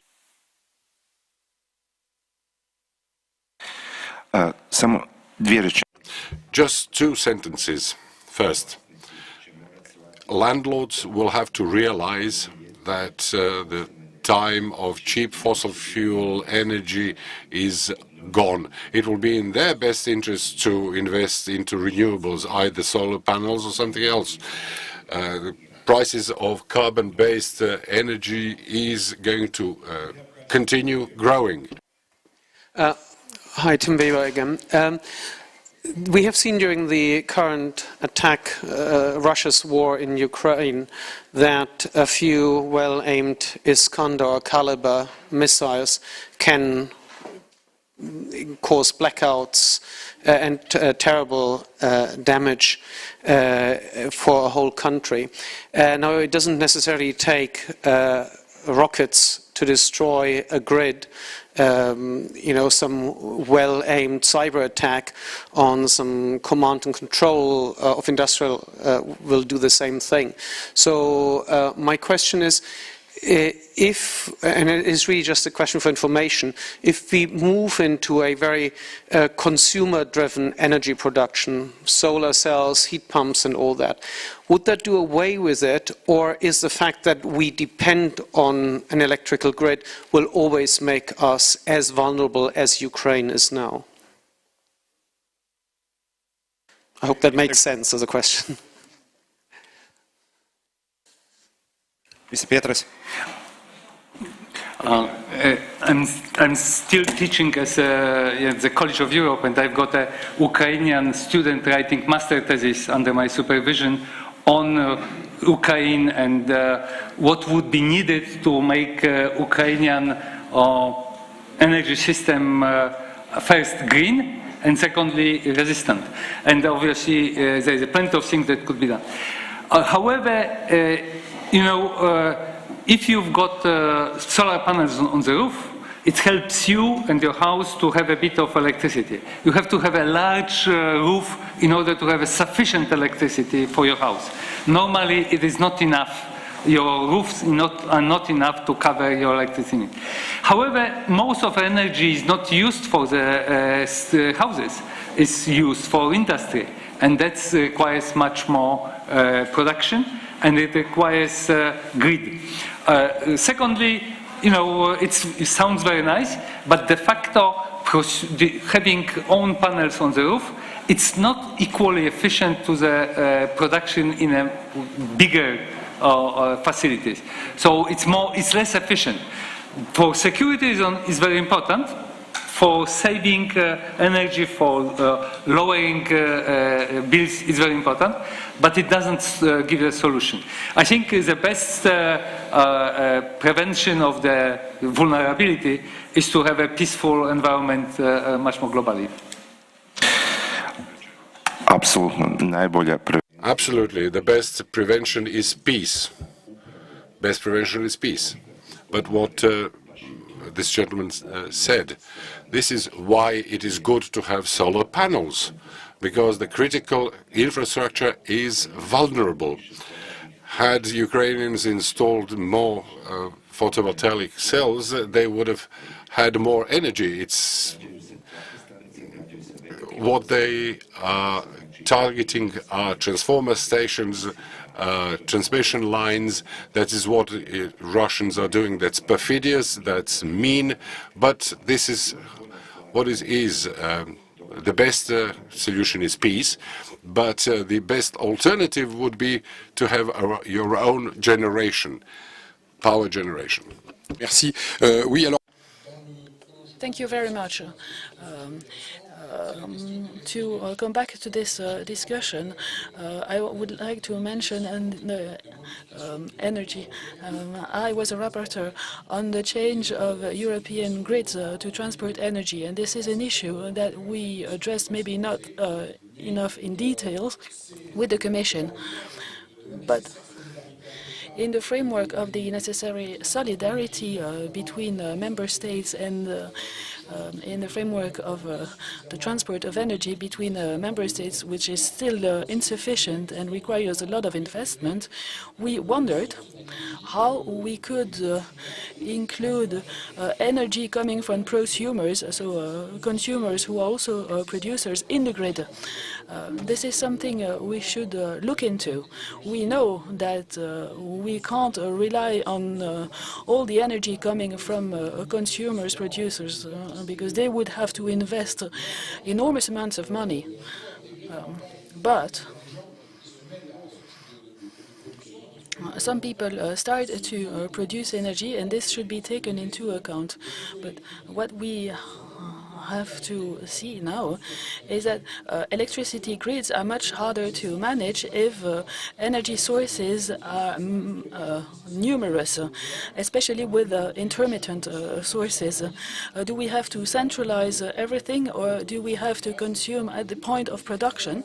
So these are all issues that we have to address if we want to have more decentralized production. But we need every member state and every network operator or grid operator to define the acceptable ratio between decentralized and centralized production. We do need centralized production as a backup and for the industry, and we also have to address the issue of cost. Of course, it's all very well that everyone produces their own electricity, but there is a cost aspect, and this should be looked into. As we can see in the European Union, we should address support and trans-European networks of energy. But we still don't know how much we should produce centrally or in a decentralized manner. We should delve into this much harder. I don't know whether you have a clearer vision than me on these issues. Okay. Please have in mind also this question, because we have to go toward the end due to schedules and everything else. I will ask each of you to wrap up a little bit from your perspective and maybe to comment also on this last question. Ms. Taylor, if we can start from you. You said first that we opened many topics here. Of course, it is somehow always like that, I think, in forums like this, when we all come with different approaches and perspective. And I think the idea of this events is just to push our ideas forward, to think more, to challenge our ideas, and so on. So from your perspective, what is necessary to do as soon as possible if we want really to have green revolution?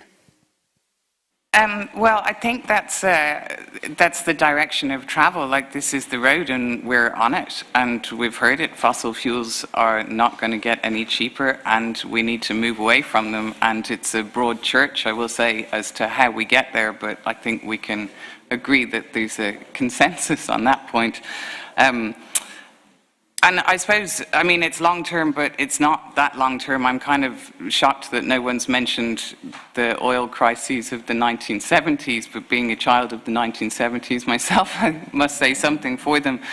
And that was indeed a conflict a geopolitical and conflict situation, and export embargo, and although I don't want to, we're always thinking the Danes are great people and will save the world, but that between the 10 years of they were heavily dependent on oil, and 10 years later they weren't, is the story. And it's the same story that we're hearing parts of today, which is doubling down on efficiency, diversifying source of supply, you know, and that's the way we're going. It'll be an interesting journey, that's for sure.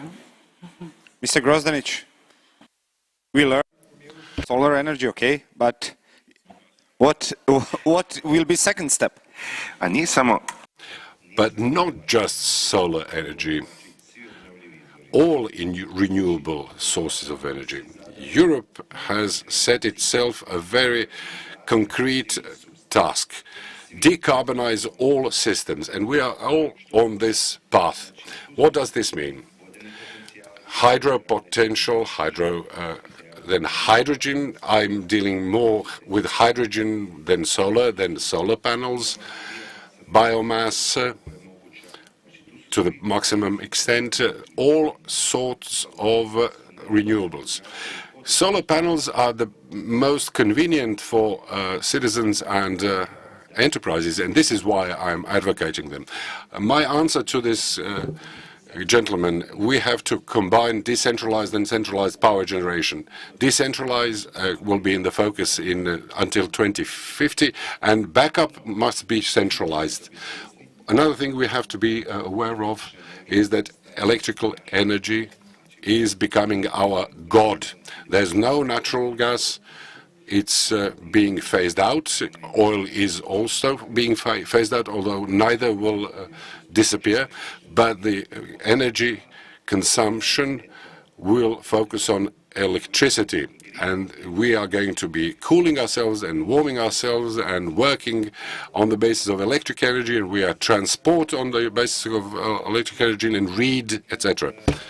And some time just for one extra comment, and it is the fact that people who started as green activists in a few years ago or few decades ago are now deeply in politics. They are now decision makers in many cases from Germany, so on. What will that change, or will it anything change?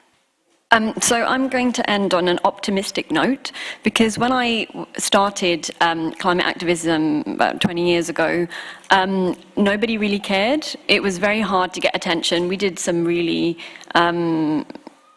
controversial maybe actions to get attention, and it was very hard to get people to talk about climate change. There was a lot of climate denial, and I don't see that now.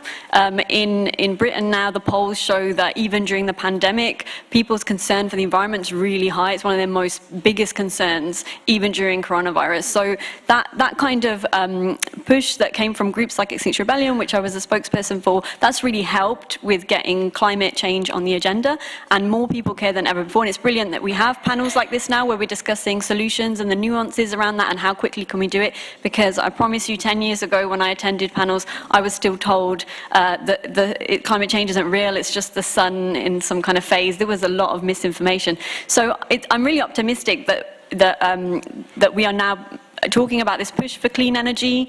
I think the most important thing is to be careful with experiments, like make sure we do what we know is scientifically sound, what has worked before, because we don't have time to waste. And I know a lot of people feel very disappointed because they say we haven't moved quickly enough, and it's true, we haven't. With climate scientists now saying we might not make 1.5 degree warming, but and then climate activists are saying we're heading for 2 degree warming. Actually, there's a lot of space between 1.5 and 2. You know, maybe we're aiming for 1.7, maybe, no amount of warming is good, but it is locked in, like it is inevitable now, and we don't know whether that's reversible. So any amount of work we can do now, any clean energy that we build now, is saving lives in the future. It is lowering the impact on the global south, and a lot of that is happening all around the world. So I'm really optimistic that we will solve the problem. Yes, maybe it is three decades too late, and that's unfortunate, but that, as we saw with the management of the pandemic around the world, it's very difficult sometimes to know what is the solution, how do we implement them, and how do we look at the nuances. But just final point, what I would say is, if we really want to see this happen, we have to manage this backlash from people who work in these industries. Like, for example, in Britain, I've spoken to people who fit gas boilers. Well, people don't want gas boilers anymore, they want heat pumps. What's going to happen to them because they're worried about their jobs? So what I've said is that either they need to be offered retraining to fit heat pumps. Okay, I've spoken to some who say, I'm too old for that, I don't want that. Then they need to be offered redundancy packages. We have a shortage of skilled workers in the UK. We need to offer free apprenticeships to people who want to work in installing renewables or work in nuclear power plants. We need to offer, we have a massive shortage in workers in these areas, in STEM areas in general, and so we need to offer these incentives so that workers are on board, because ultimately it's not me or you sitting here that will make these decisions. Well, we can say we want this or we want that, but it's the workers that are going to fix this problem, because they are going to build the plants and the wind farms and all of those things. That is the everyday construction workers and engineers and nuclear business, is them that is going to do it. So I think we really need to make sure we take them along, because if we don't, we see a backlash where they feel, well, we've lost our jobs, we've lost our livelihoods, and so we don't want a green transition. So that green transition has to include just your everyday people who do care about the environment, but most of all, they care about being able to warm their homes and feed their children. Mr. Petras. Oh, well, I could agree with what was said, that I could stop in this moment, but I think there are at least two elements that I wanted to say. One, there is no quick fix for the huge problem concerning energy. Energy is vital. It is something which powers our lives, and therefore there is a lot of things to be done. Secondly, there is also no cheap fix. It cannot happen without investments. And obviously you could say, like Madame Taylor said, there is plenty of money in even 1 trillion. But Europe is a large country with a large space. 1 trillion in such a space is not really sufficient. It really is a costly exercise. It has to change a lot.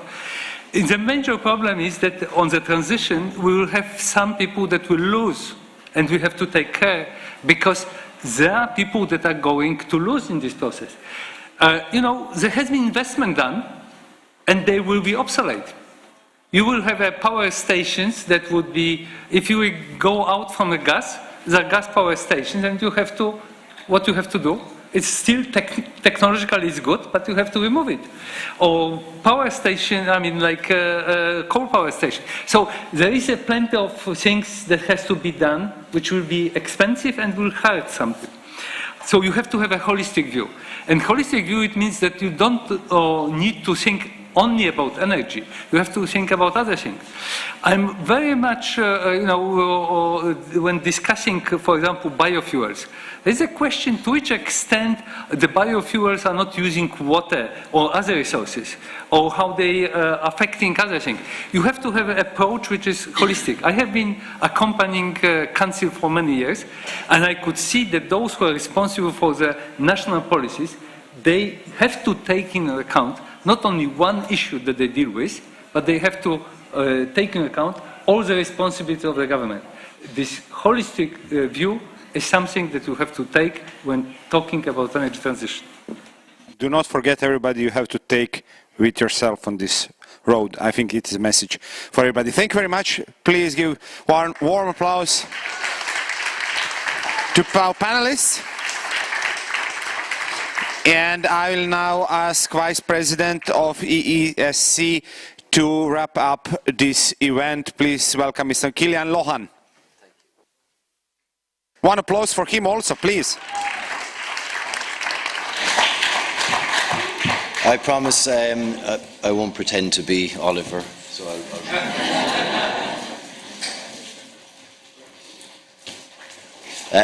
I promise I won't keep you more than a few minutes, because we've had a long session and quite an intense session on energy. And I just want to make one point to you, really, and that is that I think this type of discussion is very valuable. We can see the level of passion there is around it. We can see the level of different perspectives, sometimes using the same factual information, but different nuances on how it's interpreted.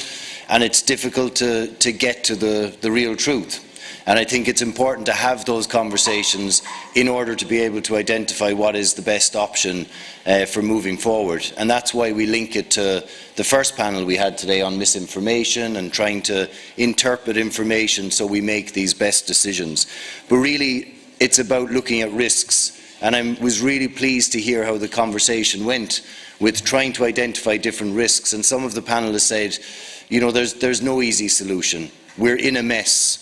We're in a world where we're using a lot of energy, we're wasting a lot of energy, and we're getting it from fossil fuels. And there's no easy way to switch from that. When we use the analogy that we've heard in climate circles of the house is on fire and we have to do something, the problem is the house is on fire and we have to continue living in the house while we try and put out the fire at the same time. And there's no easy way to do it. It's not like we can, despite maybe Elon Musk's hopes, it's not like we can move to another planet and start there. We have to try and solve the problems with a growing population and with all of the infrastructure that we have, and change it while being part of it. And it's a hugely difficult thing to do.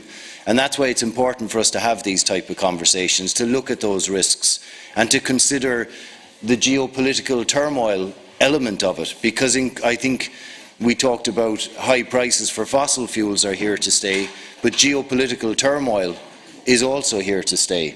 We know that the consequences of the already locked-in heating that we have in terms of climate change means we're going to face huge numbers of people who are displaced, and they're going to have to be relocated. And we know that causes social tension, at best social unrest, and the consequential political impact of that. And we've already had a taste of it. We know what it's going to look like, and we need to prepare for that and look at those risks. And think about the risks of, for example, we talked about the structure. Somebody in the audience talked about the structure of our grids in terms of energy and where there are risk factors there. I think it was kind of implied about the risks of having a nuclear power plant in a war zone. It suddenly takes on a very different context, or the risks of being dependent on globalized supply chains in terms of geopolitical turmoil in order to supply the materials for solar panels, for example. So everything has a different risk element to it. And the biggest risk of all, I think Oliver Ropke talked about in opening this session, of people feeling left behind, of people feeling like they're not part of the change, or that we don't bring prosperity along as part of the message of transition, and that we can have prosperity and that we can have abundance without necessarily having the model that we've been using so far. And to create that is a huge challenge. But I also want to find some optimism before we close, which I would find in the idea of bringing civil society together as part of the conversation, of bringing those groups into the one space and contributing to how this conversation happens, and therefore how we identify what the solutions are. Having the disagreements and finding the way to accept the risks that are there, but to find the least worst option to help us make the change. To accept that we have an ideal that we want to get to by 2050 or 2100, but that we have a less than ideal compromise that we need to get to next year, the year after, and the year after that.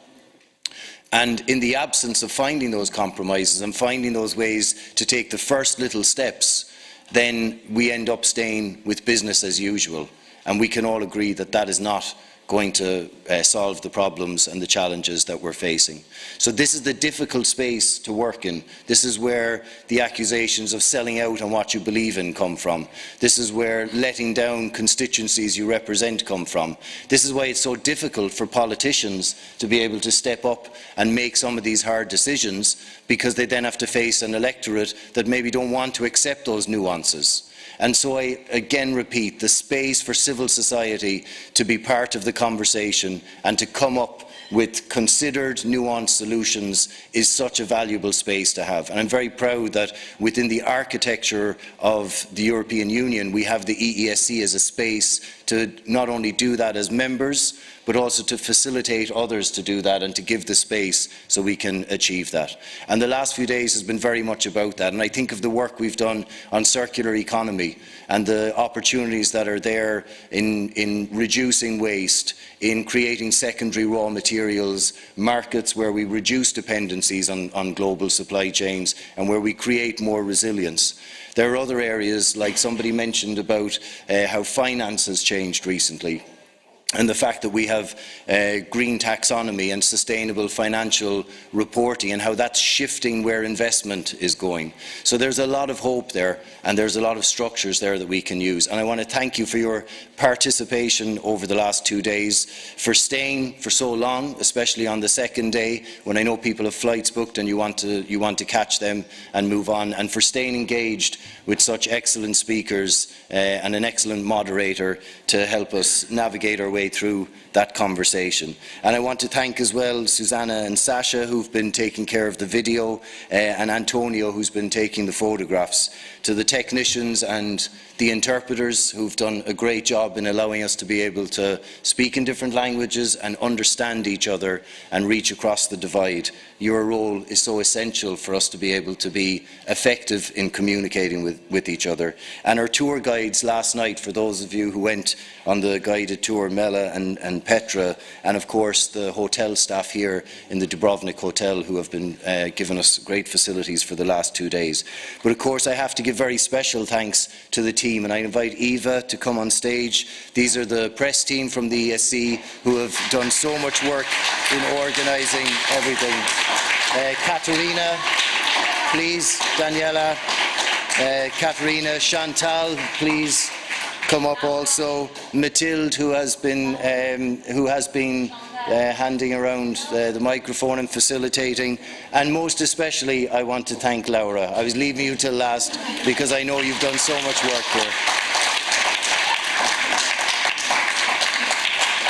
And also, if our Croatian members would like to join us as well, because I know you've put so much work into this. Maria and Violetta we have here as well, if Violetta's still here, but join us. And I just want you to see the people who are responsible for the amount of work that goes in. A number of speakers thanked me for this event. Of course, I've worked hard with the team to deliver it, and Alexander, who you saw yesterday in the afternoon session, has led the team. But Eva and her team have put this together. Laura, I know how much work you've put into it, and I think it's important you see who the people who really deserve the praise for such an excellent event the last few days. So with that, we close, and thank you very much for your attention and staying. Thank you, Mr. Lohan. Thank you, everybody. Just to remind, Zagreb Airport is luckily only 25 minutes away from here, so do not be upset. You have enough time, even if you are on this first flight. Thank you very much. Enjoy in Zagreb if you will stay here over the weekend.